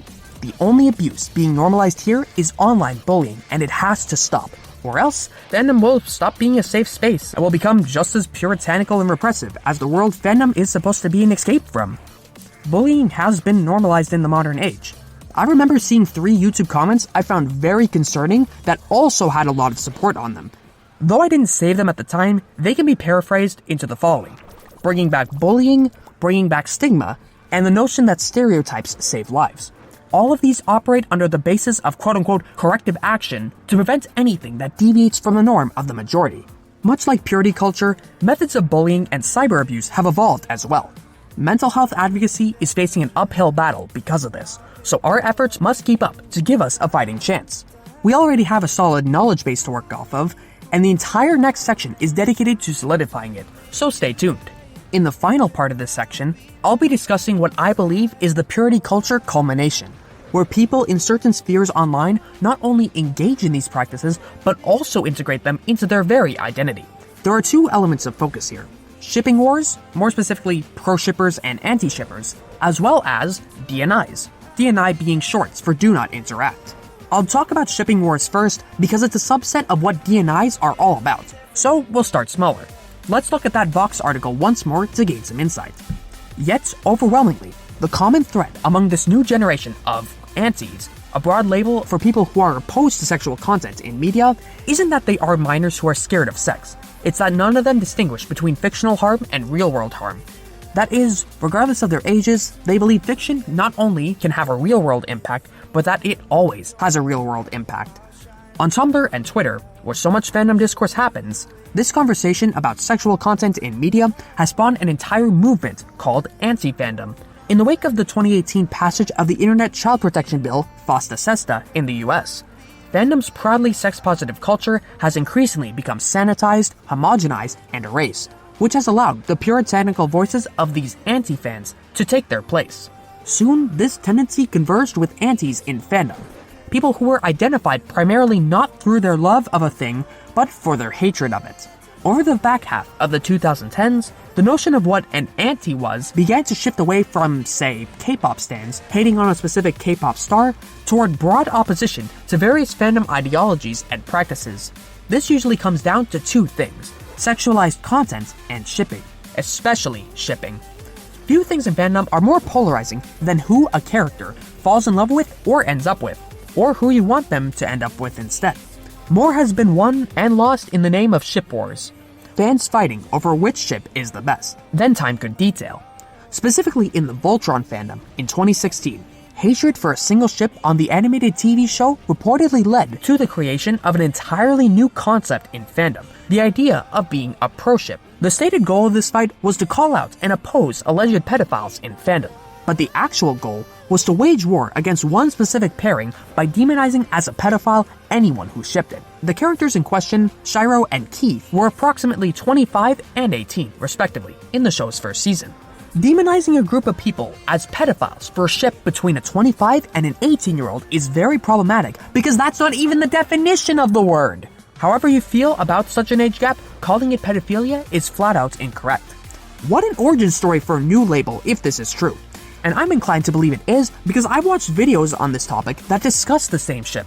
I don't know what Voltron really is, but what stands out to me are the ages 25 and 18, the exact ones as what I've heard before.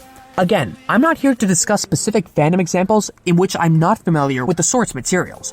What matters here are the features of what we're talking about, that being the complete disregard for the definitions of words.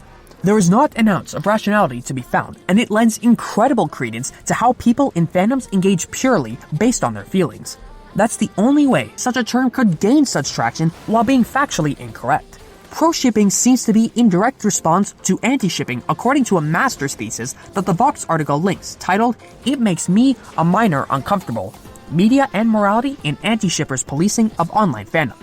Man, what a title! When it was pointed out by both sides that this fandom was hardly the one with problematic ships, anti-Shaladin became the more general anti-shipping, to denote opposition to any perceived problematic ship. Some people who argued against the anti-shippers then created the labels pro-shipper and anti-anti. Both here and generally, what I've heard and seen, it seems like the two major sides of the shipping discourse are pro-shippers and anti-shippers. Antis follow the purity paradigm where they demonize anything that has an ounce of morally problematic theming to them, whereas the definition of pro-shipping seemingly takes on two meanings. Pro as in taking the stance in favor of, or pro as a prefix for problematic. I believe it's one of those things where the same term means different things to different people. This is the essence of shipping discourse in a nutshell, the policing of problematic shipping behavior. Some folks identify themselves with these terms by placing them in their bios, and some other folks do the inverse of identifying with that via DNIs. And that's what's coming up right now. The final piece of the purity culture identity puzzle is DNIs, the pinnacle of identity vocalization. DNI, as previously mentioned, stands for Do Not Interact. So the plural of that is essentially a list of rules, guidelines, and warnings dictating which people are allowed to interact with them on social media. They typically reside in bios, About Me sections, or a link is provided to a separate space for them. Card with 2 R's is a popular service for free one-page sites that many individuals use online for this purpose. The fastest and, in my opinion, best way to cover purity culture through DNIs is to refer to what is known as basic DNI criteria, which are the quote-unquote common sense boundaries that everyone should just know and base their operations on intrinsically. I found a card website which provides a lengthy list that encapsulates the most performative aspects of purity culture imaginable, titled Basic DNI Criteria. I can only assume that this is what online individuals refer to, so let's run down the list, broken down into 2 sets of categories. The ones defined on the site, and the ones I'll define on my own based on the stance type that DNI is based on. I'll explain more as we go along.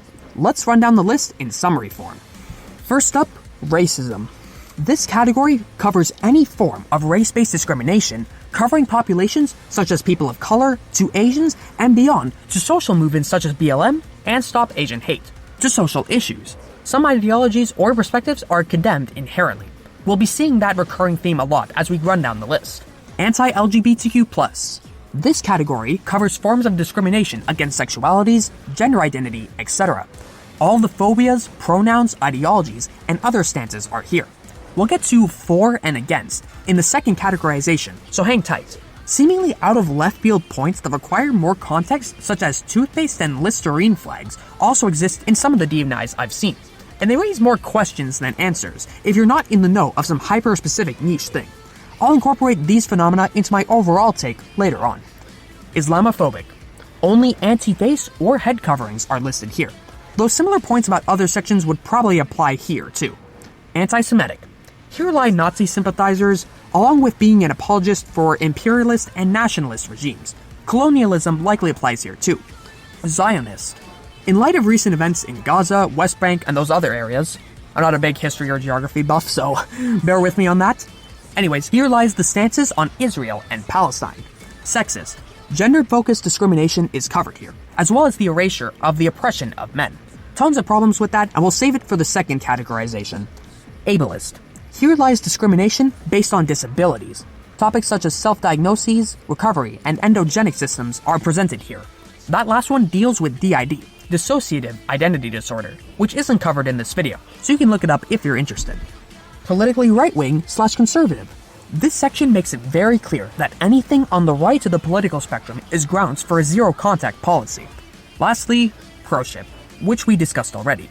Basic DNI folk are very against pro-shipping intrinsically, probably the most in the entire list because of how emotionally driven fandom culture is. Now all that's left to do is my categorization. I'll lay it out fully, then go through each one individually. They are discrimination-focused, ideology-focused, and perspective-focused. Keep in mind that I won't be covering every single point in this list, as there are a lot of terms I don't know the definition of, and trying to reach them was mentally taxing for me, and it doesn't contribute to my key takeaway of what the effect of DNIs are. Hope you can respect that. First up, discrimination-focused DNI criteria. This one's the easiest to understand, concerning why some would want to address as many of its forms as possible, to show how inclusive they are. Here's the problem. Toxic people, hateful people, and discriminatory people don't respect DNIs. Why would they? I'm quite confident there isn't any substantial decrease in discriminatory engagements with or without the presence of these DNIs, and most of them effectively become useless.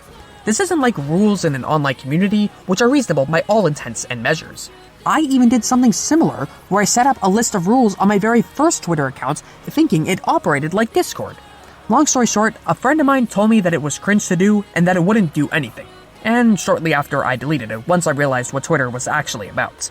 Nowadays, I find it to be a bit performative because I see significant overlap between those who explicitly state these in their DNIs and their interpretation as every little thing being discriminatory via the encouraged sensationalization that occurs in those types of environments. I have more respect for those who clearly and intellectually articulate their boundaries, since on that front, it's more genuine and informative.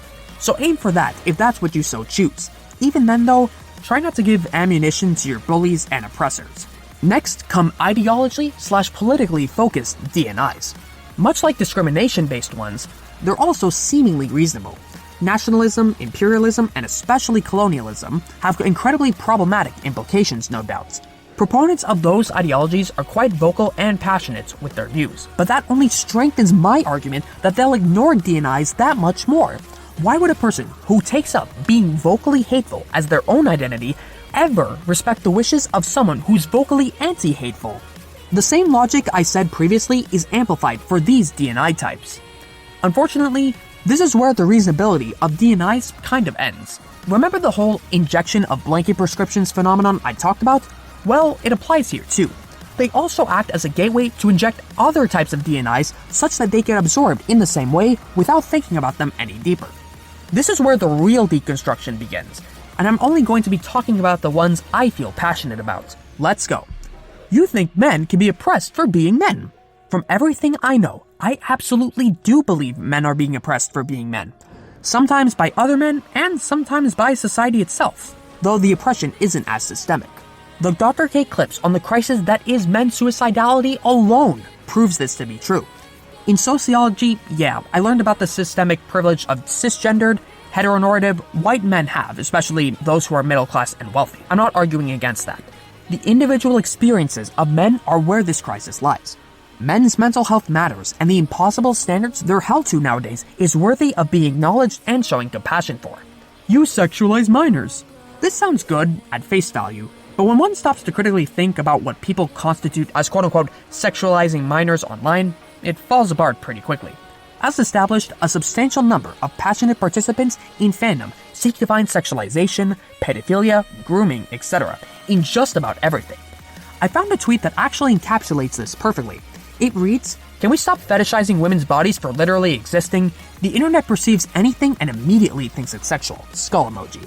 In it, we see that Amy Rose from the Sonic franchise is drawn with visible breasts, as well as the person's reaction to the artist in the replies. I think the sketch in the third image was drawn by the same artist, and the replier said that one was adorable, with wording such that they were making a direct comparison. Regardless of Amy's age, I'm not an avid Sonic fan, so I don't know about the canon nor the timelines. The general fact that minors of an adolescent age have breasts remains true for a lot of people. Their bodies develop during puberty, which includes the early teen years. That's it. You fetishize LGBTQ+ pairings. There's much more nuance to this topic than what's tolerated with this DNI, though it's one that I can't speak too much on. I guess it refers to readers who quote-unquote over-sexualize, but what does that mean? What's fetishizing to one crowd may be sexually empowering to another. I don't know. I can't speak on this other than the fact that infighting in queer fandom spaces runs rampant. Nothing new relative to what we've discussed already. You romanticize problematic media, plus problematic tropes in media. And here lies the most generalized, blanket prescription of them all. What does problematic mean? Everyone's definition is so different. What stories are allowed to be told? What media is allowed to be portrayed? What meaning can actually be fleshed out? The more I think about it, the worse this one gets, and all the information I provided speaks for itself at this point. I have a few final notes that fully form my take on DNIs based on what I've seen. Point A, the frequency of term appearance. If the term pro-ship or anti is ever referenced in a bio, it's usually in one of four ways. Pro-shippers DNI, anti's DNI, and the other two just being self-identifying with these labels. Most frequently, from what I've seen here, we have pro-ships DNI, sometimes referred to as pro-shitters because of these people's disgust with them, and the occasional pro-shippers die challenge for the cream of the crop terminally online people. Various fan creators, like artists or video makers of media franchises I like who do an amazing job at their craft, have this in their bios, or at the very least operate on these beliefs. In joint second, we have anti's DNI and self-identifying as a pro-shipper, indicating that some do have the confidence to push back and make their stance clear. Interestingly, in last place, people self-identify as antis or lack thereof, because I actually haven't seen anyone self-identify as an anti on social media thus far. I'm sure some exist, but based on all this, I believe we have groups of people who want to deem themselves morally pure and other groups as being morally inferior via the pro-ship DNI stance, and then the resulting pushback causes people to self-identify as pro-shippers and or take an anti-DNI stance. Yet seemingly, no one self-identifies with the anti-label, at least from what I've seen. That might be ignorance, so feel free to correct me. All the same, I think that might be the case because people who morally demonize want to be, or at least want to be seen as, good human beings without having labels thrown back at them. That's my best hypothesis, so feel free to let me know your thoughts on this, as well as for any amendments or corrections I may have to make. Point B. Hypocritical, contradictory behavior. This can be summarized as the paradoxical nature of some people who continue to interact with people who fit the criteria of their DNI, or at least the subject matter. They respond negatively, of course, but isn't the whole point of a DNI that you don't want to interact whatsoever with the subject matter or people? You can still have the policy of not associating with people you don't want to without making it a core part of your identity. Like I said, it's quite useless. Point C. The few exceptions. Even though I've ragged on DNIs generally speaking, there are a few I do sympathize with or at least understand. Minors DNI is the best example of this, as accounts with 18 plus adult content should obviously be restricted to people 18 and older. DNIs like these are reasonable to me because minors may interact with people in 18 plus spaces without knowing otherwise. It provides clear boundary setting, transparency, understanding, and being self-aware without being performative. All of these factors are important when conducting yourself online, and this is one of the only DNIs that I feel actually reflect that and contributes to internet safety, which is also a topic I'm super passionate about. There may be a few more that follow this criteria, but nothing more. Point D. My desire to opt out entirely. At the end of all this analysis, my key take is this. I don't want to be associated with either term as a label of my identity. I find it to be a product of one of the most entrenched, terminally online ways of thinking I've ever seen, with people being up in arms about each other's policing of fictional content to the point of ruining communities, friendships, and lives, thinking they're doing good for the world when they're actually doing the opposite. As mentioned previously, as far as I see it, the over-policing of fictional content does a disservice to actual victims, and it hurts the conversation in general, especially nowadays. The early 2020s were a period of vocalized conflict, and I believe we're entering an era of burnout and fatigue from it, where people have to start tuning out of everything because of the rise in false or sensationalized allegations people throw at each other constantly. I'd personally rather not want to have to think about pedophilia, grooming, and predatory behavior every freaking week when I go on social media. Hence why I've changed my relationship with it. OCD gives me enough of that crap as is. I definitely don't need any more. Whew. That's it. I'm done. No more DNI discussion. I've reached my limit. That concludes the purity culture section. Hope you enjoyed it. As you can tell, it's super intense stuff, and it only amplified as we progressed. Thank you truly for making it this far. We only have one more main section to go. After all, there's only one path forward, the way we navigate out of this whole mess. Enter sex positivity. This final section will be much more optimistic and solutions-oriented than all the rest, so straight in we go. There are a few core components to understand in order to properly define the term. For one, sex positivity is about so much more than the act of sex itself. It's about the way we understand consent, the way we respect sexual diversity, our relationships with our bodies, and more. Beyond that, it's an attitude, a paradigm, a framework, and a perspective of the world that opens the door to thinking and talking about sexual interest, pleasure, and decision-making in a non-judgmental and confident way. It doesn't mean thinking that everyone should be having more sex, or that everyone has to be in an open relationship. Rather, being sex positive means normalizing all consensual sexual behavior and desires, whether or not they appeal to us personally. You do not need to have sex or be sexually active to be sex positive. Being sex positive is about accepting yourself and all the different identities that are out there. It's more about understanding the self and our emotional development, as well as our bond and love we share with other people. Emphasizes openness, non-judgmental attitudes, as well as freedom and liberation about both sexuality and sexual expression. It's the quality or state of being in which you genuinely support all gender identities, gender expressions, gender presentations, and sexual orientations. All of this revolves around an attitude of acceptance without judgment. Religion, society, and especially purity culture, which we've discussed at length, all play a role in how we talk about sexuality. Sex positivity acts as the antidote to purity culture, as it's all about re-educating yourself and being open to diverse points of view. I would argue purity culture inherently values sex-negative attitudes, so let's quickly define sex negativity next. It's essentially the belief that sex is harmful, shameful, gross, disgusting, and sinful, unless it's controlled by strict norms, aka purity culture's norms. These norms include an established hierarchy of sexual acts, such as believing only penetrative sex counts as real sex. This was actually my belief growing up, by the way, and I only began to truly question this notion in late 2021. My mental health was deteriorating at the same time. This norm especially messed me up real badly, so it's one I'm especially dedicated to unlearning, and I feel I'm pretty much all the way there, at least mostly all the way there, in mid-2024 at the time of recording this. Some other norms also include believing only sex between certain people is normal, abstinence, heteronormativity, and cisnormativity, emphasis only on the risks of sex, the stigmatization of STIs, sexually transmitted infections, viewing them as embarrassing, shameful, or grounds for punishment concerning those who engage in sexual activity, effectively viewing it as a moral failing. This was also a belief I used to have. Continuing on, other norms include shaming behaviors and relationship structures, viewing people's worth as lesser than based on sexual acts such as sex before marriage, sex work, kinks, and same-gendered sex. And finally, conversations about sex and masturbation being viewed as a taboo. There's certainly this bizarre double standard in some spaces to openly make some crude sex jokes while still demonizing actual conversations about sex and masturbation.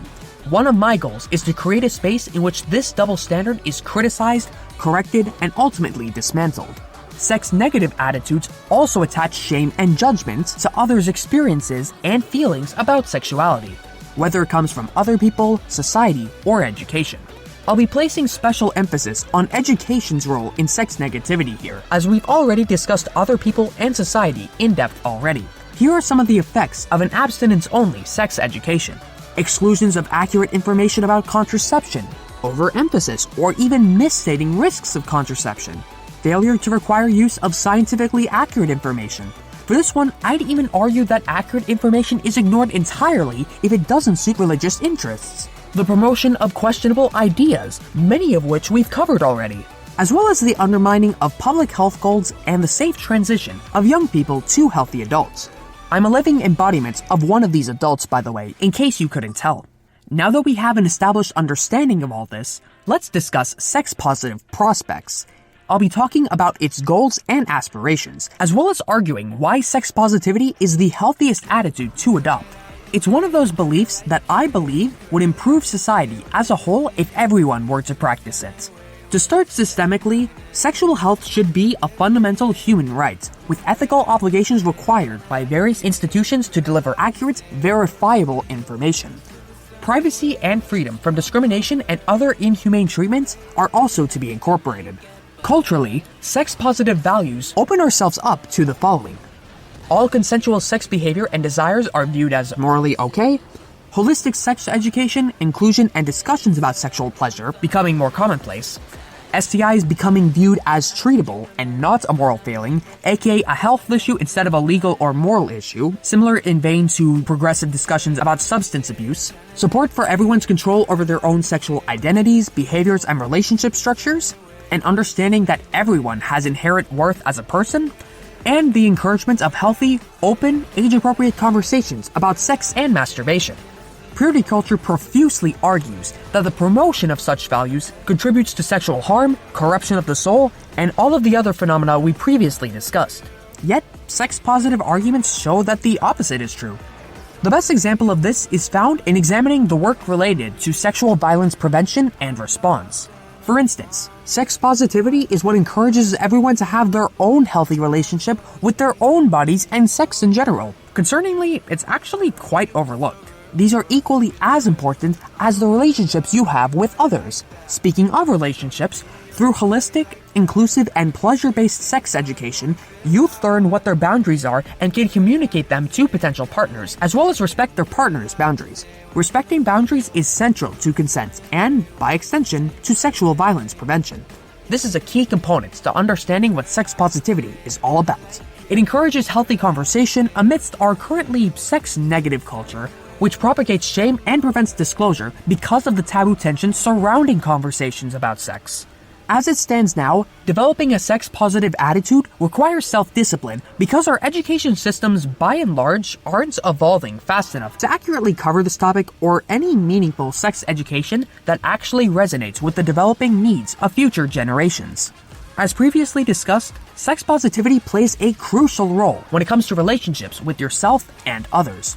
To add to that, being able to recognize and talk about your own sexual likes and dislikes, such as where you like to be touched, can help increase your sexual pleasure and satisfaction.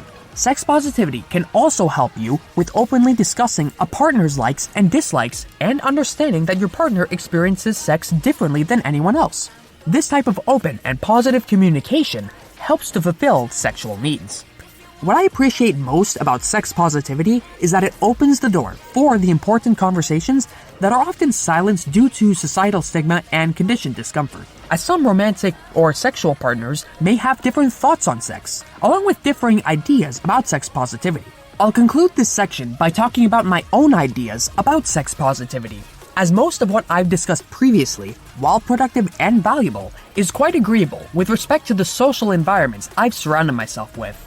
What I'm about to say next may not be so much, but it's a perspective I hold all the same, at least at the time of making this video, and it has to do with the topic of consent.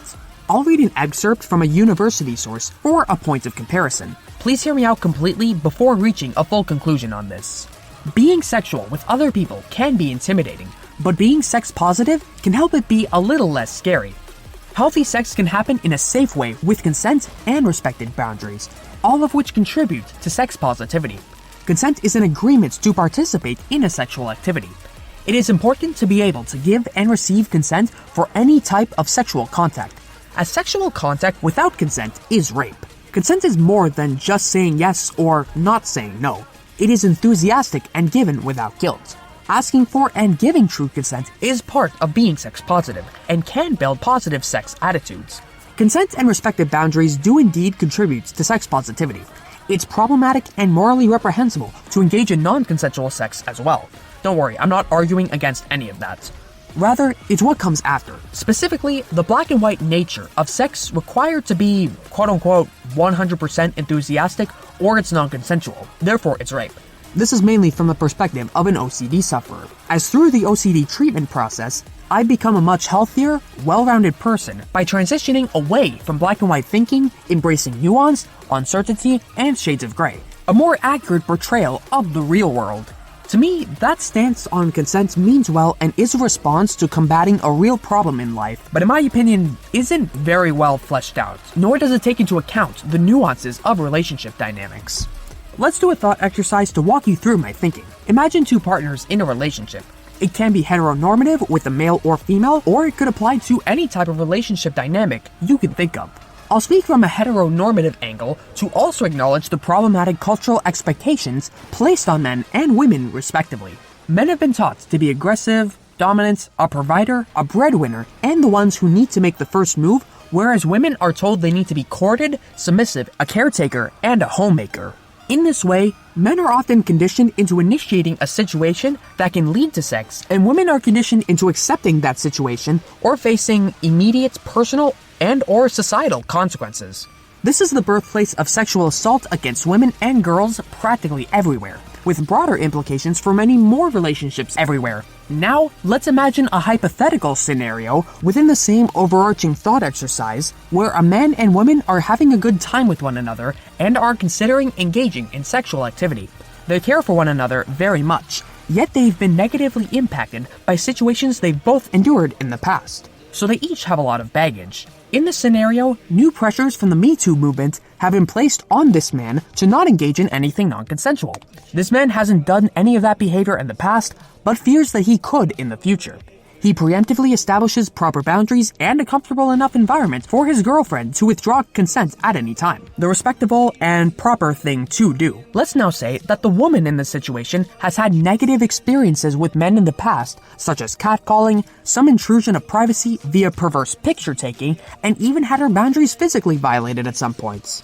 She wants to be with this man because she feels in her heart that he cares about her, but hasn't had the courage nor the opportunity to open up to anyone about any of her experiences in depth due to her environment and lack of support structure. Overall, it was just unsafe for her to, and she was placed in situations where saying no would have put her in more danger. That night, she agrees to have sex with that man because she genuinely wants to, and she still retains that trauma of the consequences of saying no, so a part of it is an instinctual survival mechanism. She did have that repression, but didn't show it in a way that anyone could reasonably tell. People become good at hiding things like these when they've done it enough times. In the end, they had sex and enjoyed it a lot the entire night. But later on, let's say days or weeks down the line, after they had sex that night, that baggage came back to warp their memory of what happened that night, similar to that of what OCD sufferers go through regularly. They question whether the exchange was 100% consensual. Was there coercion? Was there assault without either party realizing it? Did rape occur? These questions get ruminated on, and sometimes they stem into the social environments surrounding these two as they share their sides of the story with others, creating a huge mess of blaming and shaming, all out of an interaction that wasn't necessarily problematic at all to begin with. Overall, I feel that in terms of consent, we've kind of shifted from one rigid way of thinking to another, rather than actually understanding all the complex and nuanced factors surrounding sex as a whole. An amplified requirement of yes and no leads to amplified black and white thinking, and while consent can always be withdrawn at any time, some people think it can be withdrawn after the fact. And what I mean by that is, if two people have consensual sex and enjoy it at the time, but then one of them looks back on it weeks or days later, like in my thought exercise, with cringe and discomfort, that person can obviously decline sexual activity from the other party in the present and future. You have the right to feel how you do about the experience looking back. The phrase being young and dumb with other young folks sexually is the best personification of this, but that discomfort should not be able to rewrite that past consensual exchange as non-consensual. In a nutshell, I believe there are problematic implications with people thinking they can withdraw consent after the fact to effectively rewrite history into something that didn't happen, as it's often weaponized to go after someone that another person doesn't like. I've seen both instances of this happening, and have covered an instance of this happening in my Year of Revelations video via the Call Me Carson case study. The best way to operate going forward, at least in my opinion, is to incorporate nuance and diversity of relationship dynamics into education. That's my vision of sex positivity, and it's one I'd like to make a reality, especially because I've witnessed the consequences of what happens otherwise. Anyway, I'd like to end this section off on a positive note, and it's on how sex positivity gives the ability to open the door to such conversations. For instance, if you're in a relationship, ask your partner about their thoughts on sex and see if you have different ideas about sex positivity. Healthy dialogue and discourse are paramount to real, genuine relationships, and there's a dire need for more spaces that allow for this. Using the analogy of a VHS tape, many people just eject it the moment they hear something that they don't agree with or makes them uncomfortable, which they have a right to do. However, there's an admirable aspect in those who play it through to the end and sit with those feelings as they watch, withholding judgment and developing an understanding of other experiences beyond their own. It's in this way that we can build a better world for ourselves, for others in our lives, and for all of us as a whole. That's the end of the sex positive section, the last main one of the video. Everything I've talked about thus far has been leading up to this moment. The release of this video also ignites a new era in my online presence, the debut of my brand new Discord server. Introducing Unknown Territory version 3, or UTV3 for short, which I may eventually rename to just Unknown Territory. Why V3, you may ask? Well, I made my first server back in 2018, the early days of my online identity. I shut it down sometime after, as I wanted to pursue other endeavors and to take a break from the toxicity I was facing. Sometime later, I made a private server under the same name, meant to serve as a glorified group chat for all those I wanted to invite, and eventually I put that server to rest too. From then till now, I've grown, changed, and evolved radically, developing a new outlook on life, along with an opportunity to show what I have to offer. So, after processing the hardship of my first two servers and all the baggage that came with that, I've decided to give community leadership one last shot. Simply put, I've found a reason to believe again. This version of Unknown Territory offers a hybrid of casual conversation, nerding out over media franchises that I'm passionate about, Right now, those include Super Mario, Phineas and Ferb, as well as Deltarune, alongside dedicated spaces for mental health conversations, especially OCD. There are a variety of text and voice channels, categories, and even dedicated forum channels for organized conversations. If you're interested in any of that, being a part of my community, or simply want to keep up to date with all things unknown, this server is for you. Now that I've established the server structure and what's in it, I'd like to share some of the goals I have with this new community I'm opening up. Number 1, destigmatize mental illness. Not much to say about this one that hasn't been said already in this video. Meeting people where they're at, combined with actionable advice, are the focal points of my community. We break down barriers here. This leads nicely into number 2, providing a safe place for difficult topics.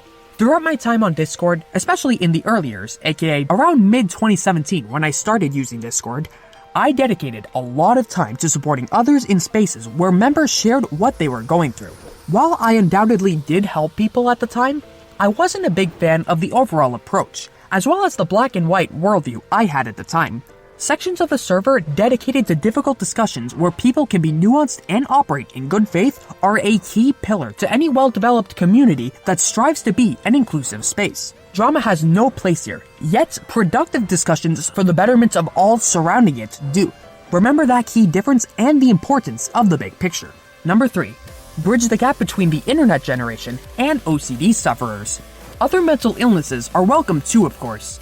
It's just that OCD is what I'm most dedicated to since I do have it. My mission is to help others who have gone through what I have, to show them that recovery, a path forward, and the potential for a fulfilling life are all possible. Chrissy Hodges said it best, community matters. So, that's what I plan to do. Finally, number 4, provide a place to grow, learn, and build ourselves up together. This goal relates not to specific areas of the server, but to the environment of the community overall. In other words, people from different walks of life coming together to create a diverse, experience-rich space is what I'm striving for here. I'm looking forward to seeing many of you there. I hope this will be the start of a prosperous journey for all of us, and potentially for it to evolve into something more. Who knows what it might be? To close out this video, I appreciate you, the viewer, for making it to the end of this multi-hour video essay. If you have any questions, concerns, or anything to add to the conversation, leave them in the comments and with timestamps should they apply. Please be respectful and speak in good faith when you do so. I won't be engaging otherwise, and I will be deleting comments that are unhelpful, negative, and or spread disinformation. These are the values I'll be maintaining going forward on my channel, on my socials, and in my Discord server. If you're interested in sticking around, I'd be honored to have you in my community. That's all from me for now. Thanks for watching, much love, and enjoy the credits specifically made for this occasion of celebration. Last but not least, bring peace in, and peace out.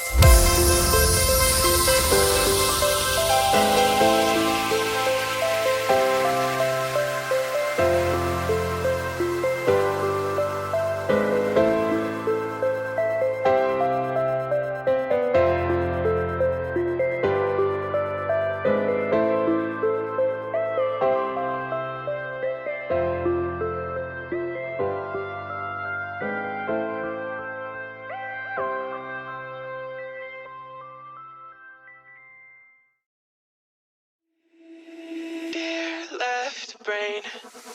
Don't say we can't, oh, just don't say another word. These thoughts you've imagined aren't real, aren't adding up. You fetched your ideas from nowhere, all from another world. Your logic's impaired, your full picture is cropped. Cause we both know one day they're just gonna try again. Without doubt, might say if all's gonna mend. We both know that one day the sun's gonna rise again. So don't pout for our sake, cause this ain't the end.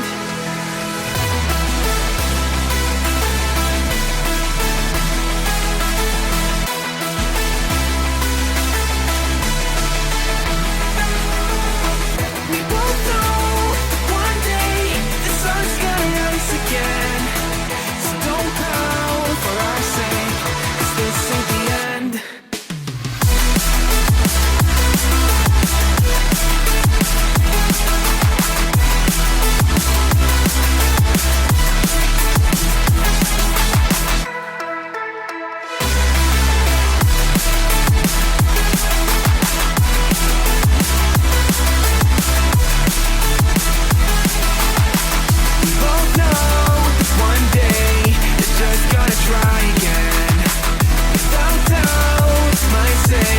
if all's gonna mend. We both know that one day the sun's gonna rise again. So don't pout for our sake, 'cause this ain't the end. Clear, bright brain. You're so far off, oh, it's like you can't see ahead. These feelings you've caught don't make sense. Your plan's gonna flop. You keep raising doubts without cause. All you feel is dread. My logic is fair. If it's pain, it's ever gonna stop. 'Cause we both know that one day he's not gonna cry again. Without doubt, it's my say, if all's gonna mend. We both know that one day the sun's gonna rise again. So don't pout for our sake, 'cause this ain't the end.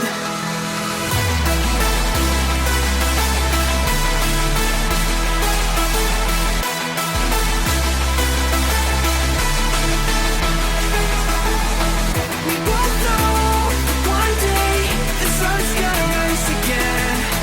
So don't pout for our sake, 'cause this ain't the end.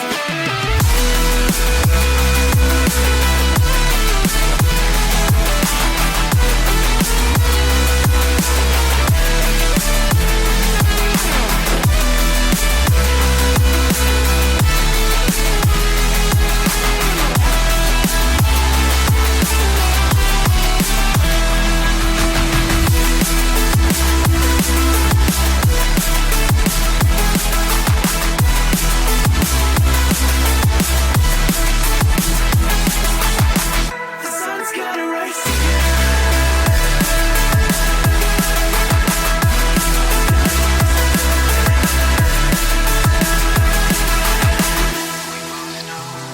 one day they're just gonna try again. Without doubt, it's our say, if all's gonna mend. We both know that one day the sun's gonna rise again. So don't pout for our sake, 'cause this ain't the end.